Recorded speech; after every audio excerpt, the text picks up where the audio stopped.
The Apothecary Diaries Volume 5.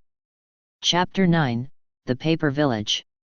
After traveling westward 2 days by carriage, they reached the village that was the quack doctor's hometown. It sat adjacent to some mountains and a forest, downstream of the source of the great river that divided the country in half. Ditches followed the river, but it looked like only weeds were growing in the fields. Mau Mau looked at them intently, and the quack, who loved to talk, was kind enough to explain. He kept his voice down, perhaps out of deference to Basin, who was sitting diagonally across from them. Jinchi sat beside Basin, but the quack still hadn't figured out who he was. "That's barley," he said. "Barley, sir? It seems extraordinarily well irrigated." The ditches ran all around the fields, but Mau Mau didn't think barley was supposed to need that much water. Mau Mau, the cat, was at her feet. She had tired of riding in her basket and alternately lounged on the doctor's knees and peered out the window. She, for one, seemed to know who Jinchi was, and occasionally cuddled up against his ankles. Basin kept his distance from her. Maybe he'd never dealt with cats before. There seemed to be a lot of things he didn't cope with very well. "Those are for the summer rice season. They grow 2 crops each year here, you see, rice and barley.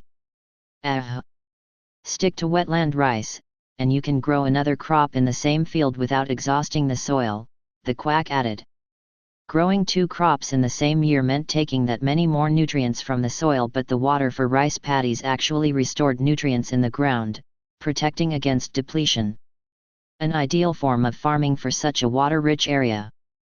As they got beyond the fields, the forest came into view, the village nestled nearby it. "There seems to be a wide range of natural resources around here," Mau Mau remarked. "So many," she thought, that there didn't seem to be a compelling reason to focus on making paper, but there were other factors at play. "When we arrived here, the flatland already belonged to someone else," the quack explained.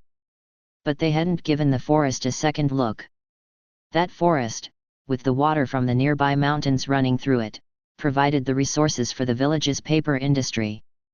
There wasn't enough to allow them to produce in bulk, but they had been able to succeed by focusing on quality instead. Happily, the river also served as a convenient way of transporting their product. The 2 groups made different things, so the villagers got along well with the land's original inhabitants. "When we got here, the landowner was quite a fine fellow," the quack said. Something bothered Mau Mau, however. As they were passing by the fields, her eyes had met those of a farmer stomping on the barley. That was a way of making the grain stronger, yet the way he did it seemed almost angry. The look he had given her was sharp, dark. Mau Mau had pretended she hadn't seen him, instead turning back to continue her conversation with the doctor. When they arrived at the village, they were greeted by a woman who looked to be around 40. The softness of her eyes, and the way they sort of drooped, reminded Mau Mau of the quack himself. The woman must be the quack's younger sister, she surmised. The quack passed the cat to the woman, who smiled and stroked its fur. He must have told her ahead of time that he would be bringing the animal. He evidently had not, however, let her know that he would be traveling with an entire entourage, for she looked at Mau Mau and the others with surprise. "Ah, elder brother, welcome home," she said. "Yes, thank you, it's good to be back." The quack sounded calm enough, but tears beaded in the corners of his eyes. It was hard to blame him, a man seeing his home again for the first time in more than 10 years. "I'd like to go visit the graves," he said. "You know, Father and they must have died while he was at the rear palace." He sniffed audibly. "Yes, of course. But if you don't mind my asking," the woman glanced at Mau Mau and the others. "Are these friends of yours?" Mau Mau realized, as the woman looked at them, that she was seeing a housewife mentally calculating dinner preparations. "Ah. So this is your superior from your workplace, and your assistant? You could have said so sooner." "So I'm his assistant now." That wasn't exactly true, but it wasn't exactly untrue either. The same could be said of the word superior, but as Basin elected not to say anything, he apparently meant to play along. Auntie Quack, she'd told them her name, but it had been hard to catch and Mau Mau frankly didn't remember it, so she simply resolved to think of the woman this way, was busily loading the table with food. Steamed freshwater fish with herbs, baizai in a steamer basket, and golden sparkling fried rice all looked delicious. They looked perfect, in fact, considering she'd had to make them on short notice to account for the size of the party. There was even a concoction of fish and congee for the feline Mau Mau, who ate heartily and without the dignity one normally associated with cats. She would certainly have grabbed the fish off the table if she'd thought she could get away with it. I must say, I never expected a eunuch like you to come home with such a lovely young bride. Ha ha ha. No such thing, I'm afraid. I suppose not. The teasing bit of banter was accompanied by the sound of a bowl striking something hard. Mau Mau looked over to find that Jinchi had dropped his tray. Goodness! No worries, I'll get you a new tray right away, Auntie Quack said, refusing to ignore the man with the unsettling burn wound.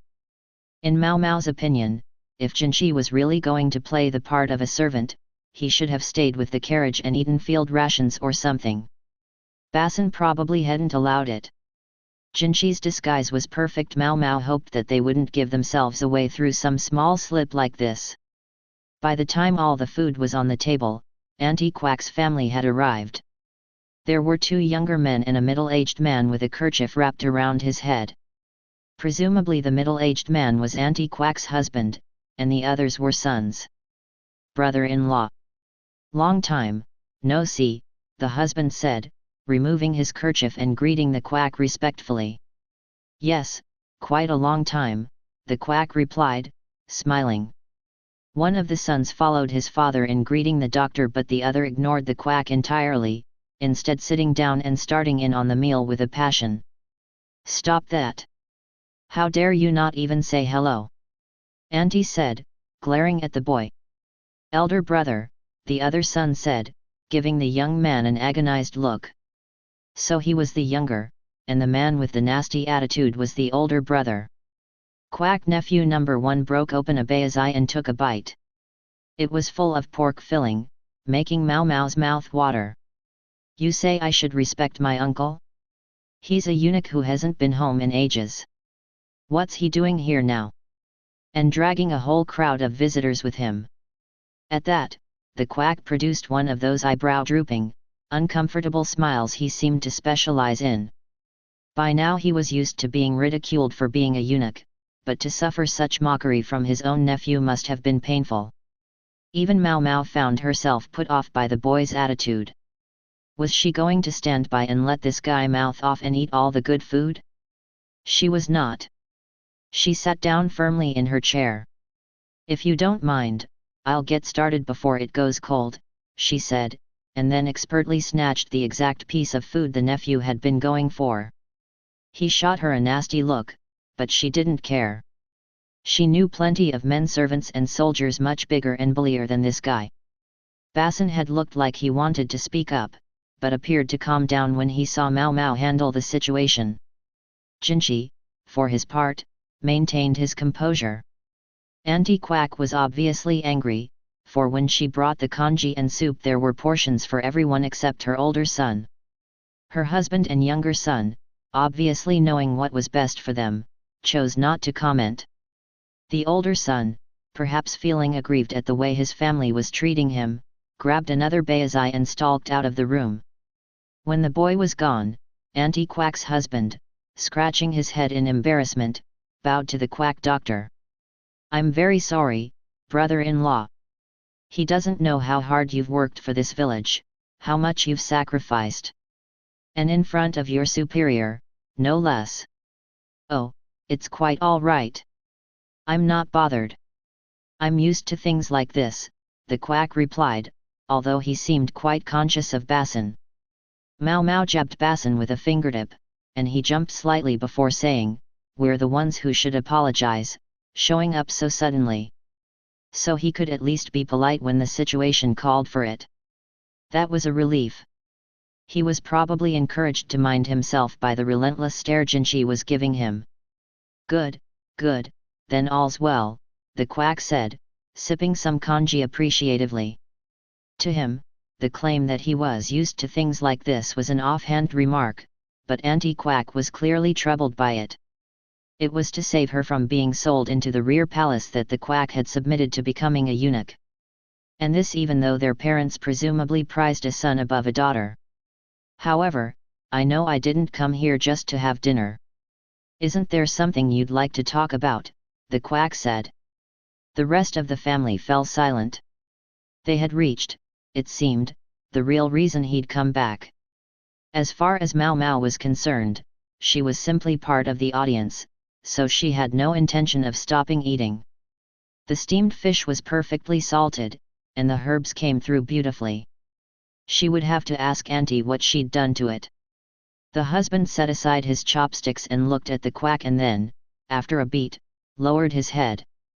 Brother-in-law, we hear you've become a renowned physician, so famous that you even delivered the emperor's own child. You must have his majesty's ear and we beg you ask a personal favor of him. Huh? Delivered the emperor's child, did he? Mao Mao thought.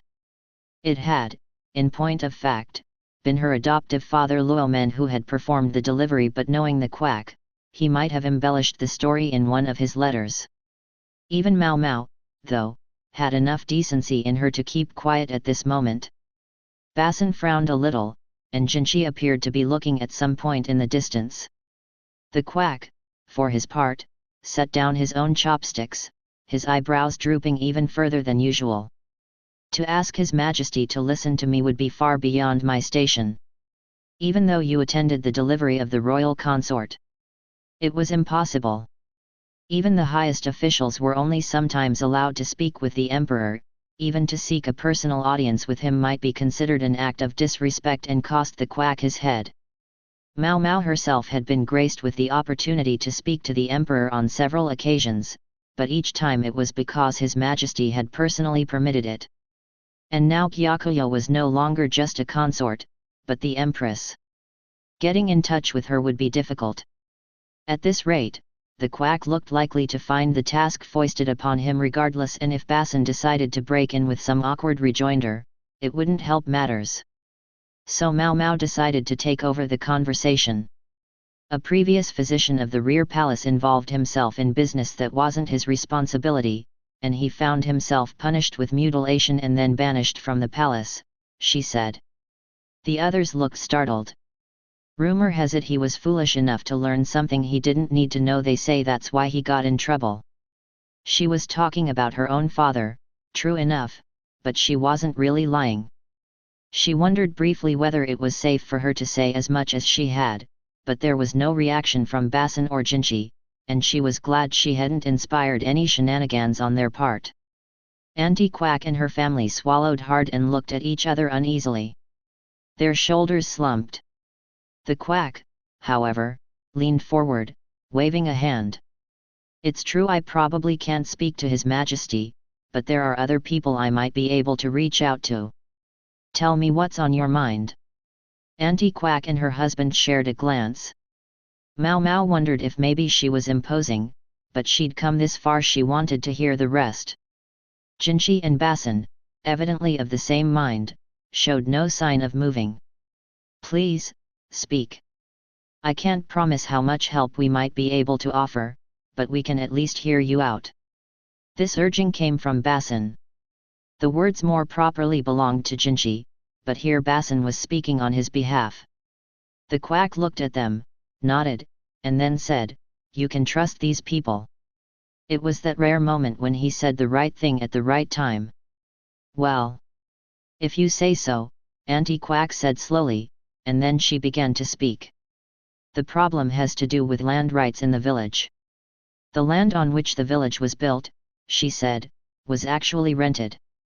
The owner, who had lived nearby, hadn't been using it, so he had been willing to rent it to them cheaply, but as the years went on, the two sides began to talk about selling the land outright. The landlord at the time had been an easygoing man who got along well with the villagers, or so Auntie said. Some years ago, however, that man had died, and his son had taken over as landlord, whereupon things began to change. Unlike his father, the new landlord despised outsiders and had an ugly habit of looking down on craftspeople. When the village received an imperial commission to supply paper to the court, he could barely stand it. Back when the quality of the village's paper had dipped, the new landlord had come several times demanding repayment of the debt. According to the contract with the previous landlord, the land and forest were lent to the villagers for 20 years. The amount of payment was clearly stipulated, and the village always paid on time. But he kept insisting that the rice harvest was down because we were polluting the water. Kept saying they didn't have enough water to make rice, said son number 2, an agonized look on his face. Recently it's gotten even worse. He's told us to pay immediately or else to get off his land. There were another 5 years left on the contract. The village could hardly come up with 5 years' worth of money all at once, and on such short notice. But they were dealing with their landlord. Much like Mao Mao couldn't boss the old madam around, the village had to tread carefully. If we have to leave, our houses and most of what's in them would have to stay here. And who knows how long it might take us to find a new place to live. We think they simply want to drive us out of the village so that they can move in and start making paper themselves. Why in the world would they do that? They know how to make rice and we know how to make paper, and we should stick to our businesses, the quack said, his thin mustache waving gently. Mao Mao the cat, done with her meal and with nothing to do, saw it and crouched, preparing to spring on the facial hair. You might think so, Auntie said, shaking her head. But the tax on grain suddenly shot up this year. While the tax on our paper went down a couple of years ago. You'd better believe that hasn't improved relations. Ah, so that's it. The relaxed tax on paper was clearly because of the desire to make paper more universal and ultimately improve literacy. As for the increased rice tax, the thinking had probably been that it wouldn't be too much of an imposition on an area that produced 2 crops a year, and meanwhile it would shore up reserves for what was coming. Mao Mao stole a glance at Jinchi. He looked calm enough, but she could see him fidgeting a little. This must be about dealing with insect damage, she thought. Sending crops from abundant regions to the hardest hit places would mean fewer people starved. She knew it was simply Jinchi and the entire government trying to do what they could, and she didn't think they were wrong to do it, but the people who found their taxes raised were understandably unhappy. They must have felt they had to make up the difference in other ways. By putting the screws to this village, for example. As the quack suggested, however, it wasn't as if one could simply move into the village and start making paper. There were certain things one had to know. How to do it right wasn't obvious without experience. Thing is, we have another problem to him, said the husband, evidently referring to the young man with the bad attitude. For certain reasons, he's more on the side of the farmers here. My brother, the younger brother smiled uncomfortably. How do I put this? He's been blinded. He sounded like he could barely bring himself to say the words. I'm embarrassed to admit it, but the boy doesn't know much. He thinks all officials are the same. So that was why he had lashed out at the quack. He must have thought of eunuchs as indistinguishable from the bureaucrats who had raised the taxes. This is why we need your help. The request was this: get them to lower the taxes. Not happening, Mao Mao thought. It was impossible, even though Jinchi was sitting right there. If an order given in the morning was rescinded in the afternoon, it would throw the country into chaos. It might have been one thing if these people had been on the edge of starvation, but from what she could see, it just didn't look like things were that bad. This put the quack doctor in a very awkward position as well. There was, truly, nothing he could do to help. The cat sat on his knees, batting at his quavering mustache, leaving scratch marks on his chin. I'm afraid I'm just a eunuch, you see, he said. The family's shoulders slumped at that. The husband rallied himself from his disappointment, though, and said, there's to be a conference tomorrow. Perhaps you could at least accompany us. Yes, that much I could do. He glanced at Mao Mao. She passed the look along to Basin. Might I be able to attend as well? Basin asked. He affected nonchalance, but he could hardly help being interested. He was, in his own way, directly involved in the matter. I'd like to be present as a third party, he explained. Well, the husband started, but he didn't say more than that. Most likely, he was perfectly happy to have Basin along, but suspected the landlord would object. I'll simply stand in the back and keep out of things. I'll only speak up if the other party gets too aggressive, Basin said. Then the husband nodded, still reluctant. And I'll be there, of course, the quack said. Not that he'll be any help, Mau Mau thought. She did wonder, though, if she herself might be allowed to be present. She grabbed the other Mau Mau off the quack's knees just as the cat was delivering a fresh scratch. Auntie Quack's husband was the village headman, and the family's house had space enough to put up some visitors for the night. Mau Mau's group had been planning to stay at a roadside inn, but they ended up staying right where they were. Mau Mau was given a single small room, while the quack was put in the master bedroom, with Jinchi and Basin in a large guest room. The bodyguards with them were housed in an annex. There were more than enough beds and sleeping mats, day laborers would be hired when taxes were due, and there were plenty of furnishings on hand. Auntie Quack offered to prepare the bath for them. They were guests, after all, but Basin declined, saying they had already put her to more than enough trouble. Frankly, Mau Mau would have liked to wash up, but she couldn't contradict Basin, who must have been acting on quiet instructions from Jinchi. Instead, Mau Mau asked for a bucket to be brought to her room, and she wiped herself down with a hand towel. She just took the sweat off. The water was too cold to want to do much more, but she did decide to wash her hair, which was starting to get oily. For that purpose, she put hot water in the bucket, but just a cup's worth. She let down her hair, and then when it was good and wet she added some soap. She rubbed her scalp gently, methodically, working out the grime. She rinsed away the suds and wrapped her sopping hair in a towel to dry. Her feet were cold, so she dipped them in the water, which was still warm. While she was assiduously wiping her hair, there was a knock at her door. "Come in," she said, but there was no response from outside. Puzzled, she opened the door a crack and looked out. She was greeted by the sight of an unsettling man with a burn standing there. She didn't say anything, just opened the door, and the unsettling man, that is, Jinchi, came in. The window of her room was closed. She'd been washing, after all, and the next room over belonged to Jinchi and Basin. The next room past that was some distance away. "You can talk. I don't think anyone's going to hear us," she said. "Did I interrupt you washing?" he asked. His voice had its characteristic heavenliness. Evidently he hadn't decided to try to alter it this time, which would explain why he'd been staying silent. "Just my hair. I'm sorry for not being more presentable," Mau Mau said, continuing to pat her head as she moved the bucket to a corner of the room. It was a cramped space, and the bed was about the only place to sit down, so Mau Mau remained standing, looking at Jinchi. "You should sit down," he said. "My hair's still wet," she replied, giving him a look that she hoped meant, "Why are you here, anyway?" Jinchi, touching the burn on his cheek, showed her a cloth-wrapped package. "I'd like to get rid of this thing for a while. Do you think you could replicate the makeup?" The package contained red dye, glue, and a white powder. The glue used carefully crushed rice and was on the tacky side. On inspection, she could see Jinchi's scar was starting to thin out. One sweated even when it was cold, and when he lay down to sleep it would start to rub off. "Probably. I think I can do it," she said.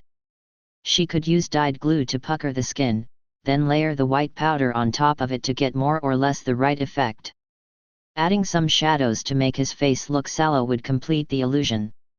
"If you would, then remove it for now."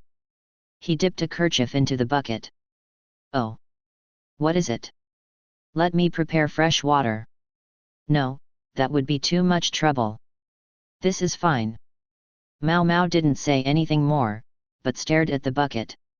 It didn't look too filthy, but... Is something the matter? Jinchi asked. No, sir, nothing. She'd dipped her feet in the bucket after washing her hair, but she could keep that to herself. Jinchi didn't seem bothered by the used water, so she decided there was no need to trouble herself getting more. She took the damp kerchief and rubbed at his face. It was a nice, new cotton handkerchief, but it swiftly grew grungy with dye and glue. It was a waste, Mao Mao felt. The cloth was unlikely to come clean of the red color even with diligent washing. She wished he'd had a less pristine rag on hand to use for this. Jinchi closed his eyes and let her work, seemingly enjoying the feel of the warm, damp cloth. He looked so thoroughly unguarded, she worried he might find his head chopped clean off, the assassin laughing all the while. Athlete's foot can't spread to the face, can it? Not that Mao Mao had athlete's foot, to be clear. The glue dissolved, revealing Jinchi's bare skin, which was smooth and healthy although it had another wound, a real one, that was still visible, slashing across it. There was still some redness around the scar, it would likely fade with time, to an extent. But it would never go away completely, it would be with him the rest of his life. Master Jinchi. Yes. Why are we stopping by the master physician's house? And with Mao Mao in tow, no less. It's on the way to our destination. I thought we might as well have a look, as long as we were going to be passing through anyway. On the way to our destination. To her, that meant, going home was going to take even more time than coming out. Where in the world are we headed? Honestly, it's convenient timing. It gives me a chance to see the reaction to the increased taxes firsthand. That much is true. Each year when taxes were collected, the quantity of the harvest was considered compared to the local population, and the ratio checked to ensure that no one was facing an undue burden. But those were ultimately just numbers, they could only be trusted so far. Besides, there's something strange going on around here. What's that, sir? I'm afraid I don't quite know. I only know that your cousin brought that abacus of his to bear, and he thinks something is off. Lahan's fixation on numbers was legendary. He was a card-carrying eccentric who worked day and night seeking ever more beautiful numbers, even if he couldn't make them quite perfect. If he had brought the matter to Jinchi, there was almost certainly something going on. He claims there's an aberration in the amount of rice they've shipped these past few years. Eccentric Lahan might be, but he wasn't apt to be mistaken on a point like that. That's what brought me here, but look what else we found. We can't have professional paper producers replaced with a bunch of know-nothing amateurs just as we're trying to ramp up production. So this was more than just a sightseeing diversion, he was doing real work. Now she felt especially bad as he washed his face with her foot water. Jinchi must have been getting sleepy, for he gradually slumped on the bed until he was lying down. Thinking what a lot of trouble he could be, Mao Mao sat on the bed and began gently stroking his hair. He wasn't wearing perfume, yet a faintly floral scent still wafted from him. Just how much like one of those celestial maidens was he, anyway? Shall I redo your burn now? Or would you rather wait until morning? Now, please. His drowsy voice was more alluring than normal. Reflecting that she could cause a veritable disaster if she were to kick him out of her room right now, Mao Mao stirred the glue and dye with her finger. She added some water to give it the right consistency, then began to daub it around his scar. I wonder who thought of this. It looked awfully convincing. It might not stand up to getting wet, but they were in the dry season, when it very rarely rained. Couldn't Master Basin do this? He doesn't quite have the talent. So this is why you brought me along. It's not the only reason. Jinchi seemed to like physical contact. He closed his eyes like a child as she spread the glue around with the tips of her fingers. Don't fall asleep, she warned him. I'll call Master Basin first. How helpful do you think he'd be if you did? Not very, admittedly. Unlike his father Gao Shun, Basin didn't have the knack yet. Frankly, she felt he lacked a certain forcefulness as Jinchi's assistant. "Why is he your assistant, anyway?" she asked before she could stop herself. Part of the problem was that she hadn't seen Gao Shun for quite a while, and she missed the restorative effect he had on her. She missed the middle-aged man's occasional mischievous streak. Jinchi slowly opened his eyes a little wider, the dark pupils showed a shade of surprise. I know how he can seem, but he's, well, perfectly competent when it matters.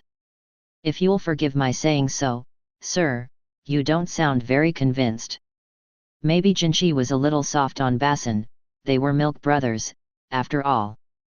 Then again, if Basin was genuinely comfortable around Jinchi, that was a sort of talent in itself. Mao Mao finished the burn makeup, and was about to wash her goopy hand when she had a thought. With her clean hand, she reached for her luggage and pulled out the bronze sheet she used as a mirror. Then she tried painting the stuff around her mouth. She grinned, looking like a monster. "That is positively awful," Jinchi laughed. Mao Mao, figuring she could simply wash the goop off again, was seized by the desire to paint it around her eyes and cheeks as well. Now a truly disturbing face floated on the bronze plate, almost corpse-like. Jinchi, completely sucked into the spectacle, was trying desperately not to laugh. She felt bad for him, he was practically in pain, but she leaned over to finish the job. Just then, there was a knock on the door and Basin called out, "I'm coming in." The door opened before they could stop him. His widened eyes were greeted by the sight of Jinchi, apparently doubled over with pain, and Mao Mao leaning toward him, her face and hand covered in something red. He didn't say anything. They didn't say anything. Shortly thereafter, Basin couldn't say anything. Just as he was about to shout for someone, Mao Mao crammed the handkerchief into his open mouth, while Jinchi pinned him down. It was the most coordinated thing they'd done since the day they'd met. Come the next day, Mao Mao was in attendance at the discussion with the others. They were at a restaurant in the village where the landlord lived, not far from the papermaker's own village. It probably wouldn't have taken an hour to walk between the two. The dreary eatery was nonetheless fairly large.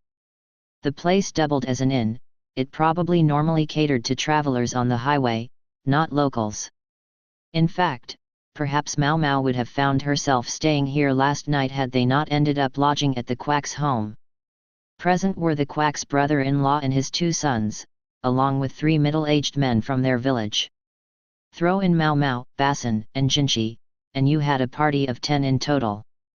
Mao Mao had her doubts about whether Basin could properly protect Jinchi if things turned ugly, but then again, Jinchi seemed pretty capable of protecting himself.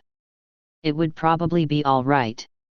Across from them were no fewer than 15 well-built guys, one of whom was a middle-aged man who sat imperiously in the middle of the group, stroking his facial hair. The old man and woman who ran the establishment were watching them with undisguised annoyance. They'd probably picked the place on the understanding that things might get violent, and it was a choice that couldn't have pleased the owners. The quack was visibly shaking. Other than the restaurant owner's wife, Mao Mao was the only woman around, and he seemed worried about it. No one else, though, seemed to take any interest in the scrawny chicken girl in their midst. If anything, a few of them seemed to be chuckling amongst themselves and puzzling about why she was even there. It had, in fact, not been easy for Mao Mao to come. Auntie Quack had tried to stop her, pointing out that though she might not look like much, she was still an unmarried young woman, and it would be awful if some terrible fate awaited her at this restaurant. More than anything, though, she said Mao Mao simply didn't belong at this meeting. Be all that as it may, Mao Mao had the quack looking piteously at her, and besides, she was curious about this alleged contract. I have some acquaintances who are knowledgeable about these kinds of things, she ended up saying. Couldn't I let them know what I've seen? She was, in a way, stretching the truth, but it would have to do. When she put it that way, Auntie, seemingly imagining that Mao Mao knew some kind of legal officials, reluctantly agreed.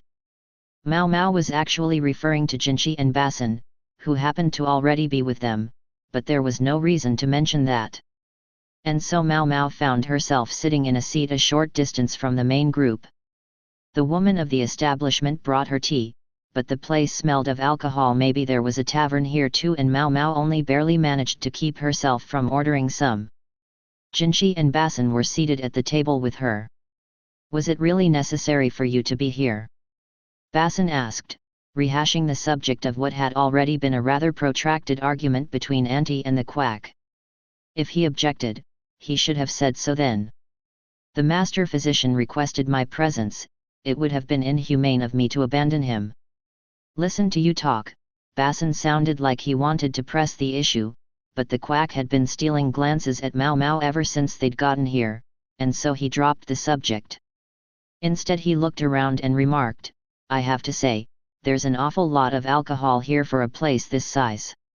The shelves were packed with wines, but the main offering seemed to be an unrefined or cloudy wine that was stored in a large barrel in the kitchen, a murky, whitish alcohol. In the capital, clear or distilled spirits were the drink of choice. This stuff looked like classic countryside wine. Presumably travelers were offered the stuff off the shelves, while the locals were served out of the barrel. While Mao Mao had been distracted by the drinks, the discussions had begun. Did you bring the money? Asked naturally the imperious middle-aged man, sounding like a third-rate villain in a stage play. Mao Mao wasn't sure if the rough-looking men around him were tenant farmers or hired muscle. Brother-in-law and his sons and friends were well-built, but clearly outnumbered. She looked around, thinking about where she would run if things turned violent. There was still supposed to be time. Can't you reconsider? The quack's brother-in-law asked meekly. Between him and the landlord sat a piece of paper, presumably the contract. What's there to think about? I'm not just lending you that land out of the goodness of my heart, you know. If you can't pay, then I want you out. He was giving no quarter. It sounded like this wasn't the first time they'd had this conversation. The man went on, Look, I like to think we're being flexible. We offered to wait until next year. We just asked you to teach us a thing or two in the meantime. Ridiculous, Mao Mao thought. So the craftspeople could either leave immediately, or next year, and if they chose to wait, it would only mean giving the other villagers time to learn the paper-making techniques. They obviously had nowhere to go now, but if they waited, they would be forced to give up their trade secrets. The farmers probably hoped to take the imperial commission too, slotting neatly into the craftspeople's former lives. It was enough to make a person angry, but it wouldn't normally have gone unchecked. The proof was right there on the table. Something was odd, though. Why make the Papa our masters teach a bunch of farmers how to make paper and then force the craftsmen out? Why not use the debt as leverage to force them to work for the farming village? Did they really hate outsiders that much? Mao Mao watched the middle-aged man, who was looking scornfully at the people from the paper-making village. The sons in particular seemed to be the objects of his wrathful look. Mao Mao trotted over and stood behind the husband. The quack was beside them, his mustache quivering. What do you think you're doing? Basin hissed, but Mao Mao roundly ignored him. The contract had been written more than 10 years ago, but the paper still appeared in excellent shape. Had it been of lower quality, it would have grown ragged over so much time. The contract did indeed stipulate monthly payments in a specified amount over the course of 20 years, and at the end of it there appeared the huella of the individuals concerned, so-called flower marks that served in lieu of signatures, showing that the document was valid and proper. With everything so obviously in order, Mao Mao couldn't fathom why the landlord would be pressing them this way. The younger son, a perceptive and thoughtful man, quietly filled her in. He claims the contract's invalid, he said, even though it had been written by a scribe and everything. Even though it has flower marks on it. Yes. They're real marks, but... Well, the last landlord, he couldn't read. He was illiterate. Mao Mao asked. That was hardly unusual, but it was puzzling. Landlords often had to review paperwork like this, and were usually educated for the task. He was a son-in-law. Ah! Now it made sense. If he'd been adopted into the family to take things over, all the pieces would fit. He'd probably been the son of an industrious tenant farmer. He wouldn't have had time to study, and his hours would only have become more precious after he got married, even if it had occurred to him to try to learn. He never used to go to a scribe, his wife handled those things for him. But this contract, evidently, had been concluded after the wife's death. Mao Mao wanted to believe that it was indeed a real contract. The younger son claimed the flower marks were legitimate, which implied the contract had been concluded in the presence of the previous landowner.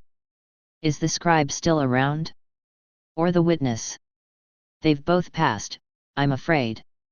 The contract had been signed 15 years ago, and neither had been young men even then. This just keeps getting worse, Mao Mao thought. While she had been getting up to speed, the landlord had continued pressing the impossible choice on the quack's brother-in-law. The other farmers were grinning nastily, and the craftspeople seemed to shrink. The brother-in-law's older son, though, was biting his lip, a conflicted expression on his face. If you don't think you can get out right away, I guess that only leaves one choice. We'll send a couple of the youngsters over tomorrow. They can help you, and you can teach them the job. You'd better teach them. By next year. The craftspeople's fists were shaking. The quack had come along, but he was never going to be of any help. He was as impotent as the rest of them. Only Mao Mao looked around, substantially less concerned than the others.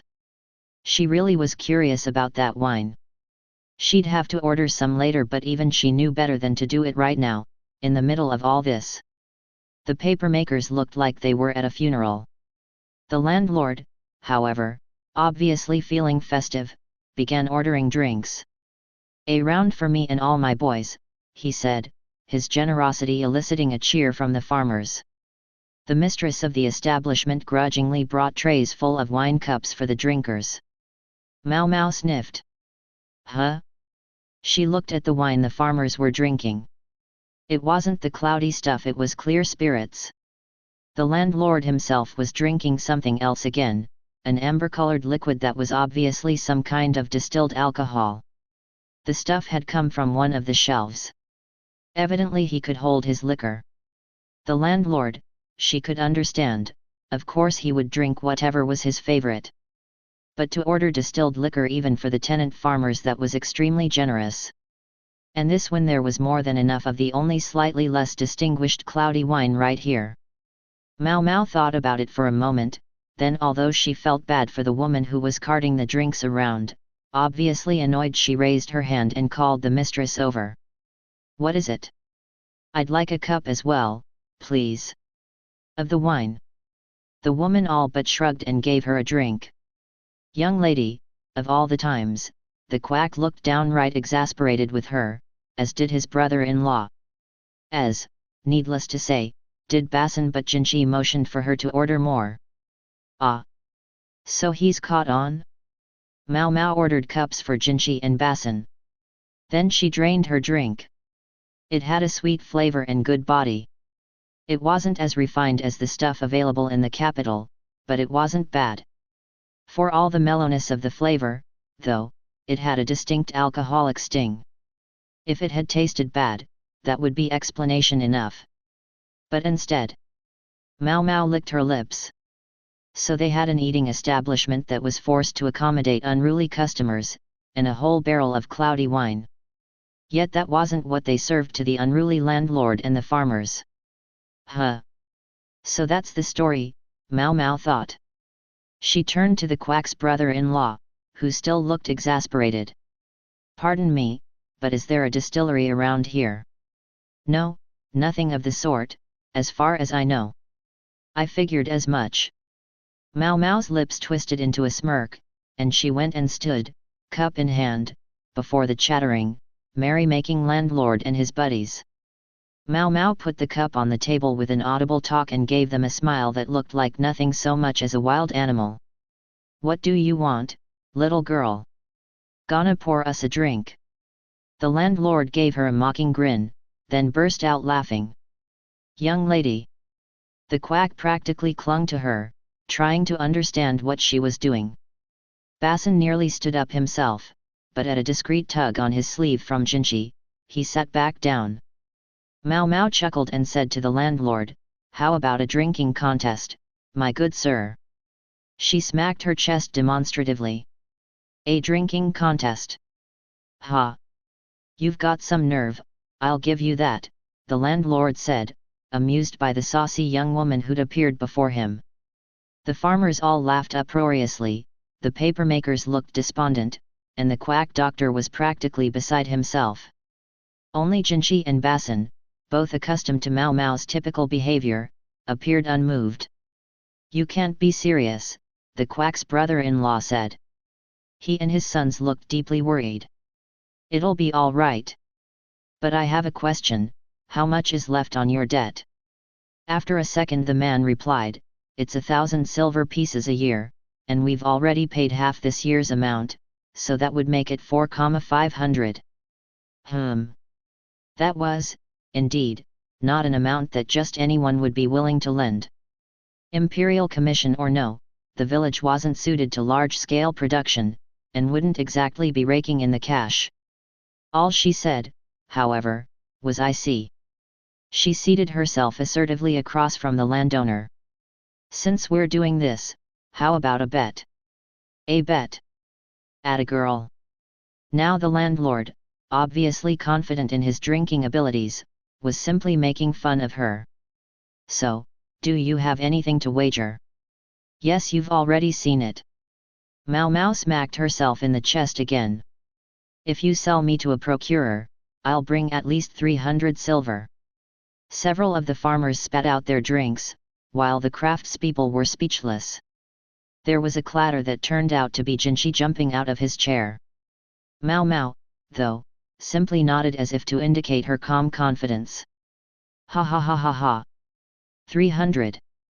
That's a big number for such a little girl. Do you have any idea how the market works, kid?" Well, yes, that was why she'd said it. She felt she'd seen her fair share of young ladies being sold off. The most perfect jewel in the world don't sell for more than 100, and you think the landlord was laughing so hard, spittle flew from his mouth, he was enjoying himself to the hilt now. His friends, likewise, were good and drunk perfect. Mao Mao looked at them and then laughed. "PFF."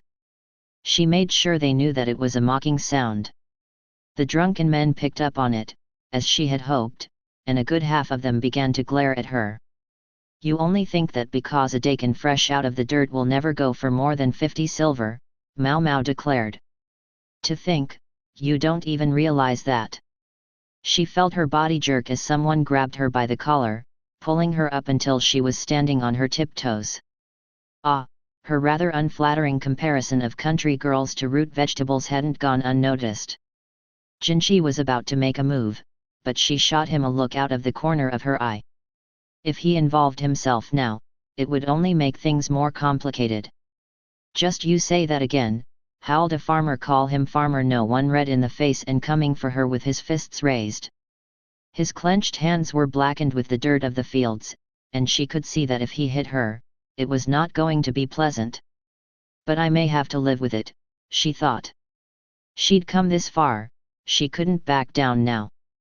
The quack had collapsed, while his fellow villagers watched with looks of horror. "You can't even read or write," Mao Mao continued. "Hat! You'll never even use paper, let alone do a decent job of making it, even if they did teach you." The fist launched at her, but it never hit her. Instead there was a thwack of something striking the table. Someone had interposed himself between Mao Mao and the aggrieved farmer. A substantial purse was on the table now, and Jinchi was standing between the two of them. He turned the purse over, and a veritable hail of silver poured out, jangling noisily. Everyone in the room looked at it with eyes wide and mouth agape, including Basin, whose mouth was opening and closing uselessly, aghast. What, he seemed to wonder, was Jinchi doing? 300 silver would be cheap at the price for this girl, Jinchi said. He had pitched his voice lower than usual, and he used his handsome but unsettling looks to keep the room in check. He almost casually brushed away the hand of the man holding Mao Mao. Don't go flashing your silver like that. Mao Mao thought, but she had no choice but to roll with it. She straightened her collar, planted a foot on the chair, and stuck out her chest, such as it was. You see? Men who know value know what they're looking at when they're looking at me. The farmer who'd been about to hit her growled and gave her a baleful glare instead. Mao Mao and Jinchi both gave the farmers their most galling smirks. We don't have to put up with this, boys. Let's teach 'em to mind their manners, one of the other farmers exclaimed, but the landlord held up a hand. Don't get ahead of yourselves, he said, and the other farmers flinched and shrank back. You've put real money on the table. As far as I'm concerned, you've got yourself a bet. So he was on board. Mao Mao smiled an expression that might have looked out of place at that particular moment and removed her foot from the chair. Very good. Who's first, then? The people from the paper-making village stared at Mao Mao like they couldn't believe what was happening. The man and wife who ran the establishment appeared anxious at best. The quack doctor was still flat on the floor. Jinchi, meanwhile, was giving Mao Mao a look that communicated that he was very upset about this. Basin looked upset that Jinchi was upset. The bag full of coins sat on the table. Let me be the first to take her on, cried the man who had almost hit Mao Mao. Perfect.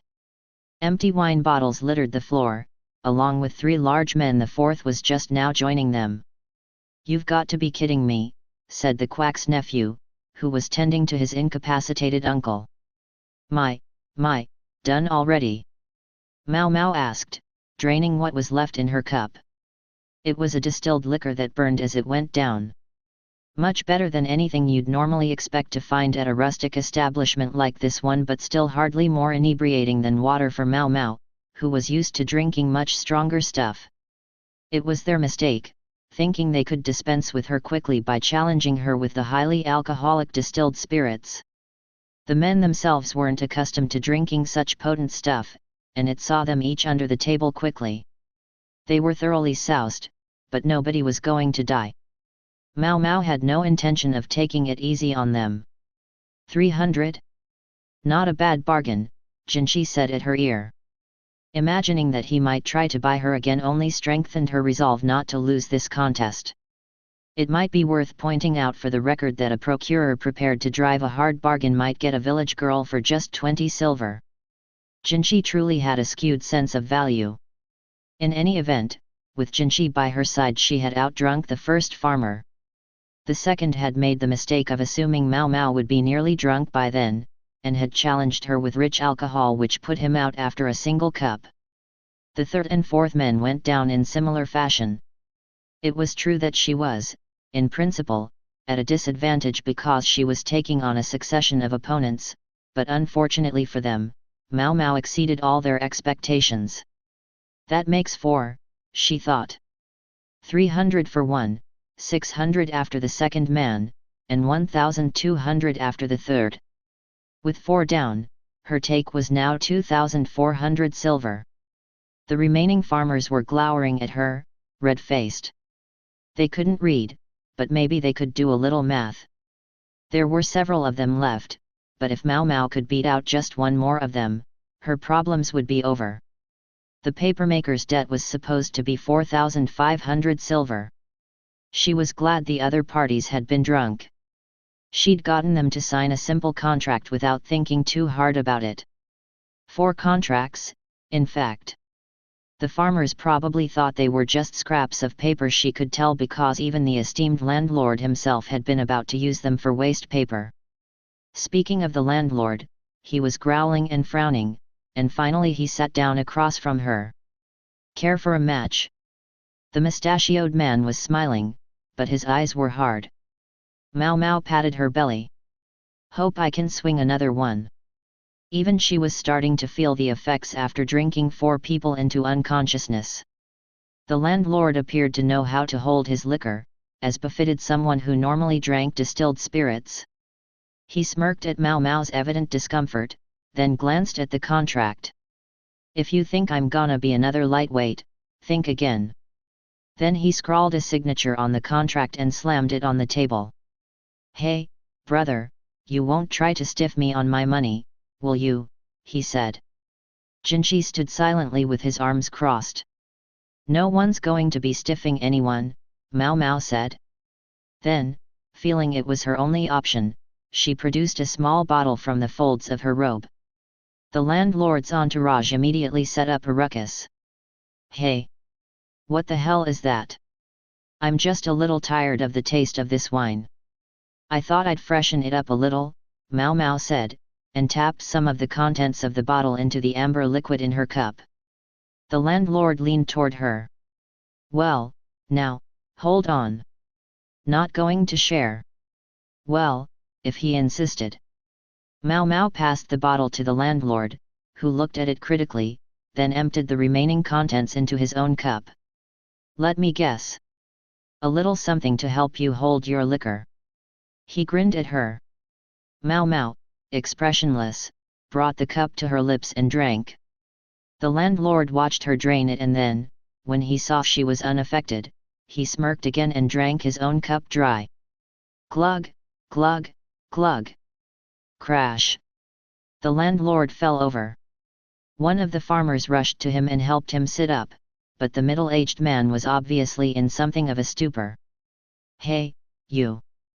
What did you do to him?" "I didn't do anything. I put the same stuff in my own drink, you all saw me." The landlord had ended up flat on his back for one reason and one reason only: he was dead drunk. "I believe this means I win the bet." There was a collective silence, during which Mao Mao stood up and took the contracts her drinking opponents had signed. She went over to the quack's brother-in-law without so much as a stumble in her step and gave them to him. Finally, she turned to the proprietress of the establishment. "Excuse me. Where is the bathroom?" "Out there and to the right." "Thank you kindly." Mao Mao exited the restaurant at a brisk trot. She'd emptied several bottles of wine, who could blame her if she needed to use the facilities? And even she wasn't so shameless that she would relieve herself in front of a crowd. "Say, what did you do back there?" the quack's brother-in-law, still clutching the sheaf of contracts, asked with a perplexed look. "Nothing much. Like I said, I wanted a fresh flavor, so I added some alcohol." Mao Mao usually kept some herbs and other medical supplies with her, including alcohol for sanitizing purposes.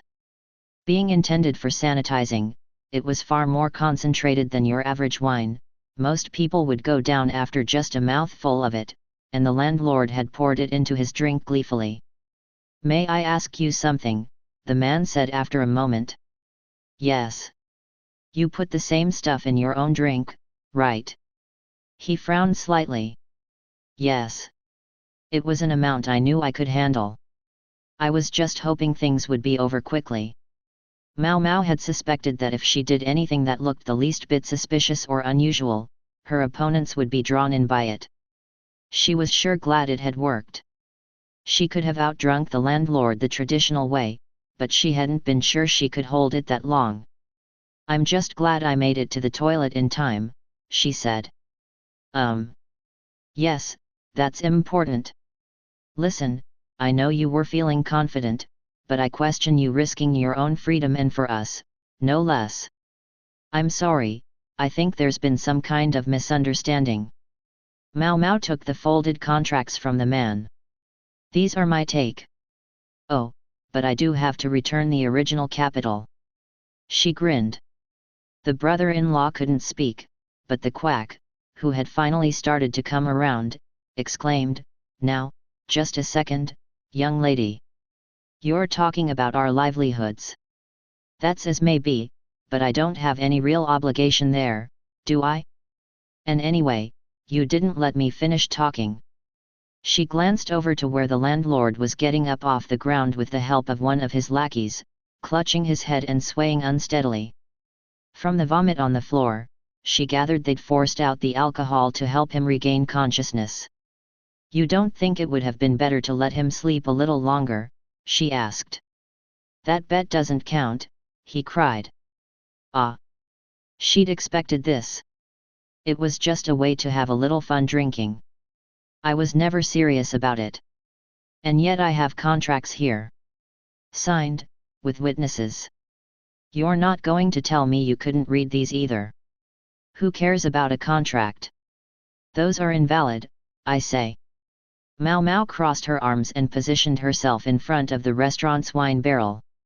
I see we're left with no choice. She patted the barrel and smirked at Jinchi and Basin. We'll just have to tell the government that you've been cheating on your taxes. You could have heard a pin drop in the restaurant.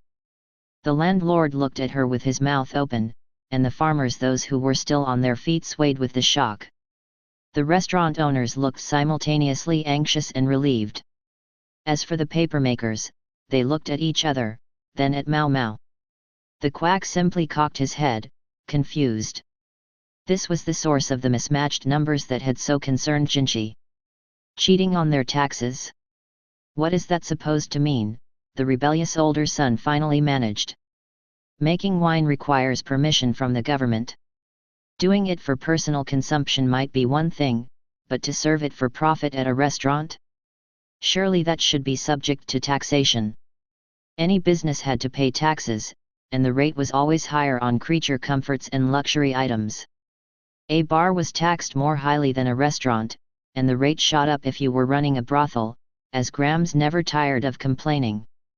Mao Mao had wondered why this restaurant had been willing to host the discussion with the landlord.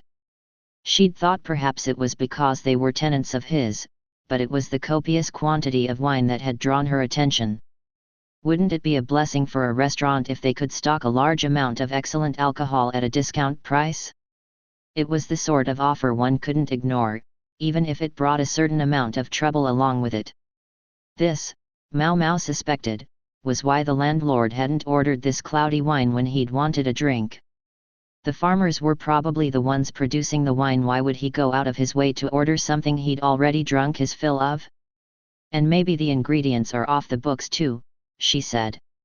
Making wine required rice or barley or the like. In this case, it appeared to be rice. That reminded her of the landlord's alleged grievance: they're polluting the water and bringing down the quantity of the rice harvest. There isn't enough water to grow the rice, she said, repeating the claim. But that's not true, is it? If anything, the rice harvest is better than ever. If the fields used to grow the rice were nourished by the earth and leaf litter that came with the water from upstream, it would help prevent the soil from becoming exhausted. It wasn't as if the papermakers were putting anything toxic or unhealthy into the water. All that would wind up downstream of them was the rice bran they were using in their glue, and maybe the wood shavings that served as the basis for their paper. Excellent fertilizers, in Mao Mao's opinion. She even thought this might be the reason the previous landowner had been willing to consider selling the land to the villagers outright.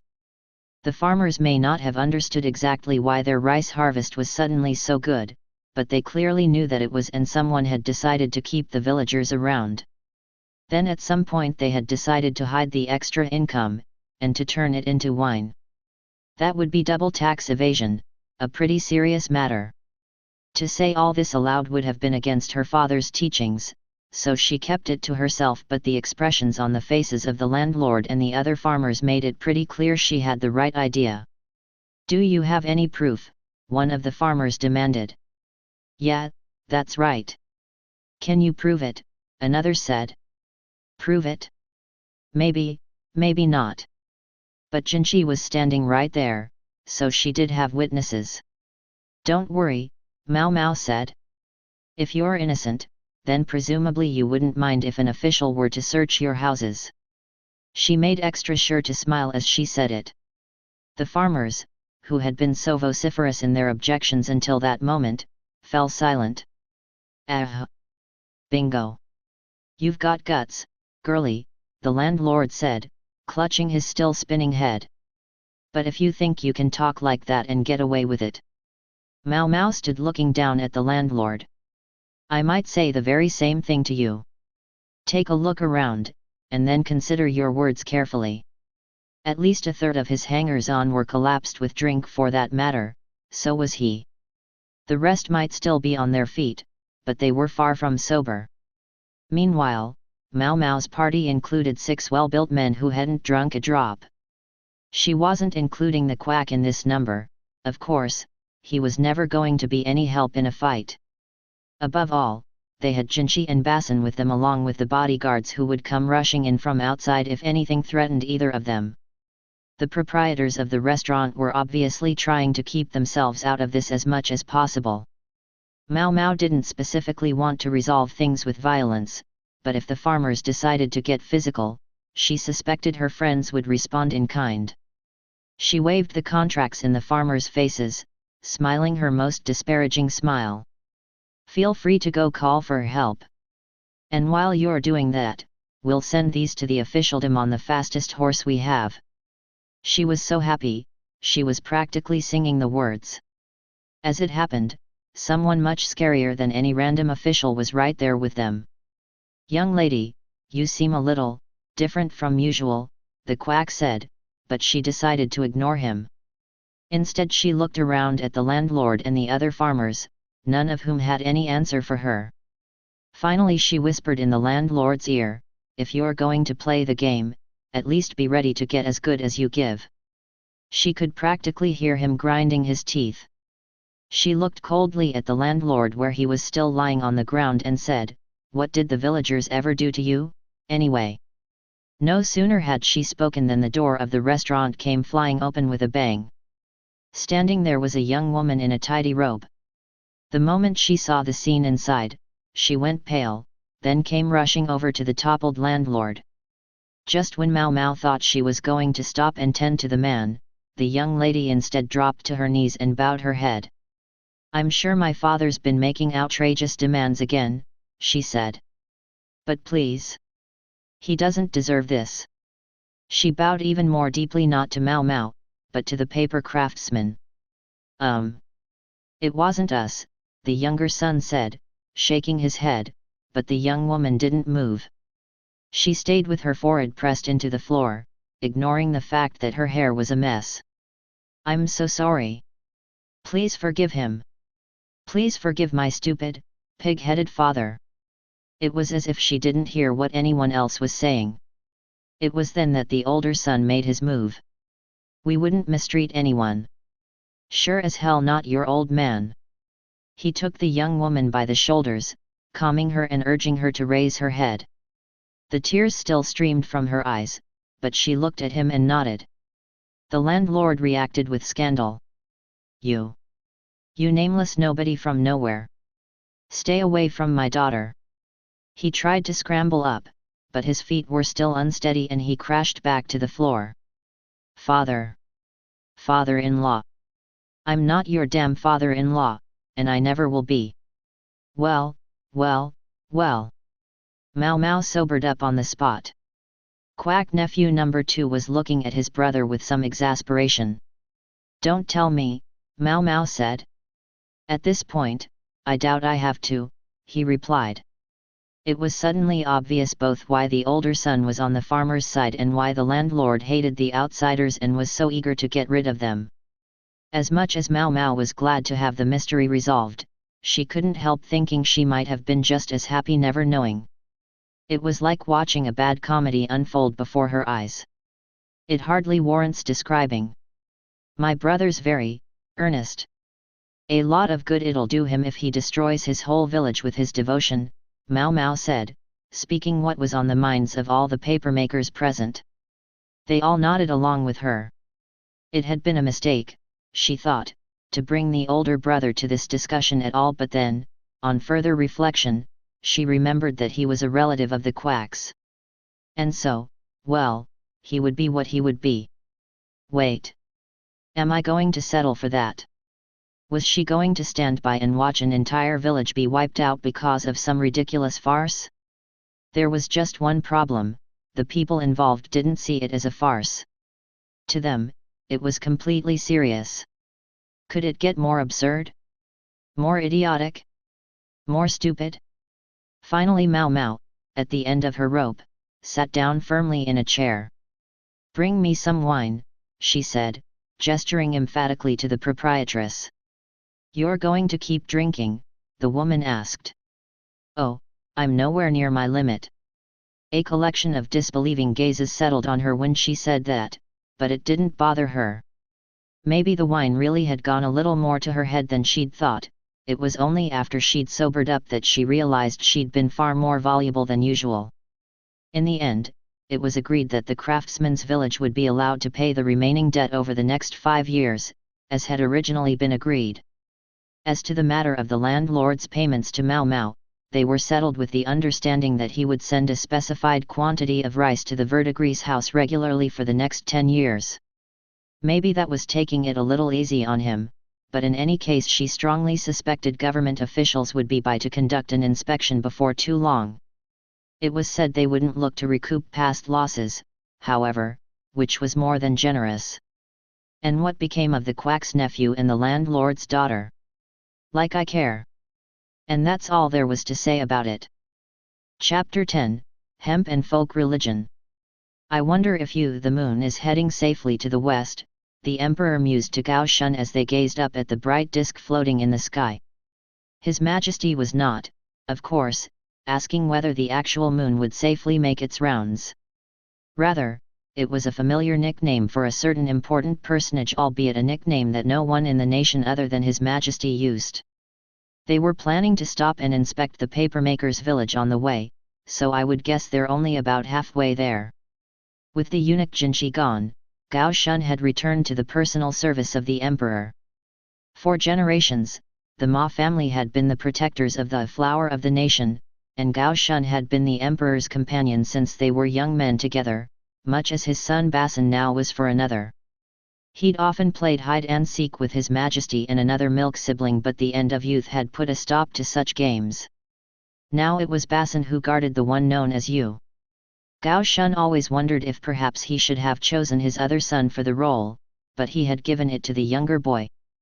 Basin was inexperienced, yes, but everyone had at least one redeeming quality. Gao Shun's concerns had only intensified after Basin had failed Yu on their last expedition, but they did have the young apothecary with them, that was reassuring.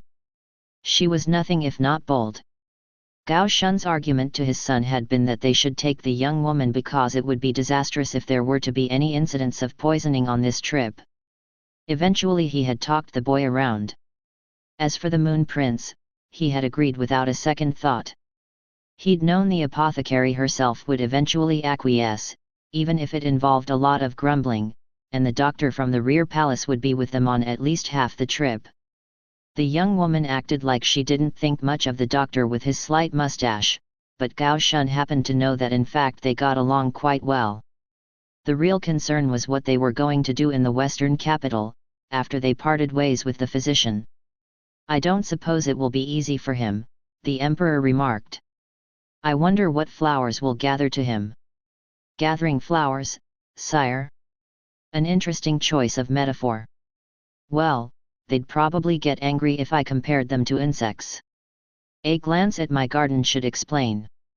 He was just kidding, a joke he could make, perhaps, because they were in not the rear palace nor the palace proper occupied by the Empress Dowager or the current Empress, but rather a villa beyond the imperial court that was currently the residence of Aduo, formerly one of the emperor's 4 ladies as well as his milk sibling and a friend to him and Gao Shun when all of them were young. If the emperor looked a little lonely, perhaps it was because Aduo was not here, for she, too, had gone to the west, and in the company of one particular person. The Moon Prince, meanwhile, was not as flowery as his appearance might suggest. Gao Shun, who had been with him from his youth, who had spent more time with him than either his mother or his father, knew better than anyone. The prince was a remarkably direct person, uninterested in ostentation. Even now that his tenure at the rear palace was over, however, they would continue to require his help and effort, for now he must serve as the emperor's younger brother, doing all those things the sovereign, who couldn't leave the capital, could not do himself. So, a plague of insects. A natural disaster which could, potentially, bring an entire country to ruin. Perhaps the note of sadness in the emperor's voice came from the sense that this was a reflection on his impotence as ruler, if only in the eyes of his more superstitious subjects. It had been he who had chosen to destroy the Shi clan, and had then taken consort Gyakuyo, one of the 4 ladies, as his empress. Insect plagues often began with grasshoppers who came in on the wind from the west, from hundreds or even thousands of li away. The bugs would flourish in their new home, and what started as a bit of a nuisance, if left unchecked, would grow into positive destruction in the years to come. Perhaps they were worrying too much, but they had to do something about it, and it was the Prince of the Moon who had been entrusted with the task. This plague of insects would be a problem for more than just Li, however.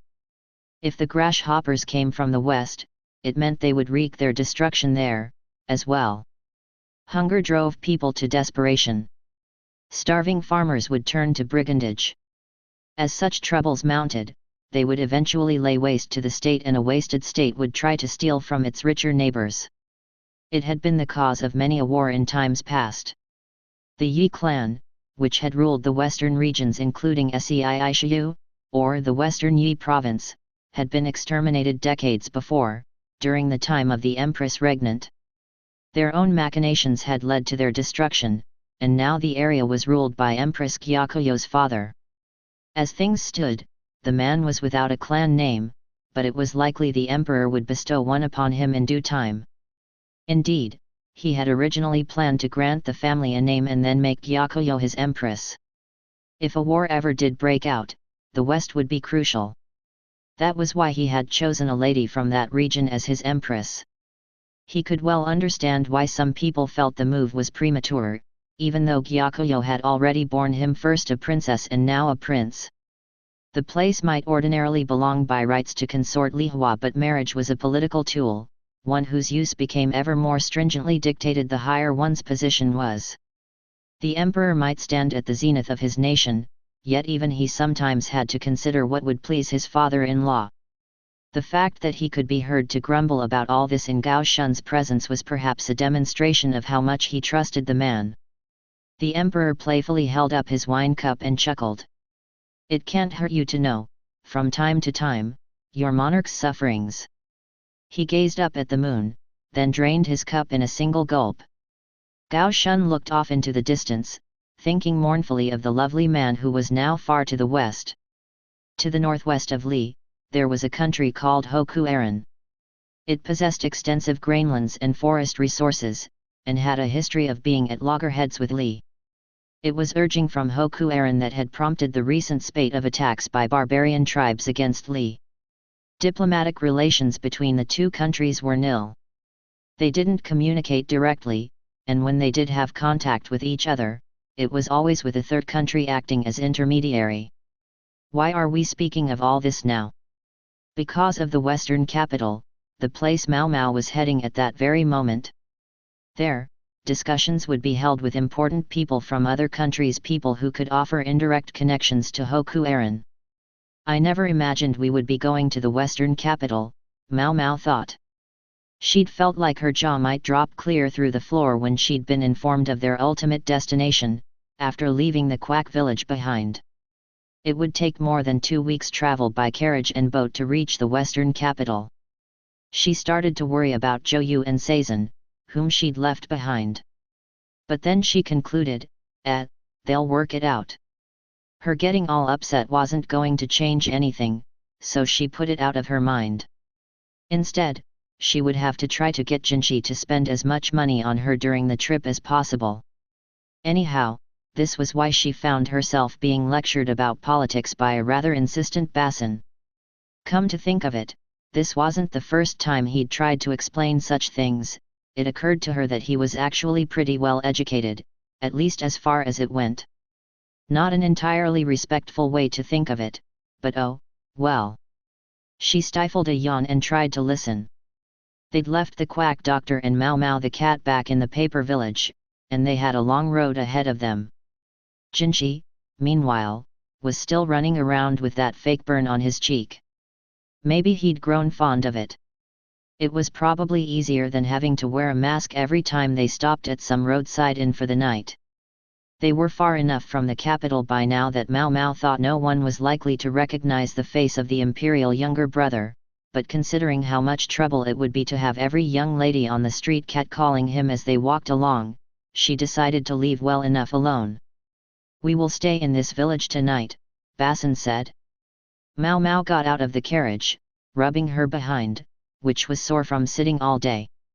The place was less a village than a small inn town, but to Basin these rustic outposts were probably indistinguishable. "Don't wander," he added. Mao Mao responded by sticking out her hand. "I'm going to go buy provisions. And you're going to give me the money for it," she clearly meant. "Are you even listening to me?" Basin demanded, glowering at her. However, someone else dropped a coin purse into Mao Mao's hand, Jinshi. Mas Basin started, but managed to stop himself before he said Master Jinshi. The bodyguards with them seemed to be under the impression that Basin was the master here. "I'll accompany her," Jinshi said in his altered voice. Son of a Mao Mao thought, glaring at the young man with the burn. Here she'd been hoping for a chance to just relax. "Are they selling anything interesting?" Jinshi asked, whispering in her ear so no one else would overhear him. His voice was so beautiful it threatened to give her goosebumps, yet it contained an almost boyish curiosity. It was like the last time they'd gone to a city market together. People raised in the lap of luxury got excited about the strangest things. "It appears hemp production is a major industry here," Mao Mao replied. It seemed to be the main material of the people's clothing. Maybe it wasn't enough to keep them warm, for many also wore animal skins. And flax seeds were used in the bread sold in the bakeries, as well. The area also produced oil, it seemed, for she could see pots filled with a viscous liquid. That might be the oil maker sitting nearby, smoking a pipe. Mao Mao noted that he was smoking dried hemp leaves and frowned. "What is it?" "Nothing. I just think maybe he's smoking too much." The product of the hemp plant could be used in small quantities as medicine, but smoking it on a daily basis could create an addiction, and wasn't something Mao Mao would recommend. Much like opium, it could be medicinal if used sparingly, but was toxic in larger quantities. "So there are toxins even you won't touch," Jinshi said teasingly. Mao Mao looked annoyed. Addictive substances are not to be trifled with. There's no way to get the poison out of your system, and even if you want to quit, doing so is harder than getting out from under the covers on a cold winter morning. "You think? That's not so difficult, if the room is warm." "Shit. That's right." He didn't understand plebeian metaphors, Mao Mao realized. No doubt Jinshi's old attendant lit a brazier to warm the room before he woke. What an awful master he was, to run his old servant Suiren ragged that way. And when he didn't even understand the effort involved. Mao Mao found herself inadvertently scowling at him. "Ah, now there's a look I haven't seen in a while," Jinshi said, not at all bothered. In fact, he looked so gratified that Mao Mao wondered if he was quite all right. If Gao Shun were here, no doubt he would have been pressing his hand to his forehead and giving Mao Mao a significant look. Jinshi's current companion, Basin, however, didn't have the opportunity. He was busy making preparations at the moment. They would be heading into a much drier region, and they needed horses that were accustomed to the environment. Although they had been changing mounts every day, apparently this was going to involve some entirely new type of horse. It was a speck of a town, just a few dozen houses scattered around a prominent inn, but a highway passed through the area and allegedly they would be able to obtain the animals. It would take a bit of time, though, to get enough horses together for the carriage as well as all the bodyguards. "Personally, I'm more interested in buying provisions," Mao Mao said, looking at the bread displayed at a storefront. Much of it was fried, perhaps owing to the local oil production. Specifically, it was a fried and twisted dough treat known as mahua, or hemp flour, a most appropriate name. "Includes flax seeds," proclaimed a sign by the bread. The fried dough would keep a long time, and more importantly, Jinshi was obviously very interested in it. "I wonder if it'll suit a noble's tastes." Mao Mao was skeptical, but she nonetheless turned to the old man industriously working his dough. "One please," she said. "Sure thing, but wouldn't you like a second to go with it? If it's good." Mao Mao took the mahua, which was wrapped in a bamboo leaf, and took a bite. It was freshly made and still soft and hot, she chewed carefully so as not to burn herself. Jinchi looked at her. What, not going to share? I'm testing it for poison, she said, deadpan. It was good that the bread was fresh, and there was enough for all of them. Too much, in fact, to wrap it all in bamboo leaves. Instead the shopkeeper gave her a rough-hewn sack, made of hemp fiber, of course, lining the inside with cheap paper to keep the grease from soaking through. Jinchi plucked one of the mahua out and took a bite. It's all right, he declared.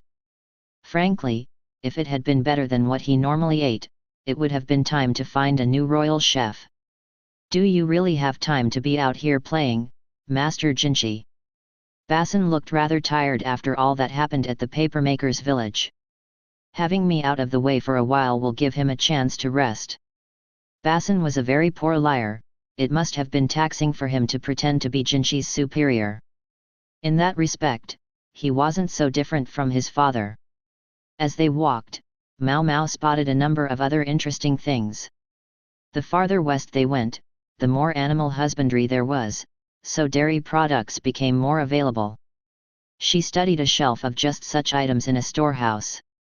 An older woman who looked like a housewife was banking a fire in a stove. The main post in the kitchen bore a strange pattern. Every land had its different faiths. Here, it appeared they worshipped snakes, or so the pattern seemed to suggest. Jinchi raised an eyebrow at it. Excuse me, Mao Mao said to the woman. Yes. Could we ask for a few of these? We can pay you. They were apt to grow tired of portable rations after a while. Mao Mao wanted to indulge herself in her party, at least for the few days the fresh dairy products would last. Which ones did you have in mind? The woman eyed Mao Mao and Jinchi closely. This, and those. Maybe 10 of each. And if you have anything else interesting, we'll take it. Just a second, the woman said, fetching the items off the shelf and putting them in a hemp package. How about that? She'd looked like she might drive a hard bargain, but she let them have the food at a surprisingly cheap price and she'd even picked good, fresh items. I know we're imposing. I really appreciate this, Mao Mao said earnestly. The woman broke into a smile. You never know when the gods might be watching. There's one right here, after all, she said, indicating the post. Mao Mao thought she of course didn't buy it. She had nothing against that kind of belief, she only worried that the woman's generosity might get her taken advantage of. So you worship a snake here, she noted. That's right, the woman replied. Years when a white snake appears are bound to have a good harvest. Superstition it might be, but Jinchi's face darkened at the remark. He'd no doubt heard the stories about the white lady. Maybe he had even been tasked with dealing with her. Mao Mao wished he would keep just a little more distance while she talked to the woman, what with his burn and his grim expression, the woman kept shooting him strange looks. Mao Mao had nothing against snakes, but the mention of white snakes specifically was bound to bring something of a frown to her face. She couldn't help wondering where the mysterious immortal had gone. It looks like you two are headed west. Best be careful, the woman said as she packaged the dairy delicately. There was more in there than Mao Mao had specifically ordered, a little something extra, perhaps, as a kindness. Why's that? I hear there have been a lot of bandits along the highway that direction lately. Even the merchants don't go that way if they don't have to.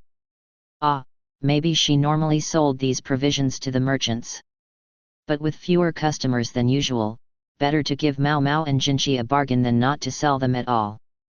And the free goods would get a few more things off her shelf. I see.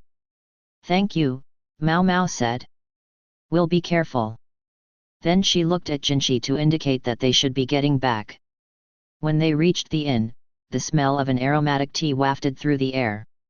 It was Basin, relaxing for a moment after having arranged the horses.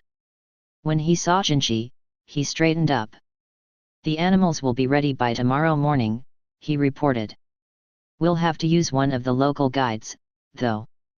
He was referring to one of the cargo transport businesses that used horses to move goods. Fine, Jinchi said, slumping into a chair. Basin gave Mao Mao a look that obviously meant hurry and make tea, so she shrugged and was about to get fresh hot water when Jinchi said, "It's all right. I don't mind it lukewarm." "You're sure, sir?" If he said so, then fine. There was plenty of water still in the teapot. Mao Mao simply got some new leaves. "We heard something about bandits," Jinchi said, sipping the tepid drink. "Yes, sir, the same thing was mentioned to me. That's why we had to bring one of the guides with us as a condition of renting the horses. Banditry could take many forms. In this case, they seemed to be the type who wanted to collect a toll. If the party didn't run into them, well and good, but if they did, having someone along who knew the local situation would likely see them escape by simply paying a percentage of their cargo." Mao Mao looked at Jinchi and Basin. Both were effectively trained soldiers, and as government officials they couldn't simply look the other way when it came to banditry, but they didn't have the forces here to exterminate the criminals either. Neither of them looked very happy about it. Mao Mao, for her part, simply hoped they wouldn't even see the brigands. Chapter 11, Bandits. "If there be any bandits about, I reckon they'll be showing up around about here," their guide said in an accent so thick it almost sounded like he was doing it on purpose. He pointed to a spot on the sheepskin map, a pass between two mountain ranges. The sort of place that practically begged for an encirclement. "They all aren't stupid neither, they won't go out of their way to get themselves hurt. If why leave about half your goods, they should let you pass. Anyway, we only meet them but about once every 3 times. Interesting at that rate, the merchants would consider using the route. They knew they wouldn't be attacked every time, and taking the long way around required greater time and expense. Just think of it as a bit of an expensive toll, good sirs. Anyhow, it's said those bandits are what ya might call the righteous kind of thieves." "Righteous thieves?" Basin asked, unable to keep a note of indignation from his voice. Mao Mao worried whether he would be able to hold himself back if they did encounter the outlaws. Jinchi seemed to have taken a shine to the dry country horses, and preferred to ride rather than take the carriage. That left Basin with no choice but to go on horseback as well, which in turn left Mao Mao with the spacious carriage all to herself. She moved some of the luggage aside and made herself a spot to sleep on the floor. Sitting all the time made her backside sore. She thought a bit of lying down might help. Being of the firm belief that worrying about whether something would happen or not was a waste of valuable time, Mao Mao determined to go to sleep. If she was really lucky, by the time she woke up they would have passed the bandits' checkpoint. Sadly, she wasn't lucky. Before they had made it halfway across the mountains, Mao Mao found herself tumbling around the carriage. The horses whinnied and the vehicle came to a sudden halt. Forcing her sleepy eyes to stay open and rubbing her back where she'd bumped it, Mao Mao looked outside. There were no raiders, but the guide appeared to be explaining something to Basin. "What's going on?" Mao Mao asked the driver. "Ah, it looks like another carriage ahead of ours was attacked by bandits. Probably best to wait here for a while." In other words, they were hoping that by holding station for a few minutes, they could get away without anything happening to them. Someone who had escaped from the attack on the other carriage was there, asking Basin for help. Mao Mao couldn't tell what the man was saying, but Basin seemed to be managing to hold his anger in check. That was, until the newcomer showed something to him and Jinchi that made them go pale. Jinchi grabbed it and looked at it closely. Curious, Mao Mao got out of the carriage, never mind that she still had bed head. Or was that floor head? Before she could make her way over to Jinchi, however, Basin set his horse galloping. Jinchi instructed several of his bodyguards to follow the young man, though by the time he had given the order, Basin was already out of sight. "You've been asleep," Jinchi remarked. "I'm sure I don't know what you mean," Mao Mao said innocently. "There's a weird pattern on your cheek." "Anyway, what's going on?" she asked, rubbing her cheek with her hand. Jinchi silently showed her what the other man had brought, a wooden tag branded with an insignia in the shape of a flower. Mao Mao recognized it. Each of the consorts at the rear palace was given such a crest. But who did this one belong to? The carriage that was attacked was Lady Aduo's, Jinchi said. What's she doing here? Mao Mao thought, but this was hardly the time for such questions. How had she ended up getting attacked, anyway? Aduo seemed like someone who would know perfectly well how to bribe some bandits. She would know better than to needlessly antagonize them. Consort Li Shu is with her, Jinchi said. That answered some of Mao Mao's questions, but also made her substantially more anxious. The congenitally unlucky Li Shu shouldn't, in principle, have been allowed outside the rear palace, but that was something else Mao Mao could ask about later. Are you sure it's all right, sir? Asked the man who had come for help. When she took a good look, Mao Mao thought she recognized him from Aduo's villa. It was unlikely he realized who Jinchi was. He was probably asking about the guards. Mao Mao had no idea how many bandits there were, but Basin and the handful of guards who had followed him together amounted to no more than 5 people. It was probably the most Jinchi could spare. He couldn't leave himself too lightly defended. But it begged the question of why he'd sent Basin on ahead. To check on Aduo, perhaps. Hopefully she wasn't hurt. Jinchi seemed surprisingly blasé. I'm sure he would have been fine on his own. If he's in time. Huh. It wasn't long before Mao Mao discovered what he meant. When they caught up, they discovered a collection of hog-tied bandits. There had obviously been quite a struggle. The men's reeking clothes had been torn, revealing skin covered in fresh cuts. Cuts were the least of it, in fact. Several of them had arms and legs pointing in unnatural directions. What manner of battle had occurred that they had ended up like this? The bodyguards wore what appeared to be grimy bands tied around their wrists. What's that about? Mao Mao wondered. What did they mean? She observed from a distance, not wanting to get too close to the bandits. Some of them were frothing at the mouth. Aduo's guards were not in much better shape. Thankfully, no one had been killed, but one man had had a good part of his arm chopped off. Mao Mao got out of the carriage and hurried over to him. What in the world? Asked the guide Basin had hired, shocked. His sun-darkened face was practically pale. I thought money was supposed to be enough for them, Basin said, fury in his voice. A stern and lovely figure was standing behind him. She was dressed in men's clothing, but she was the former consort, Aduo. She, at least, was uninjured. I offered, Aduo said, but they said they were going to sell the woman. And the one I've got with me is just on loan. As she listened, Mao Mao inspected the guard's arm. It hadn't been very long since the wound had been inflicted, but it was a messy cut. Luo men might have been able to reattach a severed limb if the wound was neat enough, but Mao Mao didn't have the skill. If she'd tried to sew it back on, it would only have rotted off again. She gritted her teeth and did what she could do. She didn't have enough herbs with her, and as she went to request more medicine, she discovered another familiar face. I thought about visiting, but I just couldn't get away. The speaker was another attractive person dressed in men's clothing. Kusuriya. She was carrying bandages and medicinal herbs. You're here too? Yes, although I also questioned whether I was really supposed to leave that villa. It was certainly a surprise to find her here, and it meant something was going on. Are you good at sewing? Kusuriya asked as she heated a needle over a flame. No more than the next young lady. I feel particularly bad that we don't have any anesthetics or sedatives. She prepared to disinfect. While they were practically bantering, the guard's face twisted with pain. The way Kusuriya held down the quaking man and put a gag in his mouth so he wouldn't bite his tongue proved that she was an old hand at this sort of thing. The incident with the bandits appeared to represent quite a miscalculation.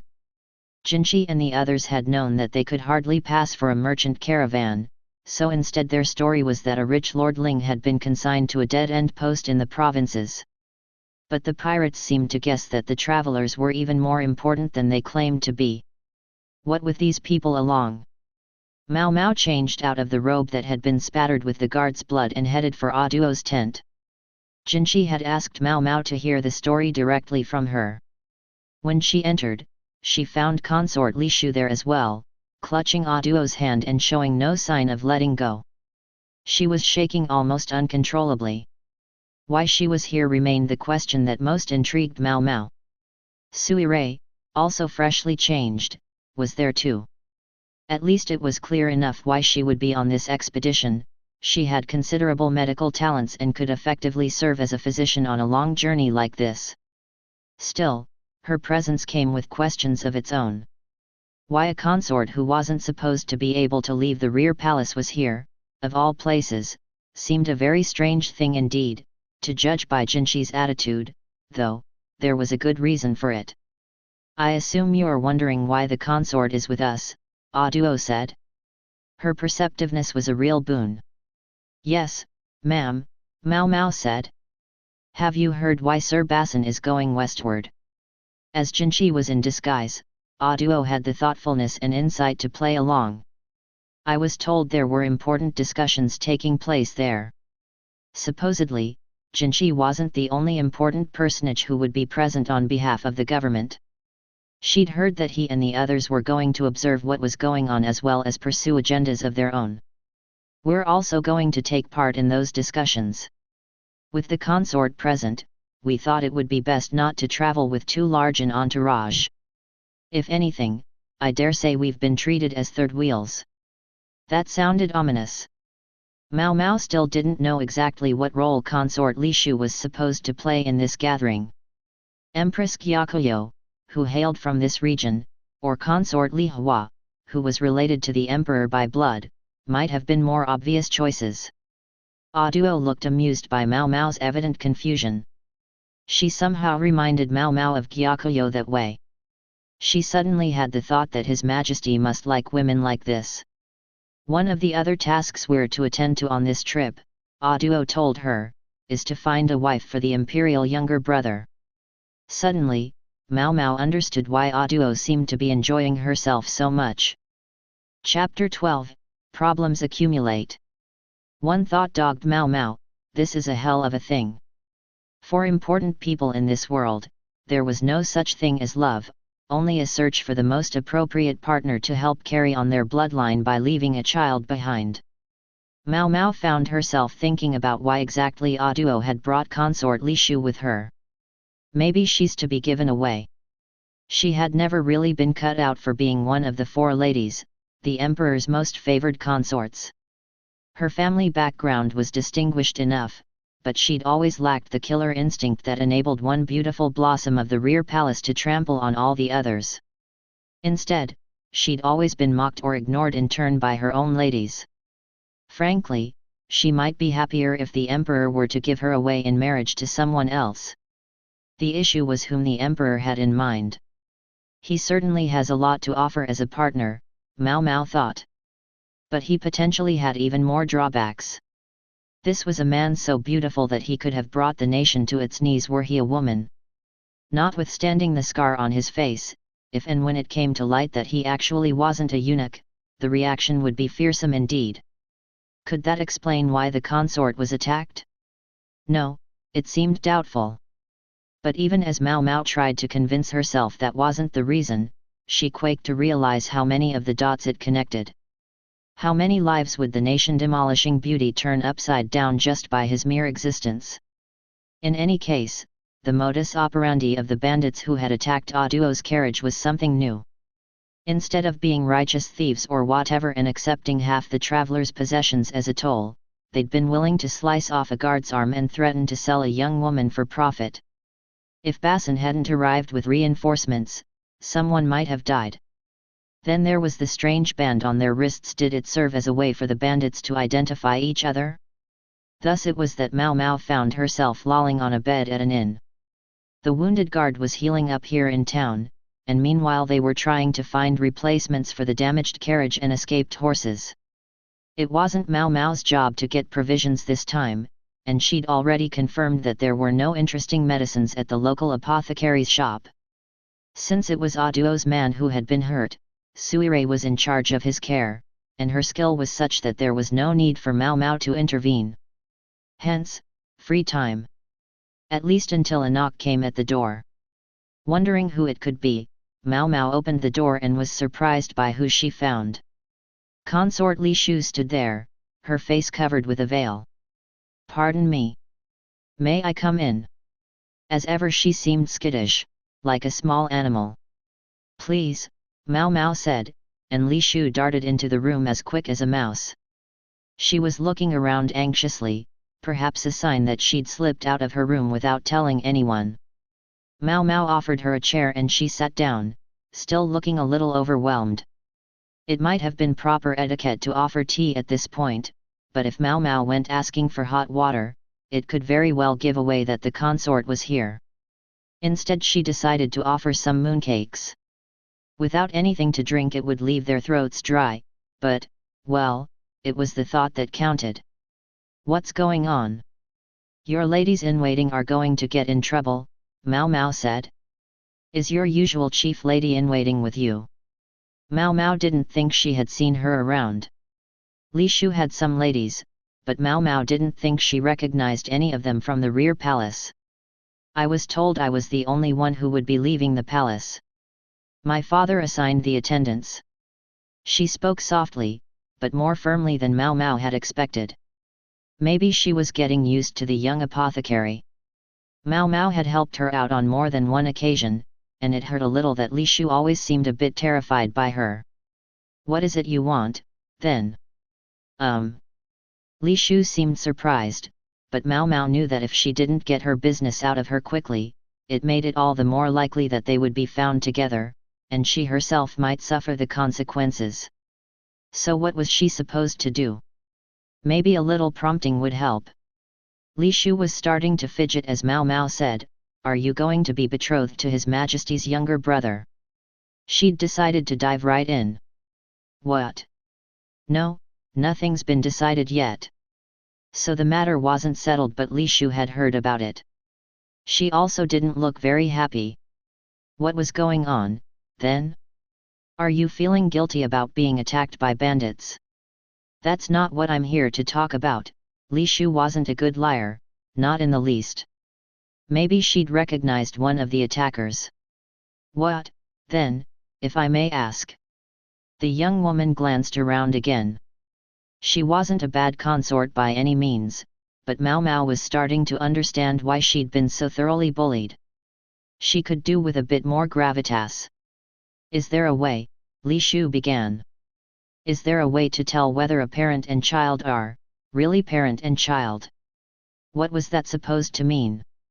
Mao Mao tilted her head slightly, confused. "I'm talking about myself and my father. I mean, is it possible to tell whether I'm really the daughter of the man named Urihu?" Li Shu looked like she might cry, she could hardly get the words out. Mao Mao didn't say anything at first, but lit some calming incense. It was technically Jinchi's, but he could spare it. Only then did she ask, "What makes you ask that?" She'd heard that Li Shu's mother was dead. Her father, thinking of his daughter as nothing more than a political tool, sent her to the rear palace while she was still hardly more than a girl to please the former emperor. Aduo, then the consort of the heir apparent, had taken Li Shu under her wing and her protection, Mao Mao was sure. Li Shu's brow knitted and her lips puckered, and she looked more than ever like she might burst into tears, but she somehow managed to hold herself to a few sniffles as she looked at Mao Mao and said, "The truth is, I was never supposed to go back to the rear palace." Forcing the words out, she explained, even though she'd entered a nunnery after the former emperor passed, her father was still looking for ways to take political advantage of his daughter. At first, she was supposed to be wed to the governor of the south, but the man was old enough to be her grandfather, not to mention he was a lek who may not have been married but kept 10 concubines. Consort Li Shu came from the Yu clan, one of the houses upon which the imperial family had bestowed a family name. However, under the empress regnant, the nation moved toward a meritocracy, and the influence of one's family name was greatly lessened. Therefore a once great family might be willing to use any means to advance itself in the world. Lady Aduo and His Majesty were the ones who put a stop to that, Li Shu said. Catching rumors of the impending union, they'd interceded on Li Shu's behalf, but then, that, too, could have been part of her father's plan. A betrothal was nearly as official as a wedding, and to break one required a sufficiently weighty reason. It would make a lot of sense, Mao Mao thought. Li Shu didn't measure up to the other high consorts specifically, less in terms of her appearance than of her intelligence and disposition. Aduo had been faced with a choice: watch Li Shu be married off to some withered piece of trash, or gain her a respite even if only for a few years as one of the flowers of the rear palace. She had chosen the latter. She had chosen a chance at happiness for Li Shu. I used to be so close to His Majesty that I would sit on his knee, Li Shu said. Goodness, Mao Mao remarked. That might have been well and good when Li Shu was a little girl, but if she were to do it today, the timorous young lady might simply stop breathing from embarrassment. HRM. The world was full of marriages between people of mismatched ages. True, it was typically the man who was older than the woman, but it just wasn't uncommon. Perhaps Aduo had assumed that during her years at the rear palace, Li Shu would grow into more of an adult. Again, as a wife of the man who stood at the top of his country's hierarchy, she would hardly be treated poorly. What did all this have to do with Li Shu's question about determining parentage, though? Admittedly, her father had treated her shabbily, but if this was some impulsive emotional thing where she thought they couldn't possibly be related because he had been so cruel to her, then frankly, Mao Mao was done listening. If her father was so unbearable, then Mao Mao wished Li Shu would have the wherewithal to take advantage of the current talk of marriage to do something about it. She clearly had a pretty good impression of Jinchi. She'd forever been blushing when he came around at the rear palace. And this when she probably could have attracted just about anyone. I've heard my own mother was friends with Lady Aduo, Li Shu said. Is that so? If Li Shu was a friend's daughter, it would explain Aduo's fondness for her. I'm told they often had tea parties with His Majesty, the three of them. This time Mao Mao didn't respond at all. When they married, my father was adopted into my mother's household. I gather she might have become the heir apparent's consort herself, had things gone differently. Mao Mao shook her head and fought the urge to rebut that idea. It struck her as most unlikely. At the time, Aduo had been the consort of the heir apparent, the man who was now the emperor, and she had already been unable to bear children then. The heir had no other consorts, and the former emperor was wasted with illness. If there had been another potential consort back then. My father had already been adopted by the household at that point. But as for me, he didn't see me as his real daughter. His Majesty's younger brother is a wonderful person. It's just, for me personally. She sounded sincere. The consort was just about the age when young women began to fall in love with love. Her saving grace was that at least there were some lines she wouldn't cross. But no. Wait. Li Shu was being too circumspect.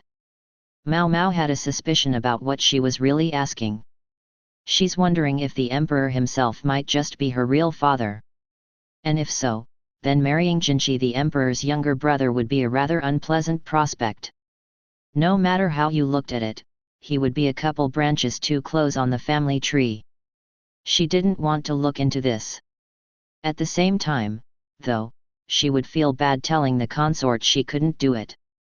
Laboring under some misplaced pride would have been bad enough, but with Mao Mao it was worse.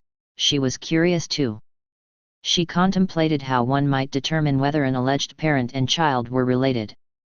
The most obvious method would seem to be to calculate backward from the delivery date. But no, that would be impossible in this case. She couldn't ask Li Shu's father directly, and if she were to raise the subject with the emperor, her head might soon part ways with her body. If consort Li Shu had possessed red hair and green eyes like Empress Kyakuyo, that would have made things even simpler. Li Shu was pretty, even cute, but she didn't look all that different from the average citizen of Li. Her hair was black and straight, her eyes likewise dark. Mao Mao didn't know what her father Uriuo looked like, but it wasn't likely to be distinctive enough to say for certain whether they were related. This was what had brought Mao Mao to a particular room at the inn. There, Suire was preparing medicine, looking grouchy. "What do you want?" she asked. Suire wasn't very friendly, Mao Mao thought, conveniently ignoring her own cold streak. Maybe her thoughts showed on her face, but naturally, she didn't care. There were 3 patients in the room, the man with the missing arm and 2 others who had been injured. None of them were in danger of their lives, but they would be convalescing for a while. Ah! Just the smell of this place is relaxing. The thick stuff Suire was mixing up was probably something intended to prevent festering. She transferred it to a bowl, then removed the patient's dressings as they grimaced. Mao Mao and Suire between them had sewn up the men's wounds, and while it had no doubt been unpleasant, they'd borne it with admirable composure, thanks to which each of them had been stitched up quite neatly. "Have you got any antipyretics?" Suire inquired somewhat brusquely as she inspected one of the injuries. "I have the ingredients." "Then give some to me." "I don't seem to have quite enough." Sustaining an injury often led to fever, and medicinal components were hard to come by here. Suire had already been to the local apothecary's shop, but she didn't seem to have come up with much. Maybe the place didn't stock many ingredients. This town might be a stopover on a trade route, but the goods, like the merchants, traveled on to other places. They weren't sold here. Mao Mao wished that better, cheaper medicine were more widely available. She had left the room to get what Suire needed when she encountered someone wandering down the hallway. "Ah, a fine evening to you, young lady," said the guide in his characteristic drawl. Nothing particularly fine about it, Mao Mao thought. The man rubbed his hands together and looked as bashful as if he were Li Shu herself. "Is everything all right, sir?" "Oh, I'd just got to wondering how those injured men were holding up. I've got here a right fine draft I thought might be of help." "And how much is this draft?" I meant nothing of the sort, young lady. I don't seek no payment, just thought about how awful it is being hurt like that." This smelled extraordinarily fishy to Mao Mao, but the man was probably just trying to clear his conscience or cover his neck. After all, he'd been the one who was supposed to see them safely past any bandits, and the guide Auduo had hired had apparently been from the same village as this man. He had also, reports had it, been the first to flee when he realized the bandits weren't the ones he normally dealt with. One of the guards had shouted at him, and that was the moment in which said guard had gotten his arm lopped off. Trust was paramount in the sort of business these men engaged in. Betrayal by one practitioner could reflect poorly on all the others. "Here, this is it. It were given to me as a painkiller. Do you think it'll work?" The man took out a small pot that contained what looked like brown sugar. Mao Mao snatched it from him, and when she showed it to Suire, she likewise looked very surprised. "How did you get this?" Suire asked with a hard look at the guide, who quailed at this glare from someone he probably took to be a young man. "Have you ever used it yourself?" Mao Mao added. "Well, you see, I don't happen to know how to use it, and I was thinking you both might be able to tell me." He seemed to be telling the truth. "I see," Mao Mao said. "Well, you're very lucky. If he had used it, he might not be doing his job so energetically now. He might not be doing his job at all. The stuff in the vessel did indeed have pain-killing properties, and could be useful as a medicine, but only if you understood what you were doing with it. Otherwise, it could be worse than smoking cannabis." "We'll use this," and gratefully, said Mao Mao. "But I want you to tell us exactly how you got it." The little pot was full of opium. The problems continued to accumulate, and they turned out to be connected in the strangest ways. The guide said he'd gotten the opium from a merchant traveling with a caravan of entertainers. "It'll help what ails you, and help you forget the cares of this world," the merchant had told him. Perhaps if he'd been a more thoughtful, or more suspicious, man, the guide might have figured out what the merchant meant by that. That's supposed to be the line you use to sell cannabis. In the town the guide was based out of, the stuff was dried and smoked. If they'd been planning to treat the opium the same way, it was just as well no one had explained to them what to do with it. The man insisted he never smoked himself. Smoking cannabis could be addictive, and if a cannabis addict began using opium as well, the idea hardly bore thinking about. The final piece of the puzzle came from what the guide said when Mau Mau asked him to describe the merchant caravan.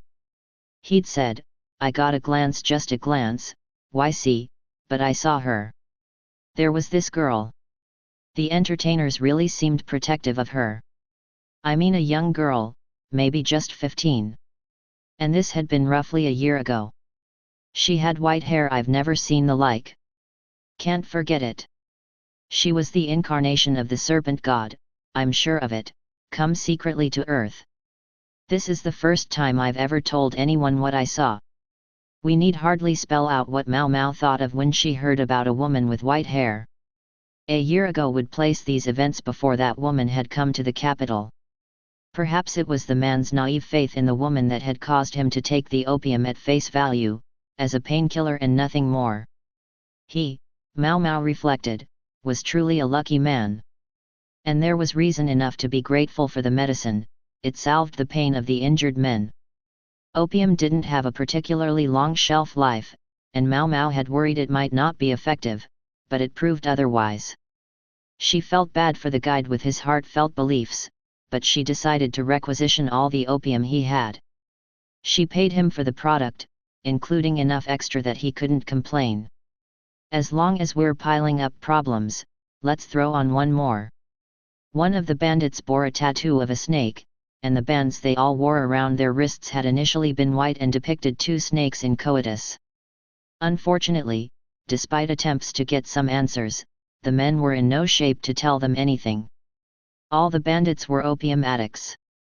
Chapter 13, The Western Capital, Day 1. This swell of problems remained unresolved, but the good news was that they reached their destination without further complications. Jinchi, perhaps mindful of the presence of Aduo and consort Li Shu, didn't even needle Mau Mau, who for her part got to spend plenty of time with Suirei. They were both apothecaries, but having learned under different masters, they both had their own ways of mixing medicine, and it was fun to discover new approaches. Gradually the green around them faded, replaced by an expansive vista of pebbles and sand. It was the first time Mau Mau had ever seen sand stretch out so far that it looked like water, and she couldn't suppress a sound of amazement. She wrapped a cloth around her head so the sand wouldn't get in her eyes, and although the sunlight reflected off the ground could be blinding, when they made camp for the night it was astonishingly cold. This was far beyond anything Mau Mau had imagined for this trip. She was grateful that whoever had packed clothing for her had anticipated the situation, but she felt a little more conflicted that they had even gone so far as to pack underwear for her. They'd been warned to be careful at night, when scorpions and poisonous snakes were most active. Suirei, with her phobia of such creatures, set up a veritable wall of bug and snake-repelling incense, so they hardly saw anything of the sort. Much to Mau Mau's disappointment. If there was one person who had it even worse than Mau Mau, it was consort Li Shu. Being a consort, she rarely showed her face among the rest of the company, and with her ladies-in-waiting always sticking close, the retiring young woman didn't have many chances for proper conversation. The nearest thing to a respite was that Aduo was thoughtful enough to chat with her from time to time. Aduo. How would she respond if it turned out that Li Shu really was secretly the emperor's child? His Majesty hadn't had any other consorts besides her when he had been heir apparent. Would Aduo feel conflicted about that or take it in stride? One thing was for sure, it would put a new spin on everything she'd appeared to be doing out of the goodness of her heart. In fact, it would raise the possibility that she'd known all along. Arg. I don't want to think about it. Of course His Majesty wouldn't lay and hadn't laid a hand on such a girlish young woman, well, not just girlish, but literally still a girl. But what then did that mean for Jinchi as a prospect? It wasn't so unusual for the powerful to marry near relations. Nieces and aunts, even half-sisters, had been admitted to the rear palace in the past. The issue was that if a bloodline got too thick, it could make all of its members vulnerable to a single disease, for example, that might kill them all off. Mao Mao found herself wondering if the mistakes of the former emperor's reign were to be repeated. In any case, she breathed a sigh of relief when they arrived at the western capital. The city had grown up around an oasis, such a precious resource in the desert, and the sandy wind blew through streets that bustled with a life quite different from what one found on the emperor's doorstep. If the royal city was laid out with the straight, clean lines and intersections of a go-board, the western capital appeared a far more chaotic affair. "I've heard about this. You can see how easy it would be to get lost here," Jinchi said, the first time Mao Mao had heard his voice in quite a while. Duo seemed to have guessed who he was, but the others still appeared ignorant. Except perhaps Suire, but if she had figured it out, she kept quiet about it. One can only imagine how Li Shu would react if she discovered that the beautiful prince had been her traveling companion this entire time. Would she see him as a potential marriage prospect, or perhaps as a half-brother, or rather an uncle? Jinchi had finally washed the burn off his cheek for good, although wearing the makeup for close to a month had left a stain on his cheek, and he rubbed at it self-consciously. The other eminences and the messengers from other nations had already arrived, and the western capital had a festive atmosphere. There was a market set up, and the sound of firecrackers could be heard. Between milky white walls and dusty red roof tiles were awnings stretched out to stave off the sun. At the butcher's, it wasn't only chicken they saw, but sheep as well. Mao Mao was nearly distracted by the heavily herbed dishes being served up at the street stalls, but the party continued resolutely toward a mansion by the water source. The building materials of the house wood, and plenty of it spoke to the power of the house's owner. The proximity to the water source meant there was plenty of greenery. Not many of the broad-leaved plants Mao Mao was used to, but she saw a variety of unfamiliar plant life. In front of a magnificent gate, a gentle-looking middle-aged master and several servants were waiting for them. First Jinchi, then Duo, climbed out of the carriage.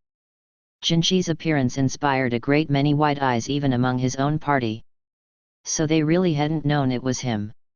Standing before them was a radiant, lovely noble. Mao Mao found herself taken in by the man's face. The kindly look in his eyes invited a sense of intimacy. "Welcome, welcome, you've made a long journey. I'm Yogyakan, the leader of this land." He acted awfully familiar, but he seemed to be approaching them in good faith. "I must thank you for taking such fine care of my daughter." "Ah." Mao Mao finally understood who the middle-aged man was, and why he seemed so familiar. His hair and eyes were dark, but his attitude was very much Gyakuyo's. Nothing is worse than a very long trip followed by a very long talk. "You'll find bathing supplies in your rooms. Please, take your time and relax." "Now, that's a relief." "Thank you," Jinchi said and entered the house, Mao Mao following after. "Are they sure about this?" Mao Mao thought, shocked when she saw the room she'd been assigned. Sure, she was there as a servant of the emperor's younger brother, so they could hardly stick her in some dusty corner, but the room they led her to was far beyond her station. A thick, luxurious carpet covered the floor from the feel of it. It wasn't just fur, there was silk or something mixed in. The canopied bed was hung with a delicately embroidered curtain, while the table was set with a glass cup with a silver handle. There was a basket of dried jujubes, and the whole thing looked like something out of a picture scroll of a foreign fantasy. "They aren't going to steal our money later, are they?"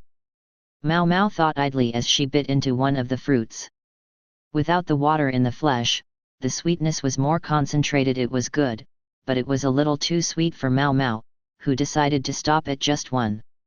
She would have liked to explore the mansion a little, but she thought someone might get angry at her for wandering around without permission.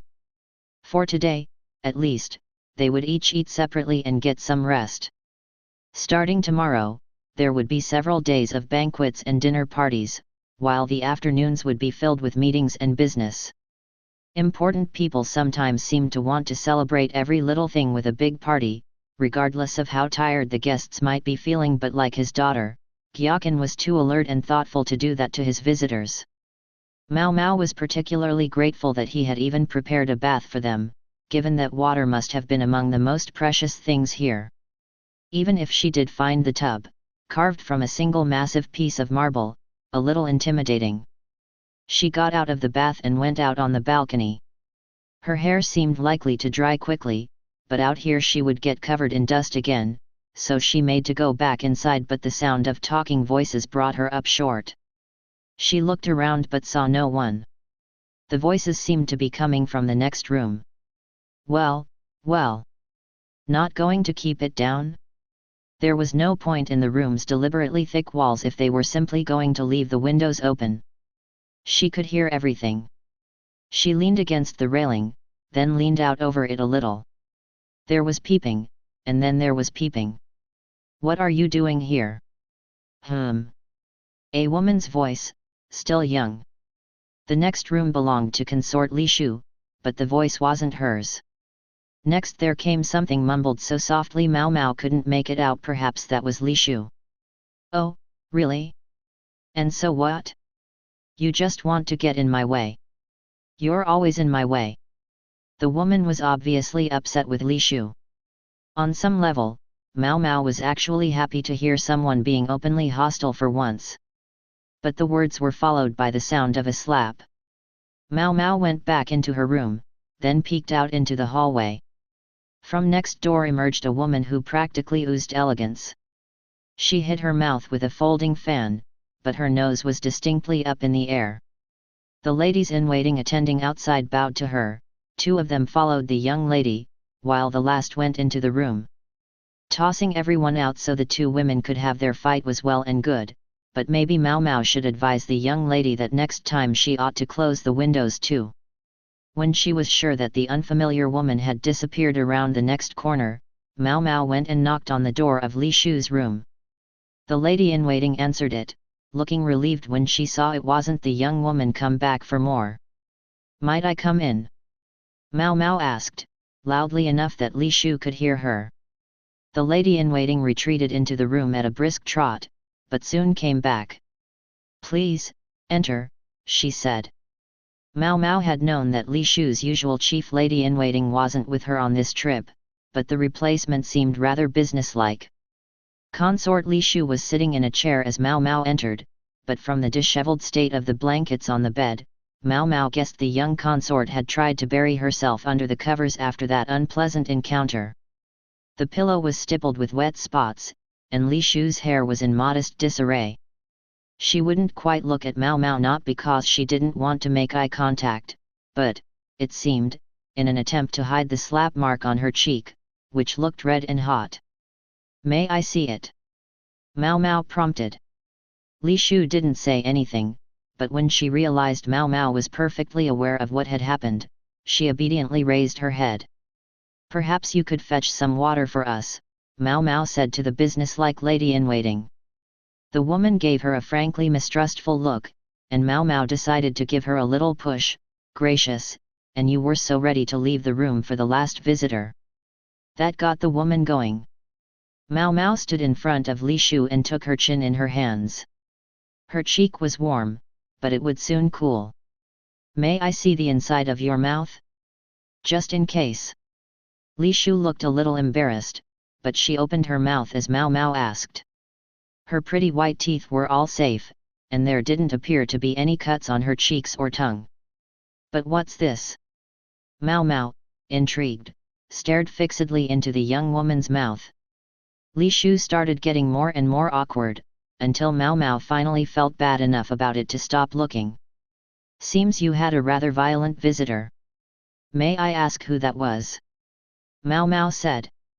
It was my half-sister, Li Shu replied. After the death of Li Shu's mother, her father Urihu had swiftly taken another wife. His new mate had previously been a concubine of his, and Li Shu already had half-siblings at that point. The young woman earlier, an older sister, was one of them. Li Shu's parents had been second cousins, and much like with the Shi clan, Li Shu's mother had belonged to the main house of the Yu clan, which had then adopted her father. What differed from the Shi clan was the treatment of Li Shu, the daughter of Uriuhu's proper wife. Her mother's parents, Li Shu's grandparents, had already died, leaving true power in Uriuhu's hands. He questioned his wife's chastity and, as a result, roundly ignored Li Shu, a rather small thing to do, Mao Mao thought, when he'd already had children by a concubine. If she really was secretly the emperor's child, wouldn't her father have seen that as an advantage to be exploited in and of itself?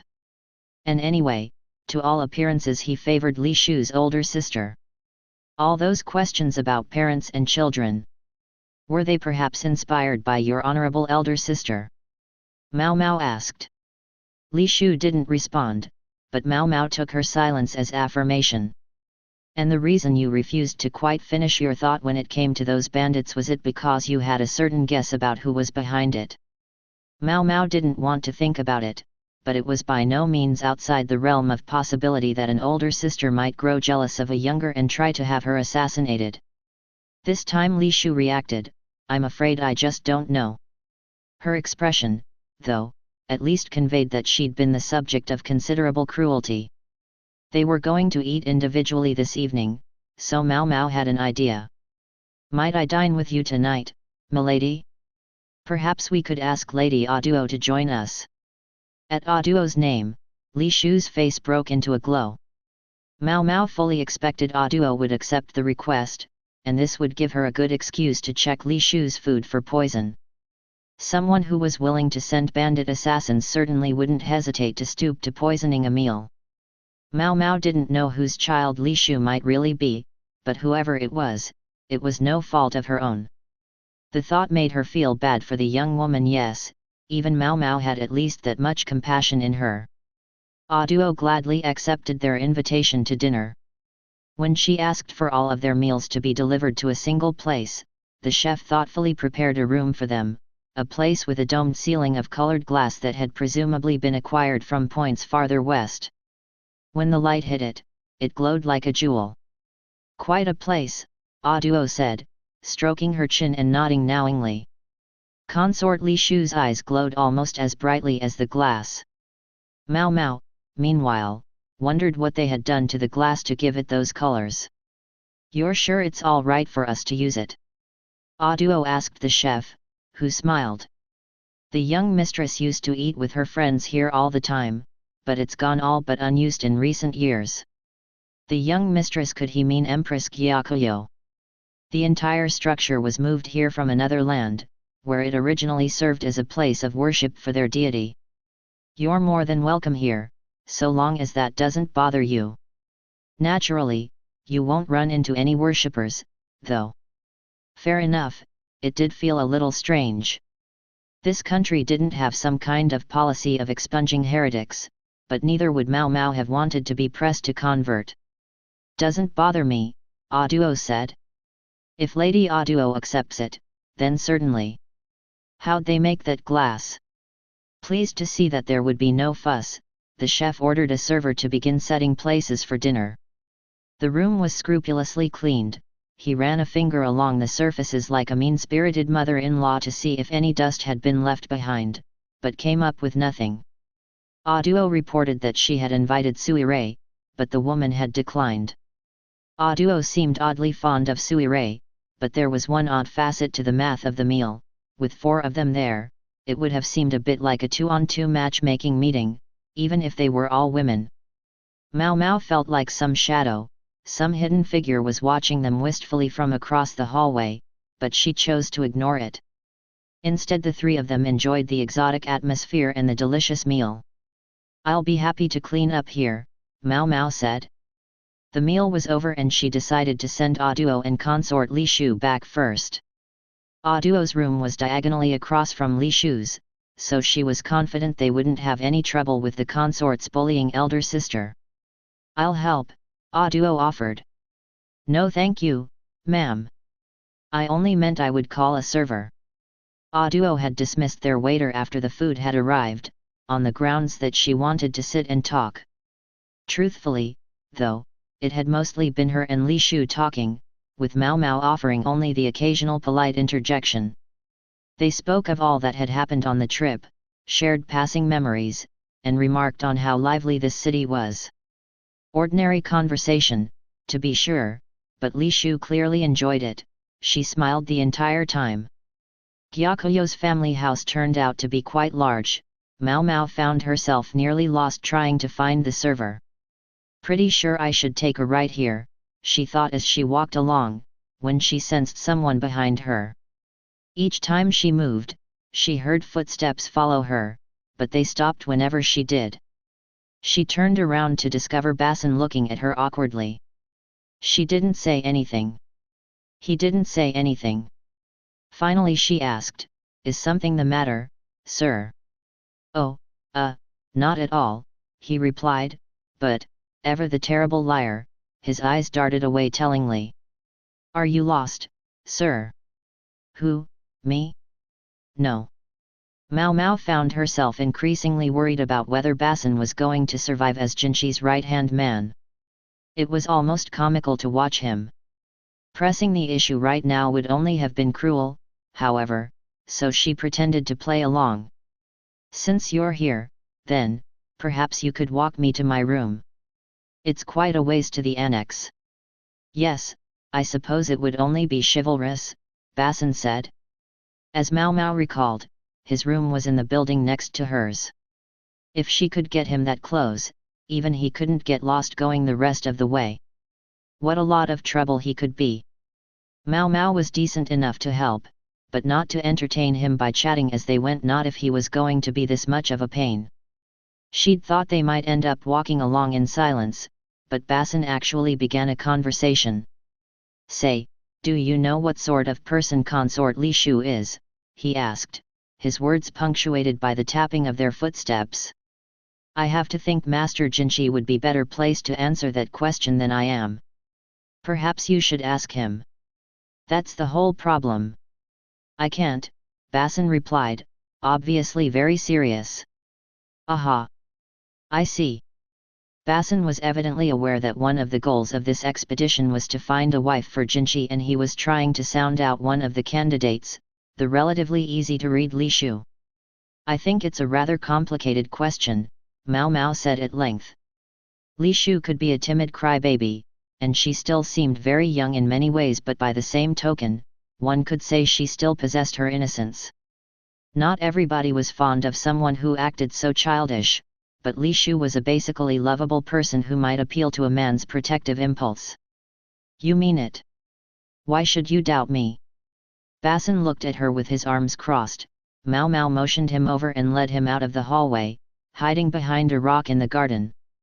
It was cold out, and she wanted to get this over with. "Because both Master Jinchi and my father hesitated when they heard that name." "Hesitated about what?" She was trying to play dumb, and if it turned out he knew about the rumors that Li Shu was the emperor's daughter, Mao Mao would try to talk around it.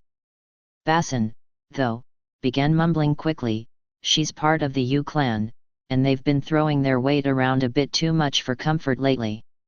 Not enough to be grounds for refusing her, but..." "No, in fact."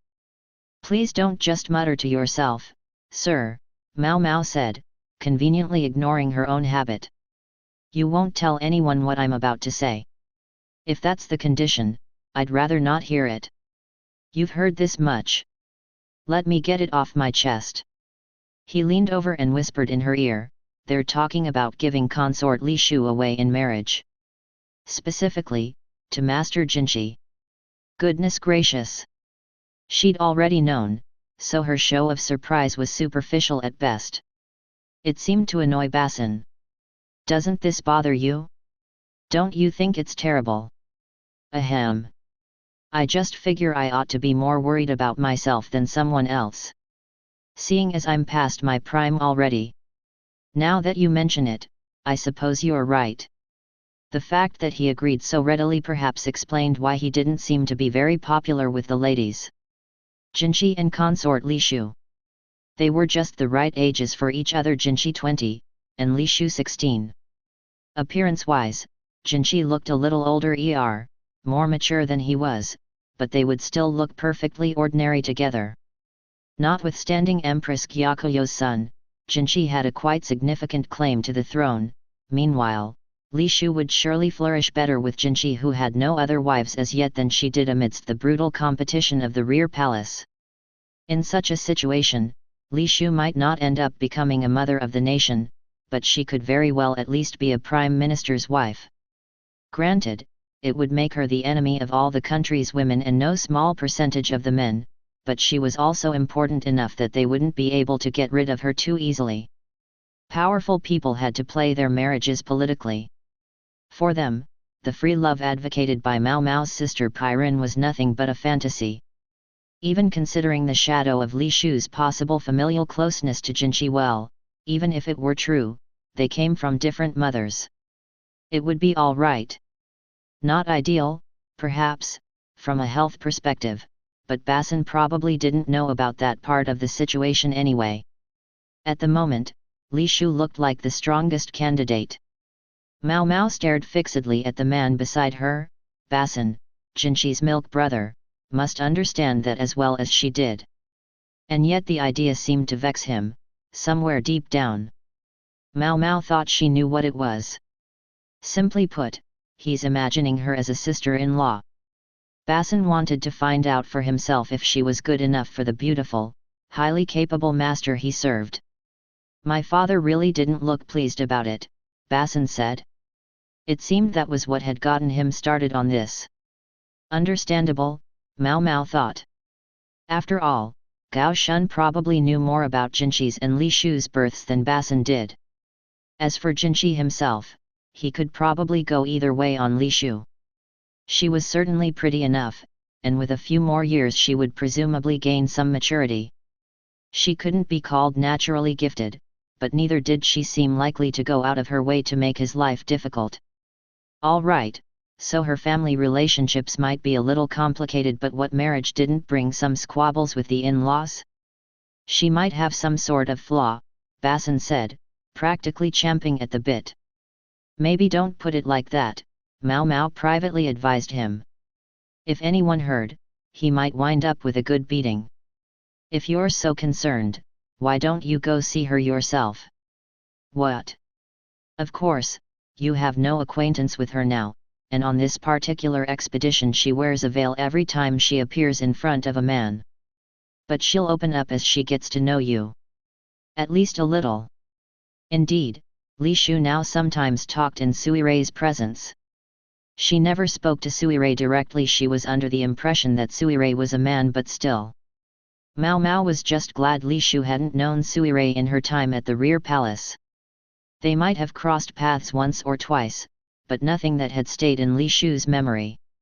It was you and your men who rode to the rescue of Lady Aduo's carriage, wasn't it? The perfect excuse to call on her and to get a little closer to consort Li Shu while you're at it. Yes, Basin sounded rather half-hearted, and wouldn't quite meet her eyes. I only worry. Well, she's a woman. And aren't women afraid of the likes of me? What? Mao Mao simply didn't know what he was getting at. This from the man who barely escaped my brothel with his virginity. Quiet about that! Basin exclaimed, blushing furiously at the thought of Pairin. Unfortunately, his shouting seemed to have attracted attention. They could hear footsteps coming toward them. Basin clapped a hand over Mao Mao's mouth, his grip so strong that she almost groaned in pain. He's the one who shouted. She fumed, but she stayed quiet. Is someone there? A voice asked politely. What sounded like several people were coming closer. Mao Mao thought she could hear Basin's heart pounding next to her. He still hadn't let her go. He's got strength, if nothing else, she thought, grimacing with discomfort and hoping he would let her go soon. It was hard to tell in the dark, but it looked like a group of 3 men.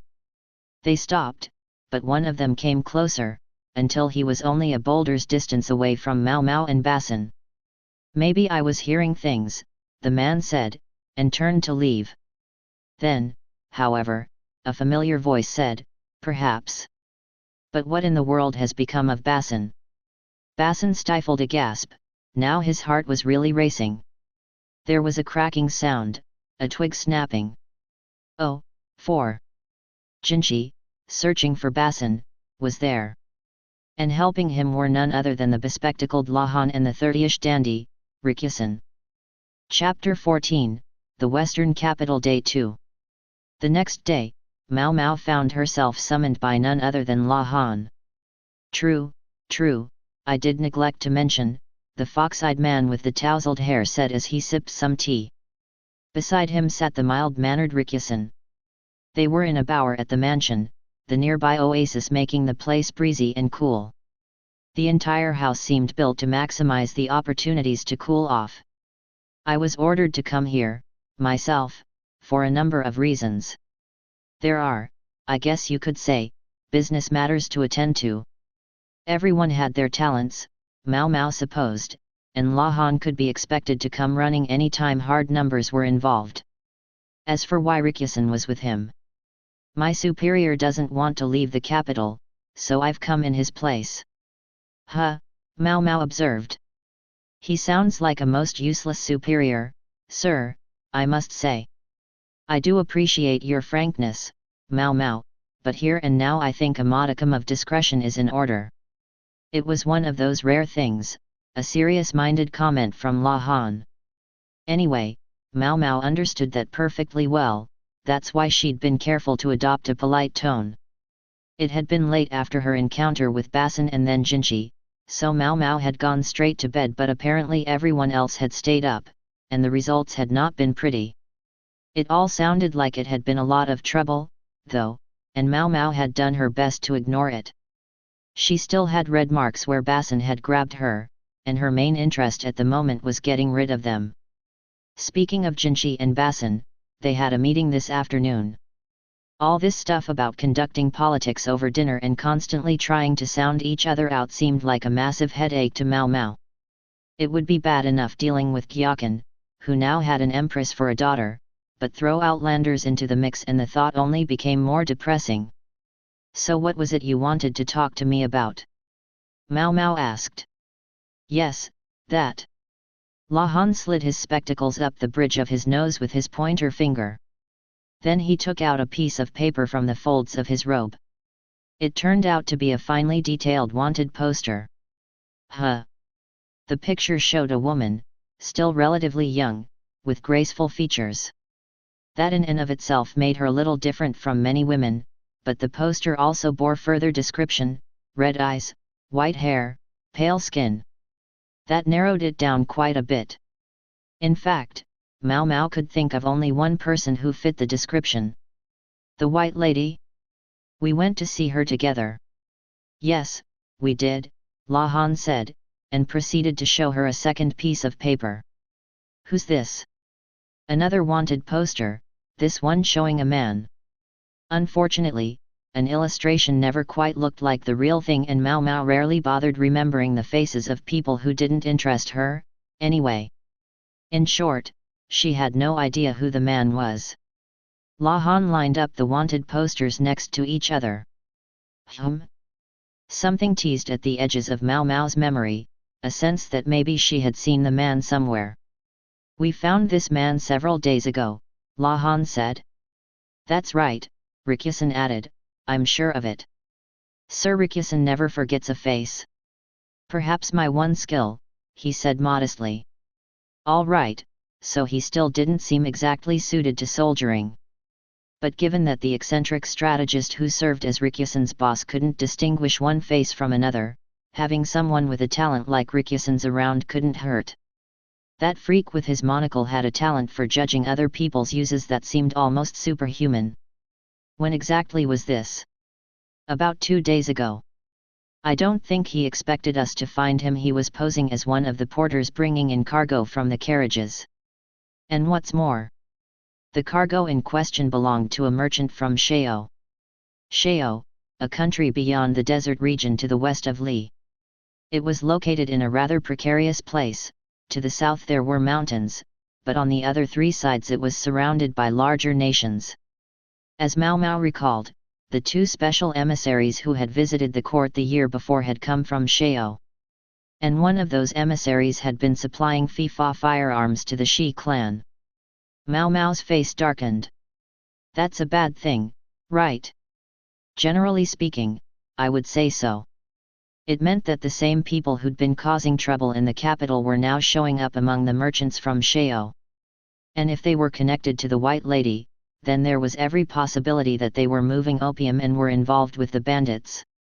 Even the politically dense Mau Mau could understand that if another nation was harboring people like that, it was a bad sign.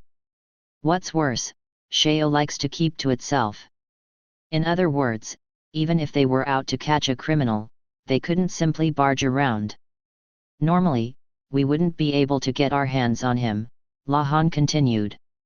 And yet it was hard to imagine that someone who'd come to an entirely separate nation was acting totally independently of his government. But we can't say anything about it. That's the problem. Their testimony, ultimately, came from just a single soldier who allegedly had a good memory. Regardless of what Rikyasen said, people could easily object that he was just one person, he could very well be mistaken about whom he'd seen. Lahan could try to inform the capital, but even if they found the fastest horse in the world, it would take more than 10 days to deliver the message and the same again to bring back any reply. All this, apparently, was what had brought him to Mau Mau. "What are you getting at?" she asked. "I want you to be at the banquet. That's why you've got a room, isn't it? Here, at this moment, you're a princess of the Law clan." Mau Mau didn't say anything, but her expression provoked a knitted brow from Lahan. "Ahem. Please don't bare your fangs, teeth at me. Who knows who might be watching? Look, even Sir Rikyasen is afraid of you." "I haven't seen anything at all, sir and ma'am." Rikyasen was looking studiously at the blue sky as if nothing were happening. Maybe he was a better man than Mau Mau had given him credit for. In short, the business negotiations in question made this man too important to refuse, whether or not he was a real merchant. But if there was more to him than met the eye, there could be trouble. If he was the real thing, might the White Lady be with him? And if so, could she have cooked up some unknown poison with her alchemy? Or perhaps they might simply use narcotics. They may even have some other plan in motion. There might be rare poisons involved. "Aren't you curious?" Lahan said. "A dirty trick. If he thought that was going to get Mau Mau to go along with him. If we catch the man, you're free to investigate exactly what kind of poisons they are." This time she said nothing, and her face remained neutral. "Of course, if you're not interested, then that's that." Mau Mau heaved a sigh, and Lahan grinned openly. Yes, it was true, he had her. But she hated agreeing for free. She would receive an honorarium, of course, but she wondered if there wasn't something else she might ask for. Consort Li Shu flashed through her mind. "So you can remember anyone you see once, is that right?" she asked, turning toward Rikyasen. He finally brought his gaze down from the sky. "Yes, ma'am. Not a very interesting talent, I must admit." "All right. Then can you determine from people's faces whether they're related by blood? Whether they're parent and child, say?" "I suppose I could try," Rikyasen said. Every child received some physical features from their parents, and Mau Mau had thought perhaps Rikyasen could see or sense such things. But he said, however, it would only be my subjective opinion. Without some very good reason, it could hardly be called proof of anything. "He's right," Lahan interjected, earning a dirty look from Mau Mau. "Isn't there any way, then?" Lahan, too, seemed to see a world that others didn't. She wished she could put that to use somehow. "You think any so-called proof that I discovered would be accepted by anyone else?" he asked. Mau Mau was forced to agree with him. Without clear, measurable criteria, there would be no way of establishing the truth of his judgments, even if he was right. Children might receive any of a number of distinguishing physical features from their parents, but they wouldn't be identical, and anyway, they would only suggest a possibility. If only there was something, some standard everyone could agree on. "My sincere apologies that I can't be of more help," Rikyasen said. "Please, think nothing of it.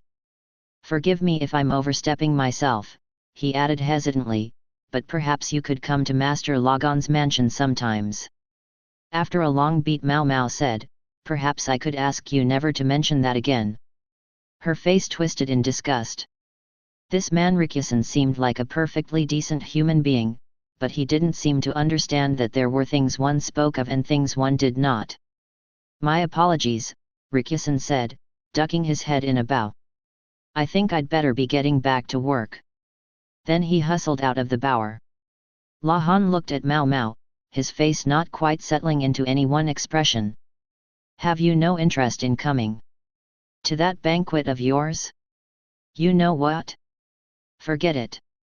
With Rikusen gone, she began talking rather less politely. Oh, don't get all huffy. This stuff the Western merchant is dealing in, don't you want some of it? So he was going to stick with the attempt to bribe her. Well, of course she wanted it. Mao Mao went silent, and La Han looked at her closely. He seemed to be thinking about something. You know, come to think of it, he said after a moment. Yes. Just because Mao Mao was angry didn't mean she couldn't be halfway polite. She took a sip of the tea the server had brought them. Last night. You and Sir Basin. Anything going on? Mao Mao had enough maturity not to simply spit the tea out, but it suddenly tasted very bitter. She swallowed it as quickly as she could. What did that have to do with this talk of parents and children? Master Basin is a veer. I know, you don't have to say it. Good heavens, stop already. You don't have to go blabbing a man's most embarrassing secrets to everyone you meet. He was right, it had been an impolite thing to say. Even if it was patently obvious to look at him, she could understand where a young man of his age might not want to announce such a fact. If he was really that embarrassed about it, she was sure her sister Pyrrhon would be kind enough to teach him. Pyrrhon liked a well-muscled man, why not indulge her? You aren't thinking of anything inappropriate, are you? La Han smirked. I don't know what you mean. She certainly hadn't been imagining shoving Basin into Pyrrhon's room. I'm sure you don't. In that case, he took a half-breath, and then he said something unimaginable. Perhaps you'd be interested in asking the Emperor's younger brother to plant his seed in your belly. It briefly occurred to Mao Mao that no one would blame her for dousing him with the rest of her tea, but as they were in someone else's house, she refrained. She did not, however, dignify his comment with a response. I know you'd like to try giving birth, just for the experience. But you have no interest in children as such. Me, I would be happy to raise the child of the Emperor's younger brother, and I would do a good job of it. Meanwhile, you could do what you like, or perhaps, not do what you don't like.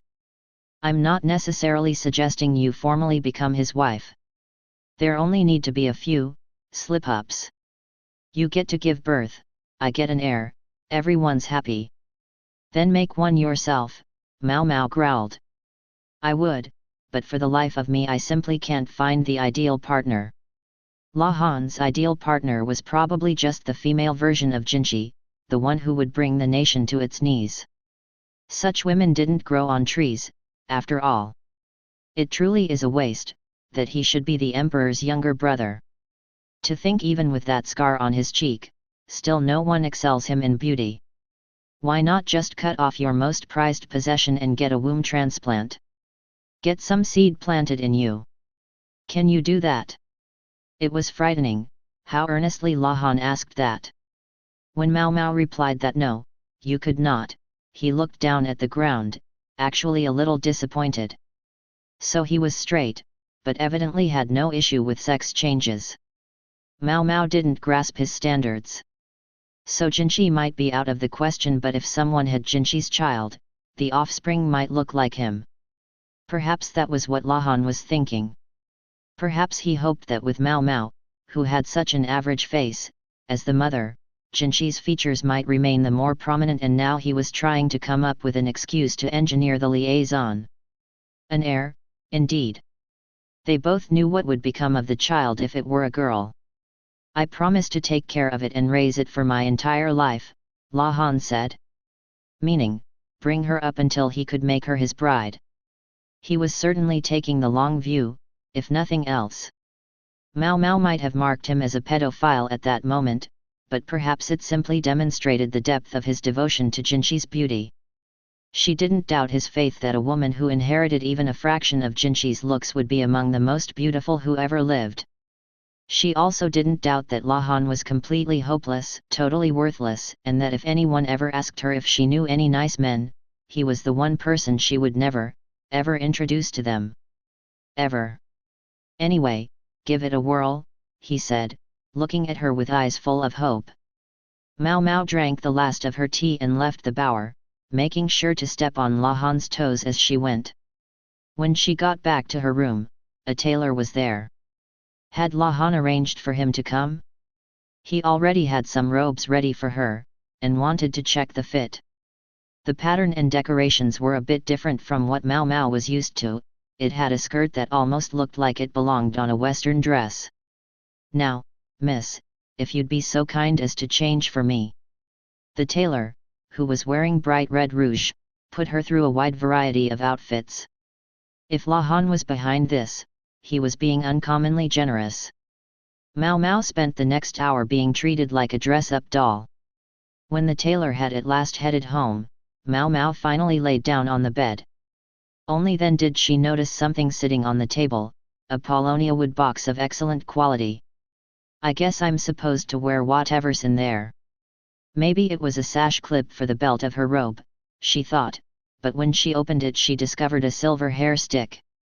For just a moment, she thought that somehow the silver hair stick she had never expected to see again had managed to return to her. It was a lovely piece, carved with an image of the moon and flowers and poppies. Lovely, yes, but Mao Mao grinned as she realized what the poppies meant. She went ahead and put the stick in her hair, just because.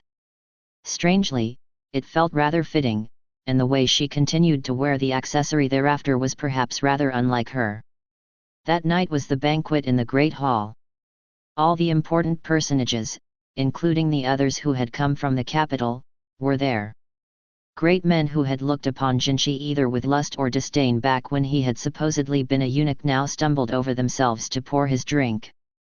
Mao Mao had to fight to suppress a chuckle. Mao Mao sat down a half step behind La Han, who was already seated. Men and women didn't ordinarily sit together, but Mao Mao was being treated as a guest. Elsewhere in the room Jinxi was seated with Gyakan, and diagonally across from them was a middle-aged man of medium build. He's well, you can see it, La Han said. Despite his ambiguous choice of words, Mao Mao knew exactly what he meant. Yuraiwu, Li Shu's father. One could certainly say he looked like the consort, but then again, one could say he didn't. Just for good measure, she looked again at La Han. He understood very well what she meant, but he gave the only appropriate answer, whom exactly am I supposed to be comparing? He was right, the matter of consort Li Shu shouldn't be made too public. Mao Mao had been careless, but then, the fact that La Han immediately guessed what was on her mind suggested rumors were swirling at the court. Moreover, because she was outside the rear palace by special dispensation, Li Shu covered her face with a veil any time she was in the presence of a man. It wasn't exactly forbidden for her to show her face, but she was probably trying to avoid doing so as much as possible. Nor was she present at this dinner. Instead, a young woman sat beside Yuraiwu. She kept stealing glances at Jinxi.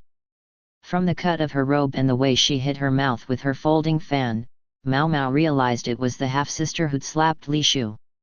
The half-sister tugged on her father's sleeve and said something to him, after which Yuraiwu, in a sort of anything for my dear daughter way, turned to Jinxi and started chatting, clearly in hopes of introducing his little girl. Mao Mao let the scene sink in. The half-sister obviously had a rather pedestrian obsession with looks.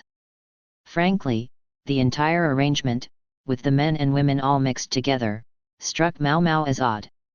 Her own qualifications for being present among all these big shots consisted of nothing more than being related to La Han, and she wondered whether it was really acceptable for her to be there at all. Maybe that was the point. Plenty of the other men present seemed to be thinking the same way as Yuraiwu. They were visibly itching for their chance to introduce Jinshi to their daughters. Gyaken's daughter was already an empress, which meant the master of the house could afford to look quite placid about the matter. Indeed, he seemed to be enjoying watching how Jinshi responded to the situation. Yes, he truly was Empress Gyakuyo's father. Even the serving women blushed when they noticed Jinshi's looks, but it wasn't enough to make them forget their jobs. They were always alert that no cup should ever go empty. Whenever a plate had been cleared, the next dish would come out, but sadly, the high officials didn't do all that much eating. Yuraiwu, for example, he nibbled on a bit of rice and some lamb on the bone, but he refused everything else except alcohol. Lahan appeared quite fond of the fish, it seemed to be all he was eating. That seemed to somewhat reassure the chefs.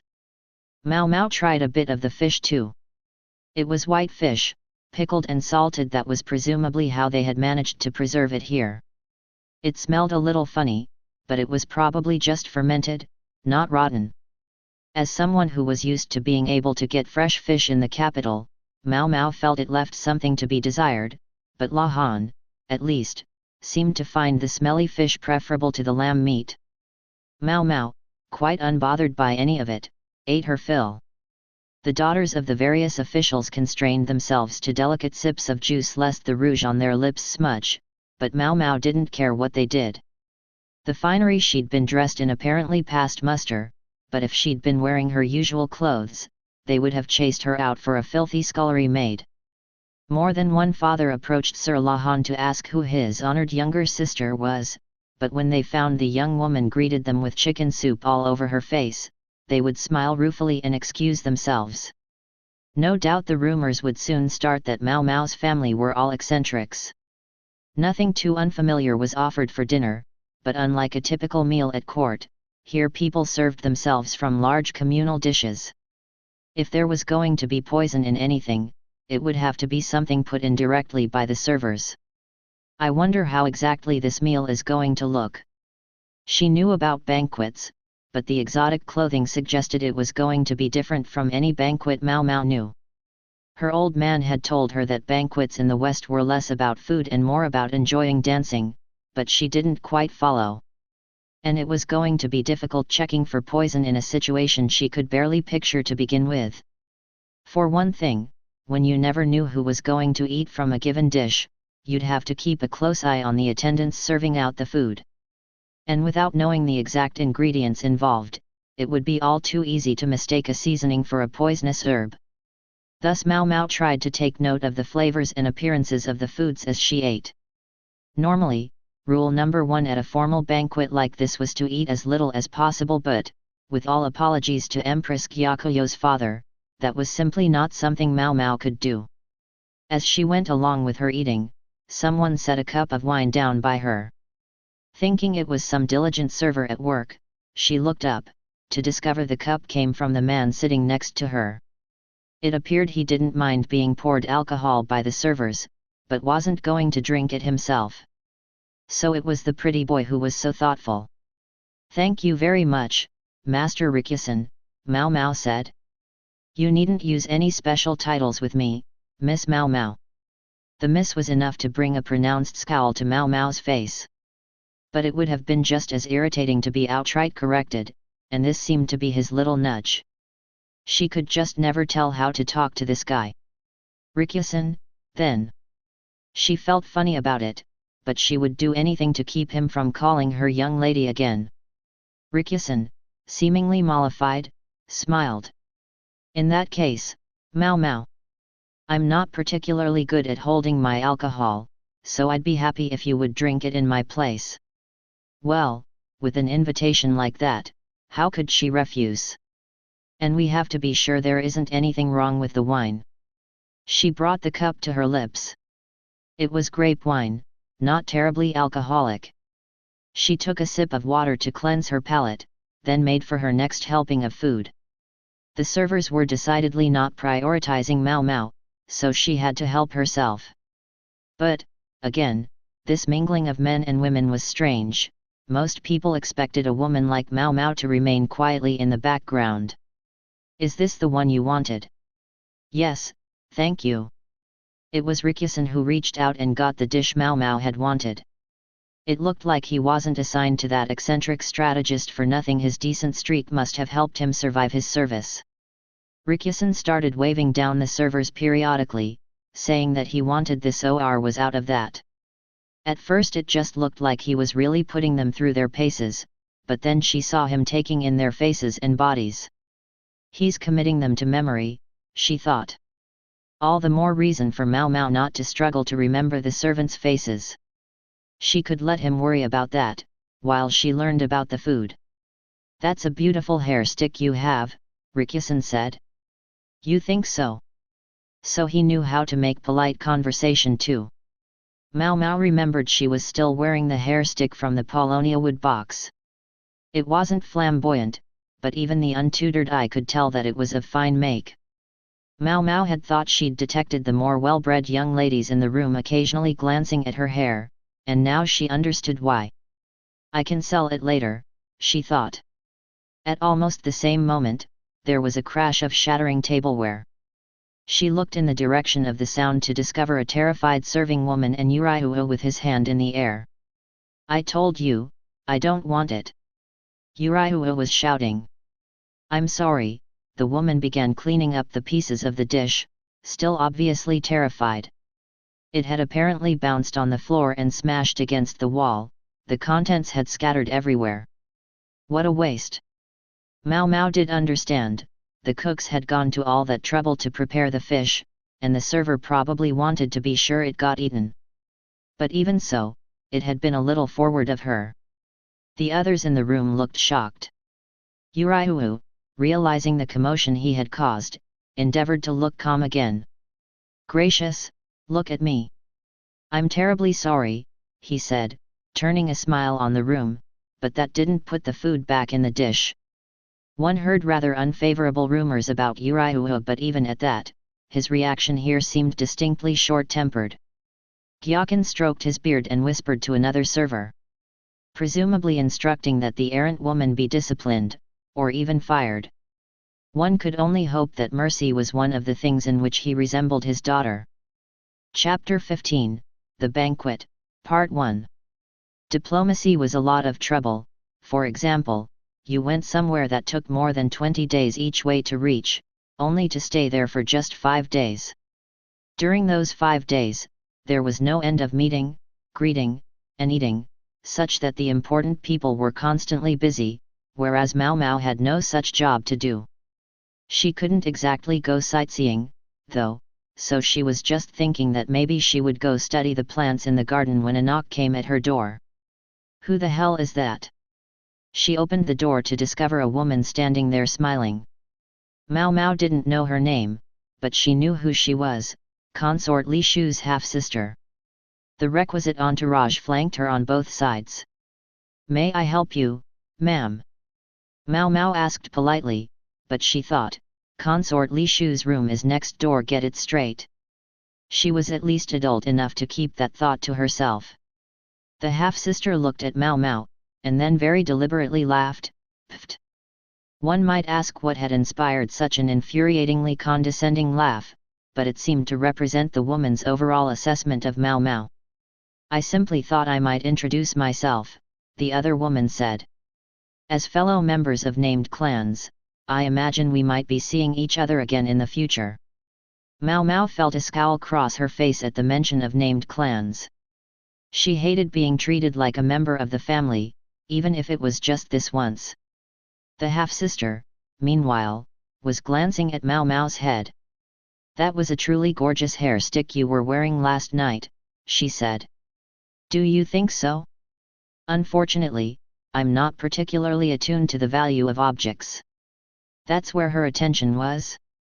These princess types were awfully quick-eyed. Mao Mao realized that if she were to sell the hair stick, it would soon be traced back to her. "I'm so terribly excited to discover what you'll wear to tonight's banquet," the half-sister said, and then with a flourish she hid her mouth behind a peacock feather folding fan and walked away.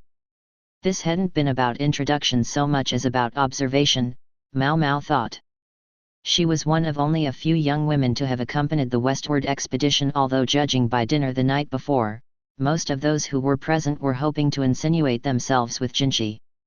Watching the way the woman's hips swayed as she walked, Mao Mao concluded that this half-sister did not much resemble consort Li Shu. If she had, perhaps Li Shu would have wondered less about her parentage. Still, if the emperor really was Li Shu's father, Mao Mao couldn't help wondering if he wouldn't have found a better way to use her. It might be malicious of her, but she thought there were probably better uses to which Li Shu could be put. Now then, having been mocked first thing in the morning, Mao Mao headed for the garden in hopes of making herself feel better. A garden, fed by the all-important oasis, was a show of power in this parched land. But Mao Mao suspected it wasn't entirely frivolous. Empress Gyakuyo's father didn't seem like the kind of man to indulge in luxury purely for its own sake. A lesson he had passed on to his daughter, Mao Mao realized, when she considered the number and quality of serving women there had been at the Jade Pavilion. And what was there in the garden? In one corner grew a strange plant, like nothing Mao Mao had ever seen. It couldn't be said to have leaves or stems. When she inspected it, eyes wide, she found it had a sort of wax on the surface, like a candle, and that it was covered in narrow thorns. It looked similar to aloe, but fan-shaped. Most intrigued, Mao Mao reached out to touch it. "I wouldn't do that if I were you. Those thorns aren't easy to get out if they stick you," someone said. The voice wasn't obviously masculine or feminine, and when Mao Mao looked toward it, she saw a lovely person in men's clothing crouching down and inspecting the unusual plant. It was Suirei. She was attended by a young man. He looked like a servant at first glance, but Mao Mao knew he was a minder. It was strange she had even been allowed to come here, evidently the minding wasn't very strict. Suirei was an apothecary like Mao Mao. They thought in similar ways, and neither of them could help wanting to learn more about any unusual plants or flowers they might come across. "All right, so what is it, and how do you use it?" Mao Mao asked. "I gather it's called a cactus.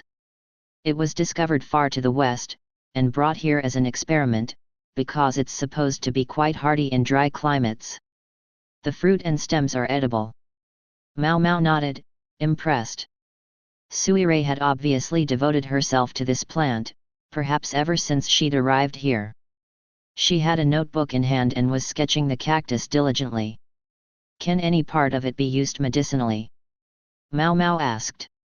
"That, I'm not sure about. Considering the resemblance to aloe, I'd expect it has some uses. They have some of that growing nearby." Her attendant took in their conversation silently. He was probably committing every word to memory, and would report on it to his superiors later. "Not that we're saying anything incriminating. They were just talking about medicine. If they have aloe here, maybe I could get them to give me some." "Out-of-burn medication?" Suirei asked. "No, the constant diet of portable rations has left my digestion somewhat irregular." "Ah. I see." Suirei might look like a pretty young man, but in fact she was a woman, roughly Mao Mao's age. She would understand the situation with a woman's belly. Because it was the health aspects that were interesting to her, she didn't go getting needlessly embarrassed over things, and that made her easy to talk to. In that way, she and Mao Mao were much alike. "In that case, perhaps I should make sure consort Li Shu takes some as well," Suirei said. Mao Mao made a sound of agreement. It was true, if even Mao Mao was feeling the effects of their diet, the sheltered princess was probably suffering. She was so thoughtful about others that she often even refrained from using the toilet when she needed to. At least her health was being more or less looked after, thanks to Aduo's always being with her. "In terms of ingredients you can find around here, it might be good mixed with yogurt," Suirei said. The fermented milk products certainly did help keep things regular. I'm not so sure that's a good idea." "Why not?" "Because there were so many foods Li Shu couldn't eat. White fish could give her a rash, and she didn't cope well with honey. If they gave her something she wasn't used to, so far from making her movements better, it might well make things worse. Mao Mao had spotted Li Shu mostly avoiding unfamiliar foods at dinner the night they'd come to the mansion. A furrow formed in Suirei's brow as she listened to Mao Mao. Mao Mao knew perfectly well how much trouble this all was. If Li Shu had been born a commoner, she probably wouldn't have made it past 7 years old. Still, she'd done well to endure the long journey, maybe she deserved a kind word and a pat on the head. But no, that wasn't in Mao Mao's character. Mao Mao had a notebook and writing utensil ready to go, much like Suirei's. Suirei was making meticulous drawings of everything that hadn't shown up in the encyclopedias. Mao Mao joined her, and for a while the two of them worked in silence. Suirei's attendant never yawned, but only watched them with an inscrutable smile. I actually wish the little shit were here right now, Mao Mao thought, by which she meant Zhou Yu. He was a talented artist, that much was for sure, but Mao Mao was convinced that drawing pictures was never going to make anyone a living. Everyone was willing to buy his portraits now because a kid who was such a good artist so young was such a novel thing. They would grow tired of him soon enough. Maybe we could get him to do erotic pictures? They had plenty of models. Mao Mao's rather filthy thought was interrupted by what sounded like a distant roar. "What do you suppose that was?" she asked. It had sounded like some kind of wild animal, and it raised goosebumps on her skin. The birds, startled, fluttered out of the trees. The delegation from the west has apparently promised a most interesting gift. They once brought a creature called an elephant. The explanation came from none other than the minder. An elephant? Mao Mao asked. She'd seen them in picture scrolls. They were huge animals with long noses. She'd seen carved elephant tusks before, but never the living thing. Allegedly one had been offered to the Empress regnant, but that had been before Mao Mao had been born. Was that an elephant that we heard just now? No, perhaps a tiger. It seemed the man didn't know. To bring a living tiger, though Mao Mao had encountered tigers only in the form of pelts and medicines.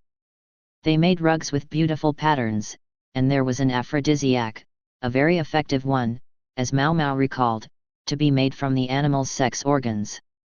How effective was it? Let's just say that the next morning, even Pyrrhin had been satisfied. The medicine had enabled her partner to last just that long. I suspect we might see the animal at tonight's banquet. That sounds very interesting, Mao Mao said, and it wasn't just politeness, she meant it. Music and dances weren't of much interest to her, but a living animal now, that was intriguing. She felt her heart beat a little faster, and she doodled a tiger in her notebook. The minder watched her, smiling. The servants have prepared cactus juice, he said. Would you like to try some? Well, no reason why not. Time passed as Mao Mao drank juice and chatted with Suirei, and then it was afternoon. During their talk, Mao Mao sometimes found herself thinking about Shisui. The two half-sisters seemed to have gotten along well, notwithstanding the antagonism between their mothers. Or at the very least, Shisui had seemed to have a soft spot for Suirei.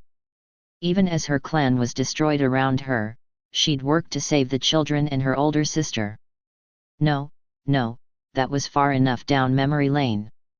Get too lost in the past and you might not find your way out. When Mao Mao got back to her room, she found some people waiting whom she presumed had been sent by La Han. They had new accessories and retailored clothing. A woman in ostentatious makeup took one look at the plain, unadorned Mao Mao and grinned openly. Mao Mao took a step backward. It was, as always, exhausting getting prettied up. The banquet was absolutely packed full of important-looking people. Per Western custom, they ate standing up, a variety of dishes was laid out on a table, and you went along with a plate and took whatever you wanted. It's practically an invitation to poison everything in sight. It was, quite honestly, all rather new to Mao Mao, but that also made things a little easier in its own way. One thing that struck her was how it seemed to be the custom here for men and women to appear as pairs. Often, a man would bring his wife or girlfriend, but if he didn't have one, he might well be accompanied by a sister or other female relative. La Han had been planning to introduce Mao Mao to everyone as his little sister, but after a good crushing of his toes he'd decided to stick to simply calling her a relative. As easy as it would have been to poison any given dish at this banquet, it would also have been difficult.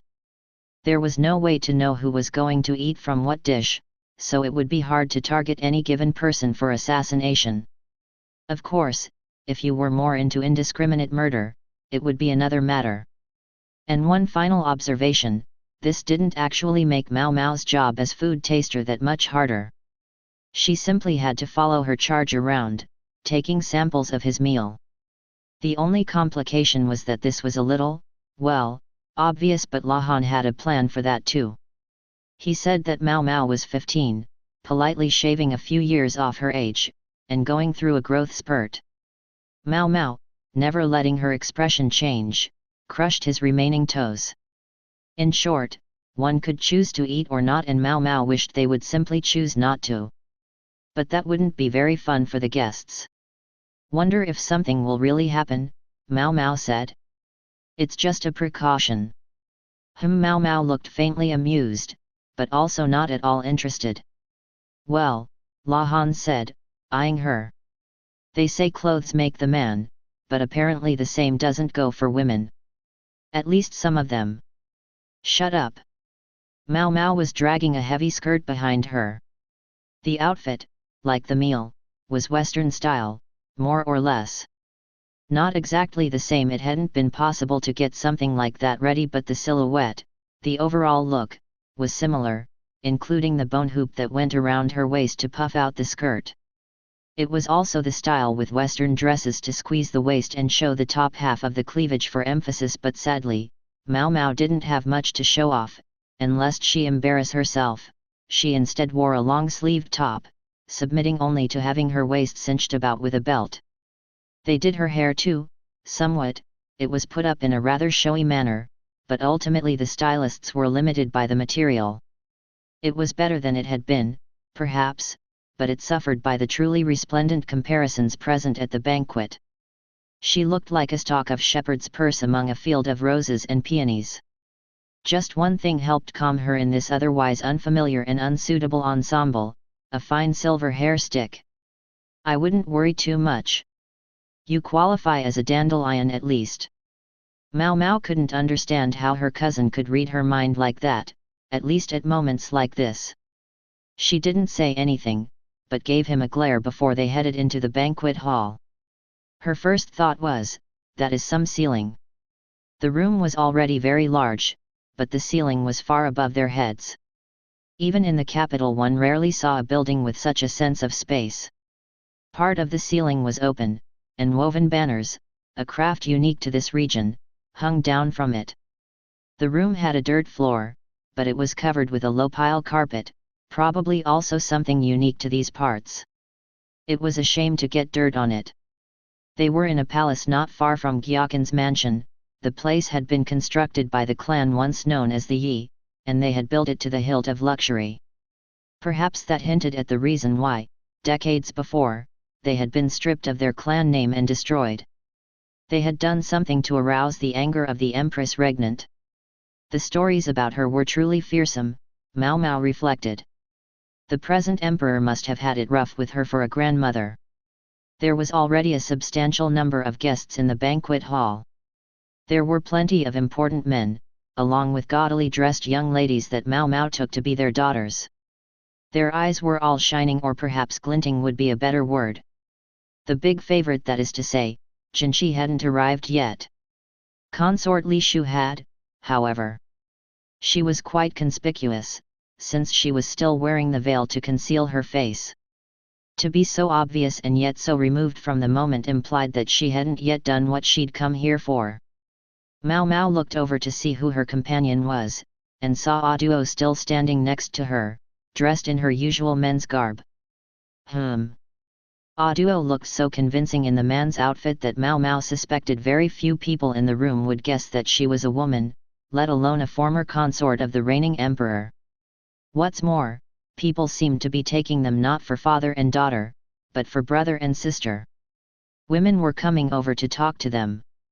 Not without reason, Mao Mao thought, had Aduo been the idol of the ladies of the rear palace for so many years. La Han, of course, knew well enough to greet the two of them, and Mao Mao also offered a polite hello. My. I thought you must be someone's fine young daughter, said Aduo. You jest, milady, Mao Mao replied, but she wasn't surprised to discover that Aduo was far better at polite flattery than La Han. Consort Li Shu, meanwhile, owing to La Han's presence, remained hidden behind Aduo. Her dress was appropriate for a young woman of her age, neither too showy nor too restrained, and the colors matched Aduo's outfit. Perhaps they'd picked their outfits together. Li Shu's perfume, though it wasn't her usual stuff. Maybe it was a way of keeping herself from becoming intoxicated by the atmosphere of the place. Mao Mao would have liked to talk to them a little longer, but they no doubt had things to do. Besides, La Han was here to build his relations with the people from the west, not chat with consorts from his own court. There was much black hair to be seen, but also gold, brown, and even red locks here and there. Eyes tended to be bright colors, and the body types were different from what Mao Mao was used to. Seiyushu was said to have much mingling of blood with the west, but many of these people were more likely emissaries who had come from the west proper. La Han was soon approached by a man and woman with reddish-brown hair. I can't understand a word they're saying, thought Mao Mao. She knew a smattering of one of the Western languages, but not enough to actually speak it. Besides, the Western reaches were home to a variety of tongues, and the one she knew was from farther west than where they were now. La Han soldiered gamely on, conversing one halting word at a time. Eccentric he might be, but he wasn't without his talents. The man and woman greeted Mao Mao and said something else politely, then departed. Can I go ahead and get something to eat? Mao Mao asked. It seemed to be about the only thing she could do at the moment. That, and keep up the polite smile she'd mastered in the pleasure quarter. Go ahead. I didn't bring you here to meet and greet, anyway. Don't drink too much. She'd been distinctly intrigued by the tray of alcohol one of the servers was carrying around, but La Han had warned her again before they'd come in not to get drunk. Although Mao Mao wasn't sure how much trouble she could really get into with the mild, juice-based alcohol. I wouldn't get drunk. I heard you emptied a barrel on the way here. Who'd snitched on her? It had to be Jinshi or Basin. Mao Mao clicked her tongue. True, you couldn't be too careful, but was it really possible that the infamous white lady was somehow involved here? Mao Mao had brought some medicines along that she thought might prove useful if anything should happen, but she had no idea if they would really help. La Han, meanwhile, was in his element. Behind his spectacles, his fox-like eyes were glittering. The mixed blood of the people of Shao produced a great many striking beauties. According to La Han, the cad, it was the numbers that made up a woman that were beautiful. So a woman wasn't beautiful as such, but the numbers that made her up were? It didn't make much sense to Mao Mao, but apparently the eccentric strategist's nephew was more than a little eccentric himself. She suspected he saw a world that was invisible to her. But then there was the moment when, stroking his chin, he said, "Look at her. The imperial younger brother is prettier than that." The words seemed to leave his mouth so easily. That was when Mao Mao was sure he didn't know the first thing about how women thought. La Han glanced at Mao Mao, and from his appraising look she gathered that whatever numbers made her up were not appealing to him. With enough work, you might be able to bear a next generation that's beautiful, at least. What was he trying to say? And could anyone blame Mao Mao for crushing his toes underfoot? Wincing, La Han passed Mao Mao some juice non-alcoholic. She followed him around, looking annoyed. They're all so big, she thought. The mixed bloodlines must foster improved height. Partly, the Westerners were all on the tall side, but the joining of different bloodlines seemed almost by definition to produce people who were larger than their parents. Mao Mao couldn't speak for people, but when you bred plants with closely related species, you supposedly got larger individuals from the seeds. She was lost in thinking about how she'd like to try that in her field back home if she ever got the chance, when she suddenly realized that a wall had formed around her. A wall made of one woman and two men. One of the men appeared to be an interpreter, but the other looked like a servant rather than a master. The woman, her dress emphasizing her chest as was the custom, seemed to be the most important of the three of them. She was beautiful, with bright-colored hair and sky-blue eyes. She was tall to begin with, and she'd augmented her height with high-heeled shoes. Mao Mao didn't say anything, but caught La Han's gaze. Didn't he say something about forging bonds with Western merchants? The woman certainly didn't look like a merchant. More notably, Mao Mao remembered her. Her golden hair and almost translucently pale skin. And the blue hair ornament she was wearing. She was one of the special emissaries who'd visited the capital the year before. They'd distinguished themselves by having one of them wear a red and the other a blue hair ornament. If they were still abiding by the same color scheme, this was the calmer and more mature of the two women. "I'd love to talk more with you," she was saying. She wore a scintillating smile, but it frightened Mao Mao. She could sense something lurking behind it. And yet at that moment, it seemed less sinister than it reminded her of. Consort Gyakuyo. It's the same sort of smile as Consort Gyakuyo's. It smelled not of business, but of politics. Was this what they were really here for? Western merchants, my ass, Mao Mao thought as she picked up her skirt and followed La Han. Isla, was that her name? Mao Mao tried to remember, she'd heard it once. It was, in its own way, laudable that she remembered it at all, considering how she tended to forget anything she wasn't specifically interested in. Isla was the other emissary, the one who, it appeared, had been selling fifa to the Shi clan just before the rebellion the previous year. This woman before them had some nerve, walking right up to them after her partner had pulled something like that. The Yi clan palace had been built in imitation of the Western architectural style, up to and including this banquet hall.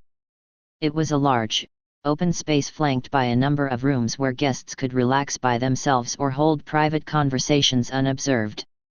And private conversations usually meant something was going on. A girl with skin the color of barley danced to the music of an instrument Mao Mao had never heard before. Nobody would notice if a few people slipped away from the crowd, and if anyone did, it would have been rude to ask after them, anyway. Why would she come to La Han, though? The small, tousle-haired man looked almost comically mismatched with the tall, golden-locked beauty. The presence of third parties Mao Mao and the others would nix any idea that the two of them might be off to a secret tryst. Maybe that's why she chose him. The woman had come to the capital as an emissary, but it seemed marriage had been on her mind as well, and Mao Mao had been involved herself in undermining those prospects. The thought made her a little uneasy. She worried that the woman might still recognize the moon spirit, even if he was now dressed in men's clothing and bore a wound on his cheek. Still, even if she noticed Jinchi, she probably wouldn't be able to say anything about it publicly. Black tea was poured into a delicate porcelain cup.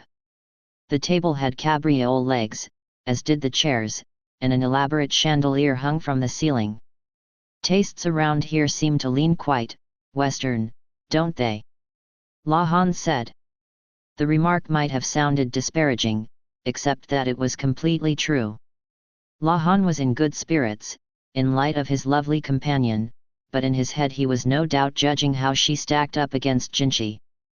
That's true, the woman replied. Although some of the furnishings could be considered behind the times. The place was neatly maintained and the furniture was in good condition, but most of it seemed to have been inherited from the previous owners, and more than enough time had passed for it to have gone out of style.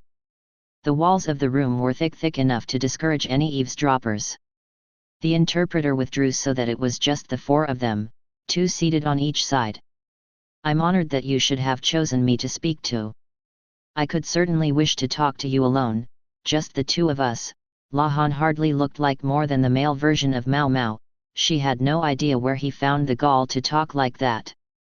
That depends on what you wanted to talk about, Master Ra Han. The woman spoke fluently, but couldn't quite seem to get her tongue around La Han's name. Well, it wasn't an easy one. Maybe that also explained why Lahan avoided ornate or circuitous expressions. It had to make him more understandable. Mao Mao followed their conversation easily. The woman's servant wore a look of grim concentration, manfully trying to understand what was being said. I believe you expressed an interest in products from regions farther west, the woman said. Yes. I would be surprised if anyone wasn't interested in such things. He's got to repay the debt. They were coming up on a year since Lahan's adoptive father had made a very expensive purchase at the brothel. Mao Mao's understanding was that half the amount had been paid off, but the other half remained to be redeemed, with the house as collateral. Knowing the old madam, the moment the time was up, she would be at their door with her enforcers. She would probably start auctioning off the furnishings right there. Heh. Then I think we'll get along very well together. The woman took out a piece of carefully tanned parchment covered with characters that Mao Mao took to be numbers. Lahan's smile broadened. A most interesting proposition, but will we both profit from this? He said. The price certainly gets no objections from me, but this is the first time anyone's ever come to me with such a prospect. I confess, I can't help thinking that if we have to bring the grain to you, it'll be difficult to remain in the black. Yes, perhaps. But I assure you, I didn't embark on this venture without forethought. If we use the sea routes, we'll be able to transport large quantities, and more importantly, the value of grain and rice will go up in my country. Now the woman took out a map. Geez, the moment I think they're going to talk about politics. It really was about money. Well, okay, so Mao Mao got the sense that it might have something to do with politics, too, but she couldn't really be sure. Quite frankly, she didn't care. She just sat there, thinking about different ways to use cactus and looking like she might break into a yawn at any moment. Until, she suddenly heard something she couldn't ignore. It was the woman saying, very soon, insects will bring catastrophe upon my country. The northern catastrophe. Mao Mao, startled, nearly slapped the table, only just managing to stop her hand before she struck the surface. But the movement was plenty to give away her interest in the subject. The north of Sheo was Hoku Aren. Mao Mao was stunned to realize that the same thing so preoccupying Jinchi and his cohort should come up here at this moment. The woman, the former emissary, seemed to grin at her. And then she said, if this proposition doesn't work out, I have a favor to ask of you. Her brow tensed. Will you help us flee our country? Problems tend to accumulate, Mao Mao realized again. Oh, how they do pile up. Chapter 16, The Banquet, Part 2. Well, what to do? Lahan sounded downright giddy as he slid his glasses up the bridge of his nose, thinking furiously. For him, the emissary's request for political asylum was probably less interesting to consider than how best to make the business negotiations pay off. Business meant the flow of money, the flow of goods. It was a world drenched in numbers, and that had to be engaging for him. I think you can answer that question better than I can. Whatever we do or don't do, wasn't it a fascinating conversation? Oh. Ahem, yes, of course I'll at least have a talk. I assume that's her objective. He made it sound so simple, Mao Mao thought. Insects bringing catastrophe had to refer to a plague, of that she was sure. Rising grain prices meant there was a threat of famine. The emissary they'd spoken to was from Sheo. But then there was the woman Isla, who'd been conspiring with the Shi clan. Evidently, Sheo was not monolithic. Even so, a request for political asylum was beyond anything Mao Mao had expected. Mao Mao didn't like to spend her time worrying about other people's problems. And the problems of entire nations? Count her out. So why did she keep finding herself drawn into things like this? They could have brought Lahan along and left it at that. I wonder if she recognized me, Mao Mao thought. She wondered whether the emissary realized it wasn't the first time they'd met. The light had been fading the last time, but they had seen each other face to face. Even if the woman did remember her, though, surely there must have been another way to go about things. Maybe she just wanted to be able to show some kind of connection to us. If so, then maybe Mao Mao talking about it would have been a part of her calculations. A way of putting a check on something else. Mao Mao wasn't one for gossip and games, though. She was more keen to see what was going on in the banquet hall. Why would you go off and have a secret conversation when you thought there might be suspicious characters lurking about? When they got back, they found that the eating and chatter had ceased entirely, and something new was going on. Is this also a Western custom? Mao Mao asked. There was music playing, and men and women were facing each other and dancing along to it. Well, if you could call it dancing, it wasn't a performance like a proper troupe might put on, more just spinning around the room in time with the rhythm of the music. This, evidently, was why the men and women had been requested to come in pairs. I'd trip over someone's feet before I knew it, Mao Mao thought, confident that this was one thing she absolutely did not want to do. She looked at La Han. Oh, don't worry. I'm hopeless at this, myself. Thank goodness they had that in common, at least. As they looked around, they spotted a crowd that had formed and who should be in the middle of it but a very familiar, very beautiful man. Jinchi was mobbed, and was flashing the heavenly smile Mao Mao had already seen her fill of back when he was supposedly a eunuch. Basin was beside him, but frowning. Poor choice of sidekick. Basin was never going to be much help here, he flinched back visibly from every young woman who approached. With his strength, he's probably so nervous right now that he couldn't dance even if they got him out there. Mao Mao rubbed her wrist where he'd grabbed her the day before. There were still faint red marks on it.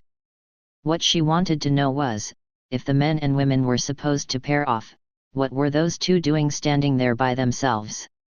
I believe Lady Aduo pulled a little prank. If she were to pose as a man, that would be too many of them, no. Ah, I see. If Jinchi were to accompany consort Li Shu, then Basin, who, as a member of a named clan, had the status, could accompany Aduo, even if he might feel a little funny about it. But, with all due respect to Jinchi and Basin, knowing Li Shu, it would be much better for her if Aduo acted as her escort.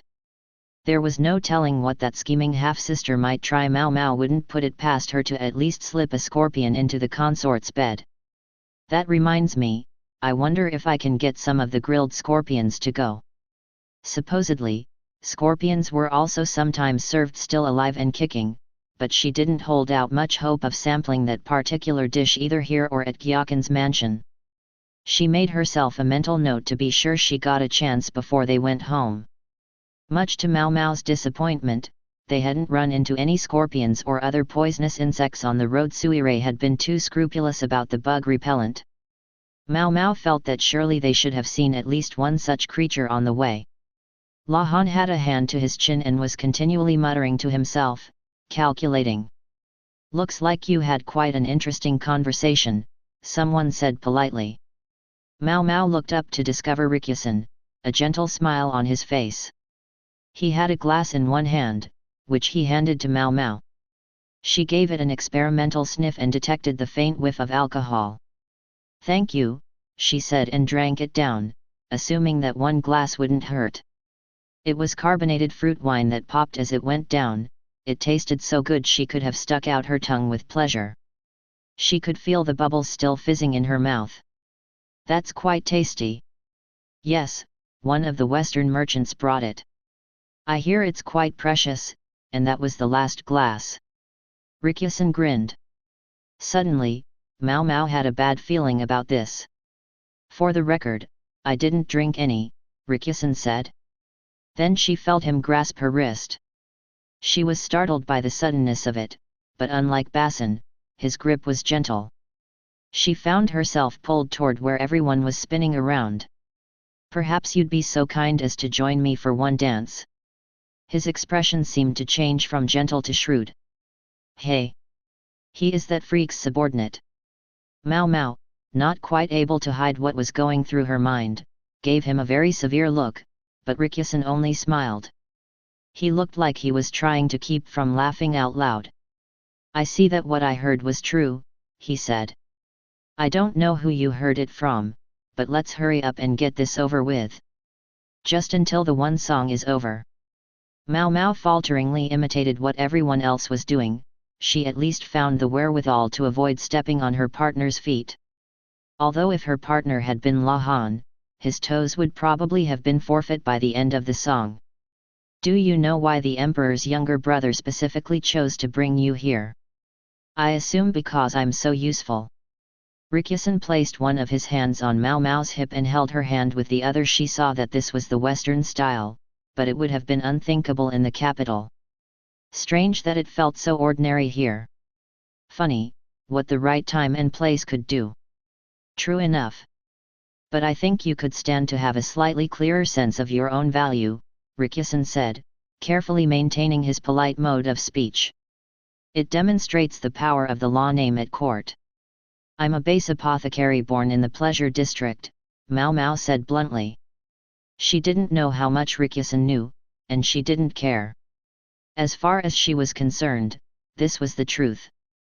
"That's well and good. Just one thing, though." Rikusen smiled again and glanced to the side, in the direction of the crowd. The beautiful man at the center of it was looking directly at them. "Please remember that you aren't a disinterested third party. Never forget the import of what you wear on your head." Does he mean the hair stick? She thought, but Rikusen was already taking her hand. He brought her fingers slowly to his lips and kissed them. "Come on, really?" Mao Mao thought. It was the same sort of thing that traveling performers jokingly did for the prostitutes.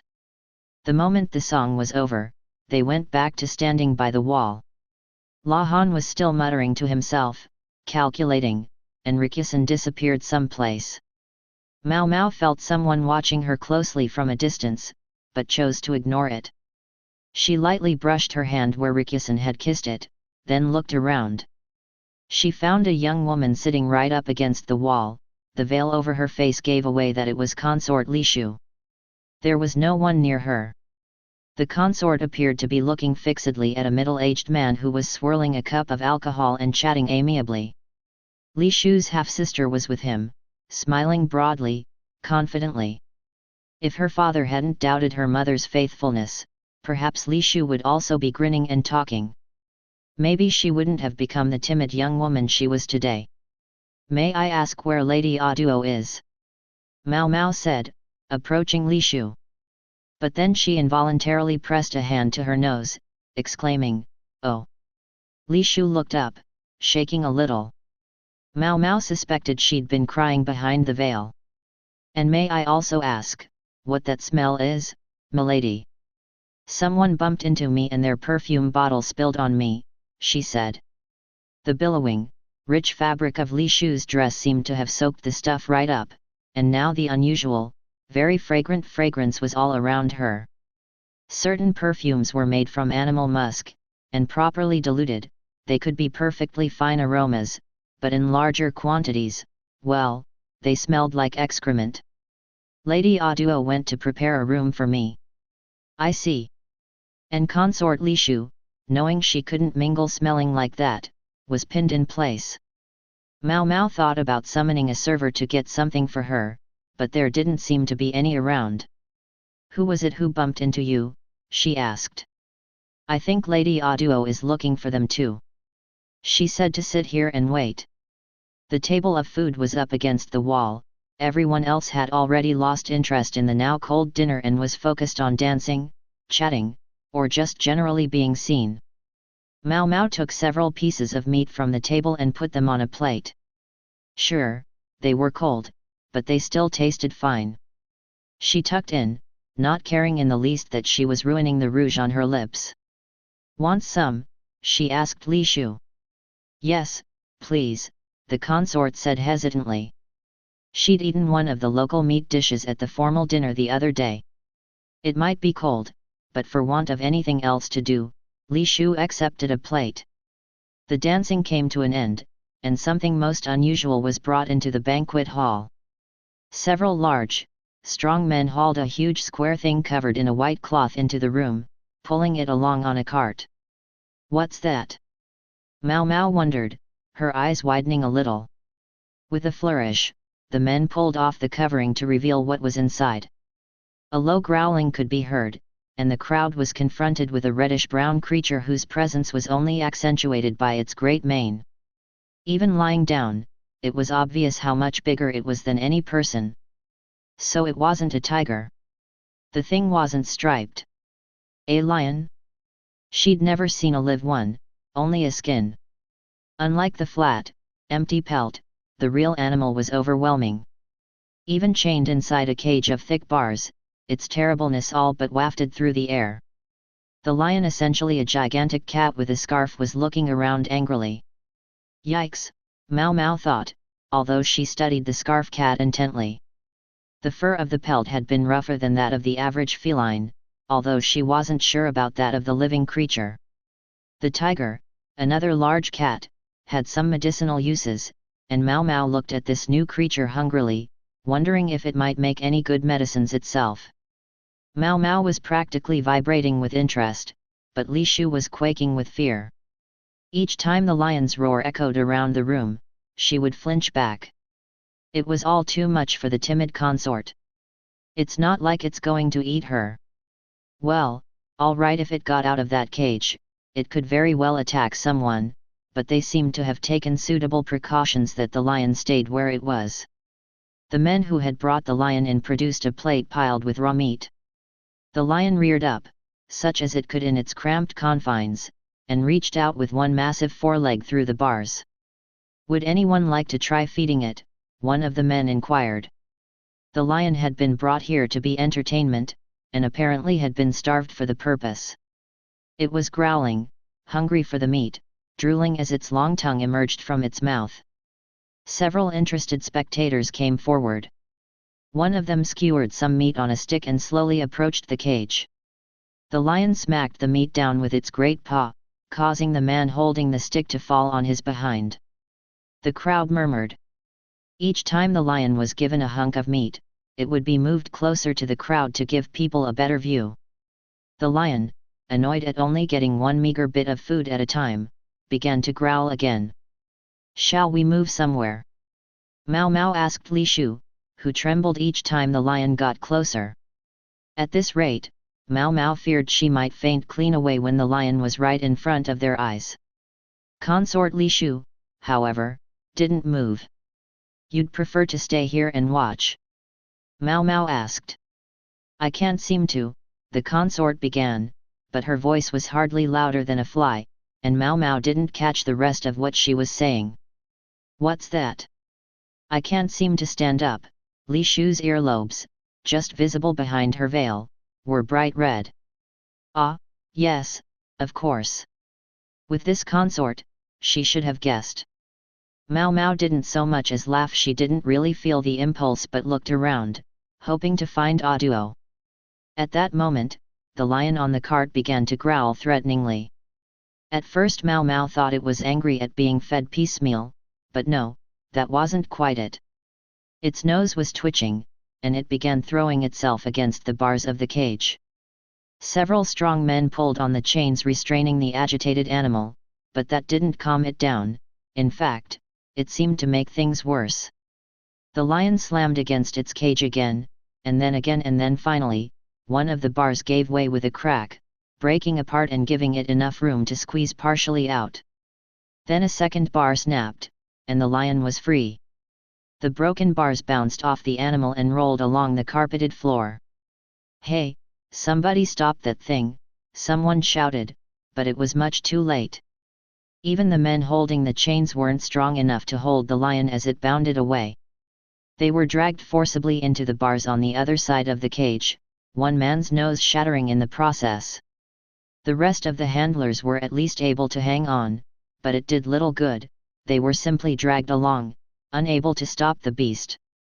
The entire affair took only a few seconds, but it felt like an eternity to Mao Mao.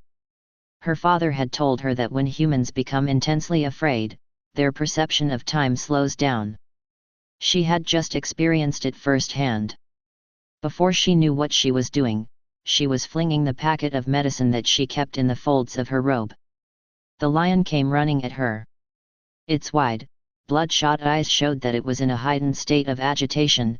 It wouldn't be bothered by a little thing like that. Running away would have been the right answer, throwing something at it was a waste of time. And in the time it took Mao Mao to come to that conclusion, she realized somebody was clinging desperately to her sleeve. Oh, shit! It was Li Shu, still paralyzed with fear. This could hardly have been worse. Mao Mao could easily have shaken out of the consort's feeble grip. Perhaps she should have. The next thing she knew, Mao Mao was tumbling gracelessly along with Li Shu. They ended up under a table. It was probably a useless gesture. One swipe of those mighty paws would take out not only the table leg, but probably Mao Mao and Li Shu as well. Li Shu was looking at the lion, unable to even blink. The veil had come off in the fall, and on her face was an empty expression, as if all she could do was wait for her impending death. Those terrible claws never came to tear them in two, however. No one moved except the lion, which lazily raised a foreleg high. But then there was a figure between it and Mao Mao. Somebody holding a broken iron bar. Before the lion could bring its paw down, the figure smashed it in the nose with the iron bar. There was no hesitation in the action, only a single-minded attempt to strike a place that was vulnerable on both humans and animals. There was a thump, and the lion's blood flew through the air. It was joined by shards of iron as the bar shattered further. Again without hesitation, the figure struck out with what was left of the bar, hitting the animal between the eyes. Then the person looked at the shattered bar and said almost nonchalantly, "Well, that didn't last long." It was hard to tell whether he was talking about the iron bar, or the lion, which was thrashing about with the pain of its broken nose. The voice was one Mao Mao had become quite familiar with during their travels. She had long been wondering what this man was doing as Jinchi's attendant. She'd always thought there must be people more suited to the task. But there you have it. Her wrist still ached where he'd grabbed her days before, and he presumably hadn't been using his full strength then.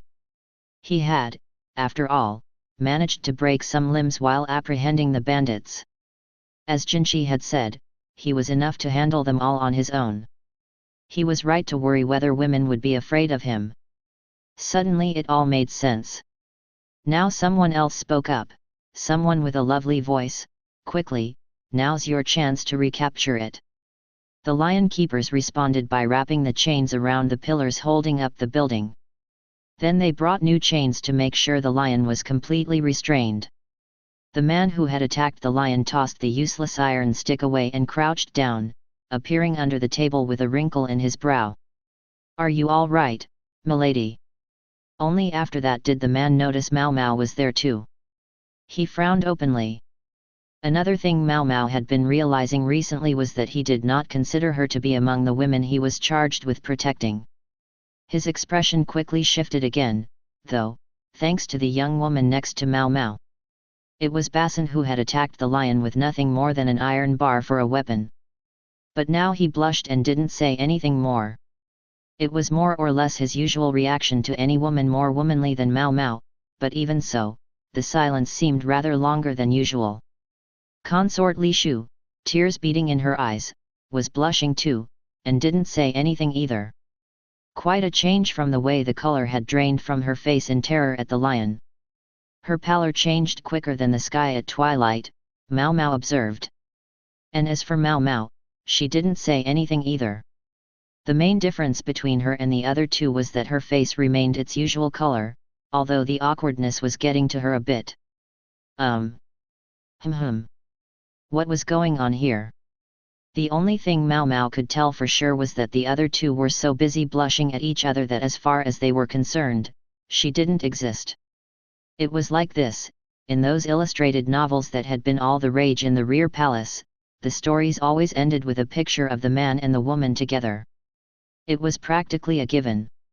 The one thing you never saw in an illustration like that was a third wheel.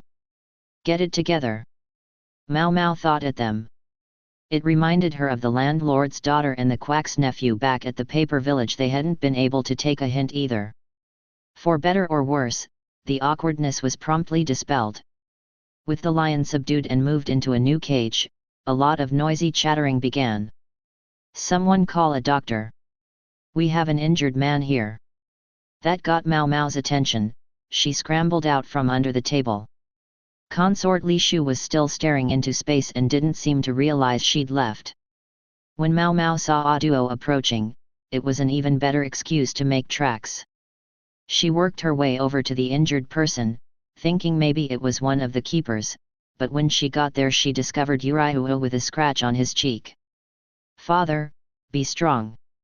Don't leave us." Li Shu's half-sister was clinging to her father and wailing like the heroine of a tragedy. It's just a scratch." Mao Mao, a look of annoyance on her face, was just about to leave the scene again when the half-sister cried, "How dare he! How dare he injure my poor, beloved father just to stop some silly lion?"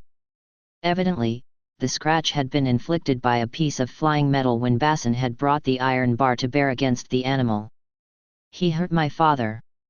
He'll pay for this," she yelled. It was almost comical. It was obvious she was less concerned for her father's well-being than she was interested in looking concerned so as to make herself more attractive to the watching crowd. The real issue was who had injured her dear, beloved father.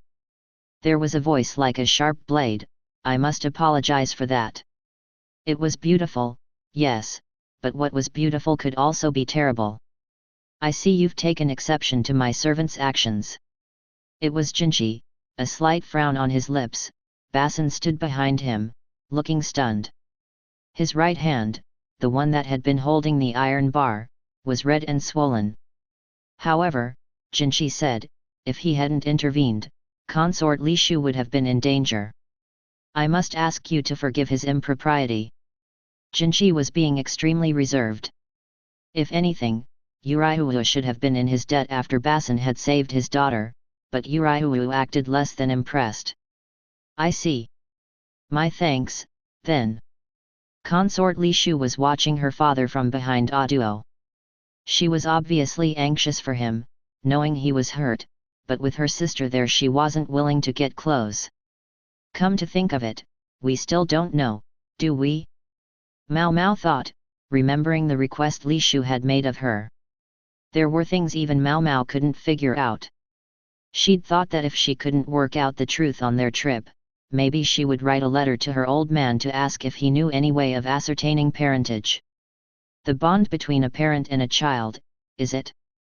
Mao Mao thought, letting her gaze settle on Yurihuo and the half-sister. The young woman appeared to be trying to figure out a way to walk back her comment, but nothing was coming to her and her mouth simply flapped open and shut. "Boy, she's got bad teeth." The decay was well advanced, to the point that they had turned black. Maybe it was all those sweet foods. At her age, she certainly didn't have any baby teeth left. There would be no fixing this. Mao Mao thought about selling the young woman some toothbrushing powder to help keep it from getting any worse, but hard on the heels of that thought, she had another. Almost before she knew what she was doing, she was standing in front of Yurihuo. What are you doing?" the half-sister asked. Mao Mao grinned at her. "I'm not a doctor, but I'm something of an apothecary." Then she grabbed Yurihuo's chin violently. He reacted with intense surprise, but Mao Mao simply went on, "This scratch is nothing much. Rub some spit into it and it'll heal, no problem." "Spit?" Yurihuo exclaimed. She'd only been joking. In fact, human saliva could be toxic itself, so it was best not to use it in one's medical procedures. "But how about the inside of your mouth?" she said. "Arg!" Yurihuo exclaimed as she forced his mouth open. She was greeted by a faint whiff of alcohol. She carefully inspected his teeth, which were crooked, as one would expect for a man of his age. Then Mao Mao grinned again. "Here, a free bonus." "What?" the half-sister said immediately before Mao Mao wrenched her mouth open too. "Geez. Clean your teeth." Mao Mao thought. It wasn't just the young woman's front teeth, the ones in back were in pretty bad shape too. Was that why she was always covering her mouth with her folding fan to conceal the state of her teeth? This was one overindulged young woman. But now wasn't the time to be thinking about how to do effective dental treatment. Finally, Mao Mao stood up and marched over to Li Shu. One for the road. Li Shu couldn't speak for shock as Mao Mao opened her mouth, revealing a set of small, white teeth. Her nurse must have had a good sense of discipline, because her teeth were still clean. What do you think you're doing?" the half-sister demanded, but Mao Mao ignored her and returned to Yuraihu. "Do you know how many teeth your late wife had?" she asked.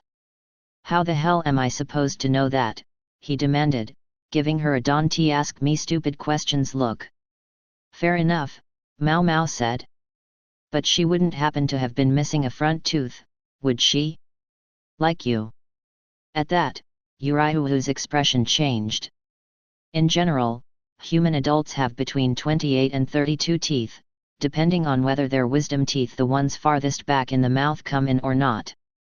But every once in a while, someone may have fewer than 28 teeth. In about 1 out of every 10 people, other teeth besides the wisdom teeth fail to come in. The exact reason for the phenomenon was unknown, but often the trait was passed from parents to children. An inheritance, as it were. You might be interested to know, Master Yuraihu, that you, this young lady here, and consort Li Shu are all missing a lower front tooth. Considering how the teeth fit in the mouth, I think you were each born that way. Mao Mao had felt like something was a little off when she looked in Li Shu's mouth. That's what it had been. Teeth were essential to living a healthy life. If they went bad, toxins could even enter the body from them and make a person ill. When a person lost their teeth and could no longer eat easily, that was when they began to waste away. If the chances of a naturally missing tooth were 1 in 10, it was always possible that any 3 given people would each be among that 10%. However, for them all to be in the same place, and all missing the same relatively unusual tooth, it started to look a lot less like coincidence. Relatives often share certain traits. For example, consort Li Shu can't eat white fish. You wouldn't happen to have the same dietary restriction, would you? How did you know that? Yuraihu asked suspiciously. Simple enough. I observed how upset you were by the fish platter at dinner. I can hardly think a man as old and no doubt mature as yourself would react like that simply because he didn't like the food. She recalled how he'd sent the tray of fish flying.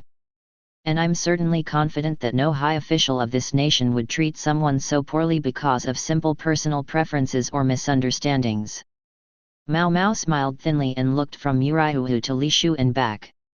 Perhaps you might show your other daughter some parental affection from time to time. Maybe, she thought, she'd gone a little far. But now, even the densest listener would grasp her point. I hope that'll do the trick. She had provided as much of an answer as she could. Epilogue. It really does get cold, Mao Mao thought. She had a light wrap around her shoulders but she was still shivering. She was definitely regretting not having another cup of wine. It would have been warmer inside the building, but quite frankly, there was too much trouble in there. She worried about what would happen to the lion now that its nose was broken, but she wasn't feeling compassionate enough to help the big cat at the risk of being eaten herself. Yes, the lion was just a poor animal who'd been caged and put on display, but it had still attacked someone. La Han had nonetheless thought it would be a waste not to try to fix the creature and he'd attempted to get Mao Mao to do the job. Evidently he saw the tousle-haired beast as another beautiful collection of numbers, and he wouldn't shut up about how the shattered nose disrupted that beauty. That was when she'd escaped out here. The sky seemed so vast. There was no moon, making the stars appear to shine all the brighter. 3 of them shone brightest of all, forming a triangle in the heavens. Perhaps those stars were the 2 lovers, and the river that separated them. I wish they'd hurry and wrap things up in there. Mao Mao was just contemplating whether there might be a way for her to sneak back to Gyaken's mansion when she heard footsteps behind her. Your honored cousin is looking for you. It's perfectly all right to just ignore him. So Mao Mao wasn't the only one who'd fled the hubbub. "Don't you have more work to do?" she asked. All right, so Basin had stolen the spotlight when the lion attacked, but surely this man could still be of some help. "Are you hoping I'll drop dead from sheer overwork?" "Perish the thought," she said. Jinchi, who had indeed ducked away from his responsibilities, didn't seem to think her answer was entirely sincere. The wooden bench creaked softly as he sat down beside her. Then he set something between them. It appeared to be a piece of metal. "Basin was right," Jinchi said. "It was weak. Quality iron would have held together better. There were a number of ways of casting iron, and if you got it wrong, the inside could turn out hollow, weakening the structure. It's almost like someone wanted it to break." An unsettling idea. There was something Mao Mao had been wondering about as well, the way the lion had gone straight for consort Li Shu, as if specifically targeting her. It had seemed to ignore Mao Mao in favor of the consort. Just because it was starving? She thought. That was a possibility. Maybe because she'd been holding meat. Another possibility. But Mao Mao couldn't stop thinking about the perfume the consort had been doused in. Something so pungent would certainly have been detectable to a wild animal. What if that was what had attracted the lion's attention? Mao Mao sat and thought silently. "Hey, don't just go quiet," Jinchi said after a moment. He should have known very well by now that Mao Mao rarely initiated a conversation. Why had he decided to sit by her, anyway? He should stop slacking and get back to work already. "I suppose you're wishing I would just go back to work," said Jinchi. "Me, sir? Never." He did know what she was thinking occasionally, that was the trouble with him. Mao Mao had to work very hard to pretend that her face didn't want to convulse into a major scowl. "If I went back, one of two things would happen. Either I would have to work, or I would be mobbed by women. The less popular men in the world might call for your head to hear you complain about such things. Men who had money and status and looks to boot were just different. A moonless night like this he ought to be more careful. What they're really after is the imperial blood, don't you think?" Jinchi said. "Meaning his children," she supposed. "Or perhaps his life. I should think at least half of it is your looks, sir." "Don't say that." Jinchi frowned as if he'd eaten a particularly unpleasant bug. For some reason, even though he possessed beauty beyond virtually anyone Mao Mao had ever seen, he seemed to have some kind of inferiority complex about it. His fingers brushed the scar on his cheek. The stain on his beauty was lamented by all and sundry, yet was it her imagination, or did he almost seem fond of it? Mao Mao, quite honestly, wasn't offended by the scar. No human was perfect. And Jinchi's appearance had been so flawless that it had belied what was within. What was wrong with this modest alteration to the appearance he'd been born with? Anyway, a scar it might have been, but Mao Mao's father had stitched it up, and he'd naturally done an excellent job. Each time Mao Mao had applied salve or makeup to Jinchi's cheek, which was not infrequently, she'd felt the wound growing less pronounced under her fingers. "I would rather say my face had been burned, and continue wearing that makeup," Jinchi said. "Eventually the color would cease to come out, sir. But if it's a burn you want, I'd be happy to help you." She could use him as a test subject for her burn medications at the same time. "Stop that." After 20 days of wearing the makeup, a faint patch of red dye could still be seen on Jinchi's cheek. He'd been using a dusting of white powder to conceal it. "If I were actually burned, I think Gao Shun might collapse. But I admit, it would be easier in its own way. The makeup is certainly somewhat troublesome. I've found myself rather relaxed during this trip, though." He seemed to be referring to the fact that no town girl would willingly make a move on a gloomy man with a burn on his face, and at the same time he was free of his usual desk work. Meanwhile, Mao Mao had felt that there had been nothing to do but watch the scenery roll by from the carriage window as her behind got sorer and sorer. Just the thought of the trip home was enough to depress her. "Would you like to work on your horsemanship? I know you're getting tired of the carriage," he said. Yes, but I would rather just have a proper bed. She'd worked on hers during the trip. The problem was that she'd rarely had a chance to use it, since other people, very pleased with her work, always seemed to be lying there instead. Ah. Yes, I hope you'll be able to make it even more comfortable than before. A shock of annoyance ran through Mao Mao. Jinchi had been the biggest offender as far as stealing her sleeping space. He would ride horseback as far as he wanted, and when he was tired he would come loll around. No wonder he thought it was relaxing. His Majesty did tell me to try to enjoy myself on this trip, Jinchi said with a slightly twisted smile. And to make a good choice.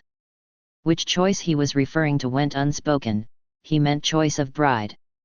Many women had been gathered here for just that purpose. Whatever choice he made, there would be politics involved.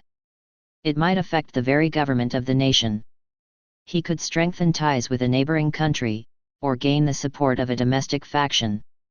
Jinchi's own status might even change, depending on what he decided. The fact that Seishu had been willing to provide the venue for all this activity made their message clear: align yourself with the West. No doubt that also explained why Urihu had brought his other daughter.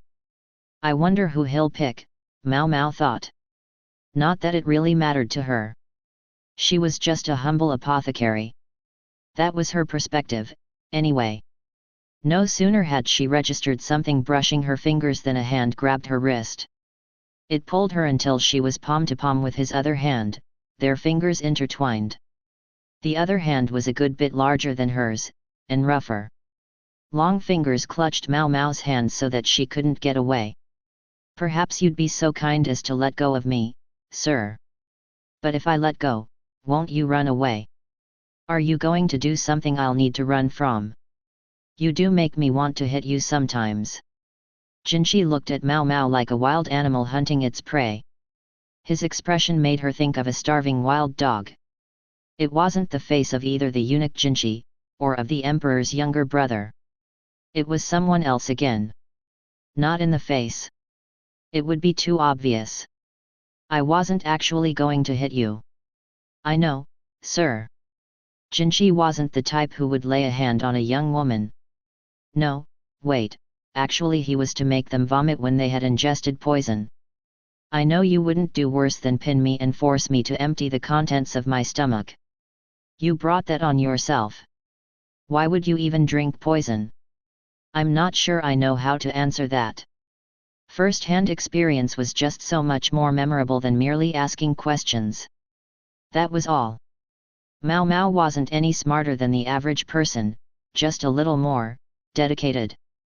And when it came to emotion, that she actually had less of than most people. She felt sadness and happiness, anger and joy less acutely than ordinary people, but they were there.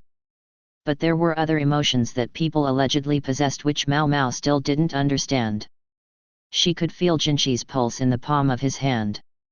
He had started to sweat, and the place where their hands joined was slick. She looked up to see long eyelashes lying low over eyes the color of obsidian. Those eyes watched her intently, from so close that she could see herself reflected in them. The courtesans had a saying, once you know it, it's hell. But the men, too, had a saying, to know it was exactly why they went there. That word, that simple four-letter word with its O and its E, was sometimes called vulgar, and sometimes turned out to be nothing more than a game, but some people said it was impossible to live without it. Jinchi's free hand reached for Mao Mao's head, his fingers stroking her hair, but they stopped behind her head. You're actually wearing it, he said. His hand had found the hair stick, the silver piece with the moon and the poppy. Mao Mao had thought maybe it had come from Lahan, but apparently not. No wonder everyone had seemed so intrigued by it. Oh, it was from you, Master Jinchi? The moon is well and good, but the poppy is a questionable touch. She was thinking about the white lady.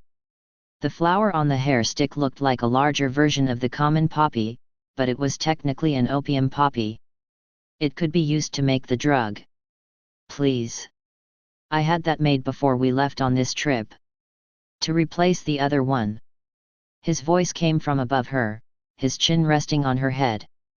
His fingers played through her hair, and she could feel his breath on her. Anyone who happened to see them could be forgiven for assuming they were in an intimate embrace. "Master Jinchi, please keep your distance." "Why should I? What will you do if someone sees us?" They couldn't be the only ones who had ducked away from the banquet. The trees shielded them from sight, but there was no guarantee someone wouldn't happen by.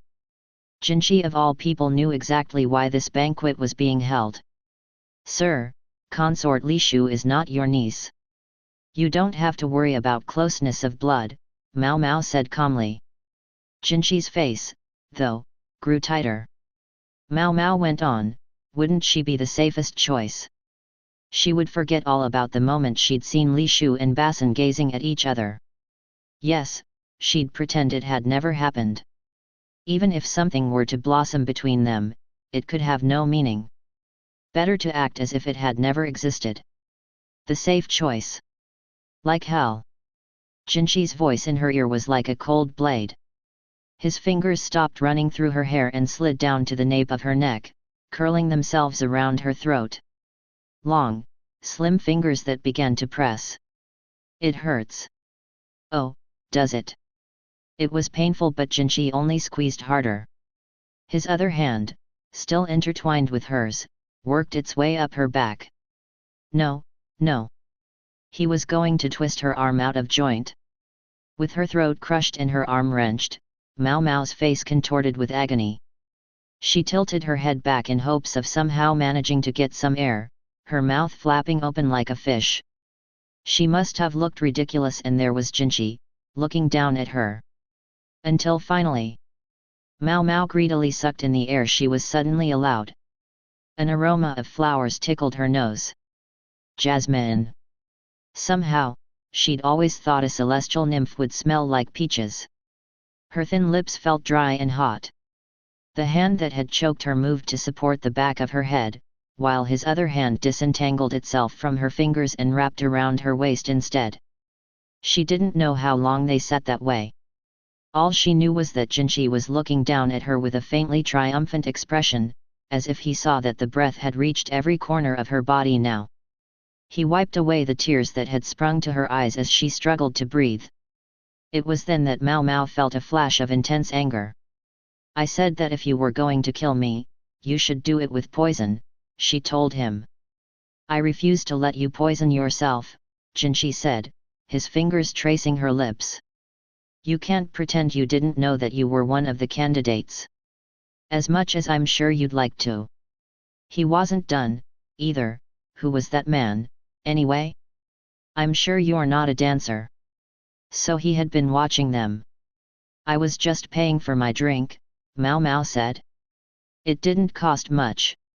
She tried to look away, but with his hand on her head, she really couldn't. Mao Mao was thinking fast, trying to come up with any way out of this situation. "Exactly what use did you think I could be to you?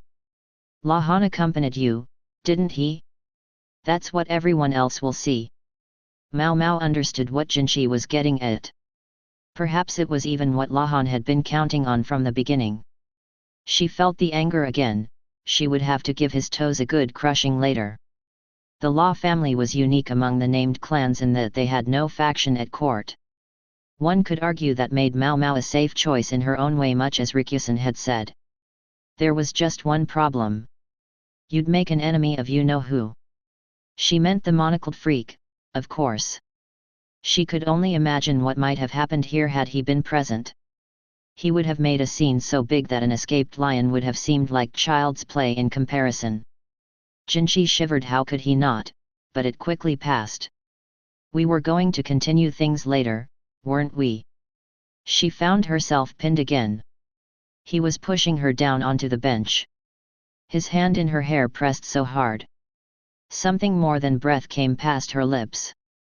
Now she saw those obsidian eyes, that feral look, from inches away. They shone brighter than any star, and yet there was a subtle darkness to them. This was a man who'd had everything in life, and yet sometimes he seemed to hunger for something that he struggled to satisfy. Why can't he pick someone else? There had to be someone out there who could give Jinchi what he was seeking. There were certainly plenty who wanted to. Why did he need to go out of his way to pick a creature who lacked precisely that desire? She wanted to run. This could only bring more trouble, more uncertainty. She wanted to dodge all those problems, but those eyes, the eyes of an untamed dog, weren't going to let her escape. He was going to devour her, and all in pursuit of something that wasn't even there. Mao Mao could only look back at him with empty eyes, like those of a puppet or a doll. That only seemed to further agitate the dog's anxieties. He leaned his weight onto Mao Mao as if he was going to crush her. So now he wants to suffocate me, she thought. He must have weighed twice what she did. She knew the courtesans sometimes took customers 3 times their size. Didn't it hurt them? But even if it did, what would her sister Pyrin, a professional among professionals, make of such griping? You can't let him grab the initiative just because he's the customer.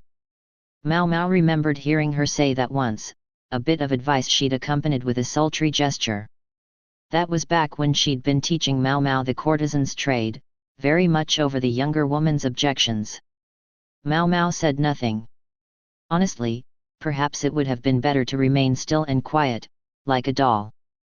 Or maybe not.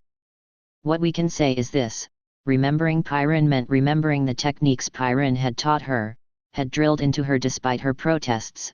She'd worked Mao Mao to the verge of tears, until Mao Mao was able to perform them to her sister's satisfaction.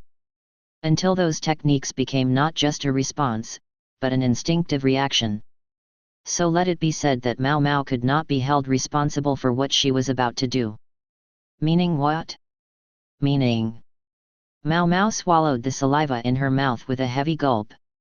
Her lips began to drift apart, then opened, an invitation to him, and then, again instinctively, she slid closer to him. Jinchi's expression was a mixture of surprise and happiness, but it didn't last long. Soon his body responded with gentle spasms, and his grip on Mao Mao loosened. To say again, none of this was Mao Mao's fault. This was beyond her control. She responded to him with the most refined techniques of the pleasure quarter. How long was one beholden to a weathered old promise made as playful children? Aduo chuckled to herself. She sat on a cold rock in the garden, a blanket across her shoulders and a drink in her hand. The night air could truly chill here in the sandy capital. A good, strong alcohol was just what she needed. She'd already put consort Li Shu, all but feverish with tension, to bed. Now she was enjoying the drink she hadn't had a chance to savor before. I've no interest in anyone but you for my bride. Don't make promises you can't keep, she said in her mind. You don't have the authority. She knew perfectly well that some of his closest advisors had hounded him after she had lost the ability to bear children. And her own hands weren't exactly clean. She'd tried to get her kind, beautiful friend to be unfaithful. Her poor friend had been forced into a marriage with a partner who had been chosen for her, purely to perpetuate the family line. Why not ignore that situation, Aduo had thought. Why not rather be a flower that bloomed at the very crest of the nation? But it hadn't gone the way she'd imagined it would. The conversation had ended with her friend slapping Aduo's cheek as hard as she could and crying, "Don't mock me." Aduo knew this young woman to be kind. To be beautiful. To be intelligent. She'd prepared a far better, a more fitting place for her, and yet it had only made her friend furious. Aduo just didn't understand the female heart. Maybe it was because she herself was no longer a woman, or maybe she had never understood it. In any case, she saw that she had badly wounded her friend's pride. She became a consort as an extension of friendship, without love. And then she'd borne a child. Aduo had always thought she was a rather twisted excuse for a woman, but apparently she still possessed what they called the maternal instinct. She had loved the child she bore at the cost of her own womb more than anything. The infant was wrinkled like a monkey, it waved its hands, so small they looked like they would break at the merest touch, and cried for milk. There was a nursemaid there, but Aduo had insisted on holding her own child. She'd tried to give it milk, but there wasn't enough to satisfy the baby. Aduo's body was no longer that of a woman. The infant was returned to the nursemaid.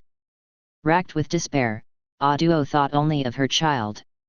She thought only of how to help the tiny, vulnerable thing survive. And she reached a decision. They look so much alike. Her child and his uncle had been born at almost the same time. Concerned about her infant's failure to put on weight, Aduo had marshaled herself to go see her mother-in-law.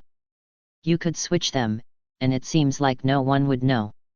She'd been half joking, but half serious, gauging which way the other woman took her. All of their various attendants and nursemaids had been dismissed from the room. You might be right. Could you take care of him, please? Her mother-in-law said, picking up Aduo's child. She removed his swaddling clothes, preparing to change his diaper. Meanwhile, Aduo accepted her brother-in-law and did the same, replacing his diaper with the one she'd brought along. Each of them had just given birth, and each of them felt like she was missing a piece of her heart. There was nothing in Anshi's eyes as she looked at her own child. Nobody seemed to notice because Anshi constantly kept a smile on her face. But she looked at Aduo's baby with genuine warmth. Perhaps she found her son's child lovable even as her husband's seemed hateful to her. Perhaps that was why she said nothing, even when Aduo left and went back to her pavilion with Anshi's child still in her arms. They exchanged the healthy, bouncing babies as if it were the most natural thing in the world. Later, the child that Aduo was raising died. Perhaps, without that switch, it would have lived. Aduo mourned the loss, for she had come to love the child, but she was also glad to know that her own offspring was still alive. Anshi's child had died unloved by its own mother, with its rightful place usurped by its nephew, and all before it could even bewail its own fate. The death appeared to shake both Aduo and Anshi. The naughty little troublemaker who had always given the serving women such headaches was now enough of a grown-up to sense it, but he was also young enough that he had to lash out somehow. A doctor was banished from the rear palace. Fate was a strange thing, though, that physician's adopted daughter was now her son's favorite. There were the princesses from foreign lands, the daughter of Empress Kyakuyo's household, consort Li Shu, the girl in question, and just for good measure Suirei as well. Aduo hadn't brought her along simply on a lark. She might have her issues, but when it came to bloodline she was every bit as qualified as the others. Although if that had become known here in this place, it would have caused quite the commotion. Aduo chuckled again. A promise between playful children. That's all it had been, and yet he was intent on trying to keep it. Yet he hadn't been able to refuse a request from the little moon, little you. He had picked a flower from the vast garden that was the rear palace and made you a little brother. The reason he had sent you to the rear palace as a eunuch, was it a punishment for a promise broken? Or was it compassion, a way of giving him more chances to see Aduo? Whichever, Aduo took full advantage of the opportunity to tease the lovely eunuch each time he visited her. It was the most delightful thing. Ultimately she had been dismissed from her position as one of the four ladies, but now she lived in a villa and listened to him complain. She wished the bearded old grump could send someone a little younger in his place. She was glad the children had been able to come live with her. Yes, youth was a wonderful thing. And it was so much fun to tease Suirei. But there was something else. Aduo must not forget a second playful promise. A vow made when the question of whose status was appropriate for what had not yet entered her mind. Sure, why not? I might as well let you make me a mother of the nation. And the idiot, he'd agreed immediately. Had he understood what he was really saying? And did he still remember it now that he had a great flower of the West for his empress? We'll just have to see what happens, Aduo said to herself, swirling the drink in her cup, resolving to watch over you and discover which flower he chose.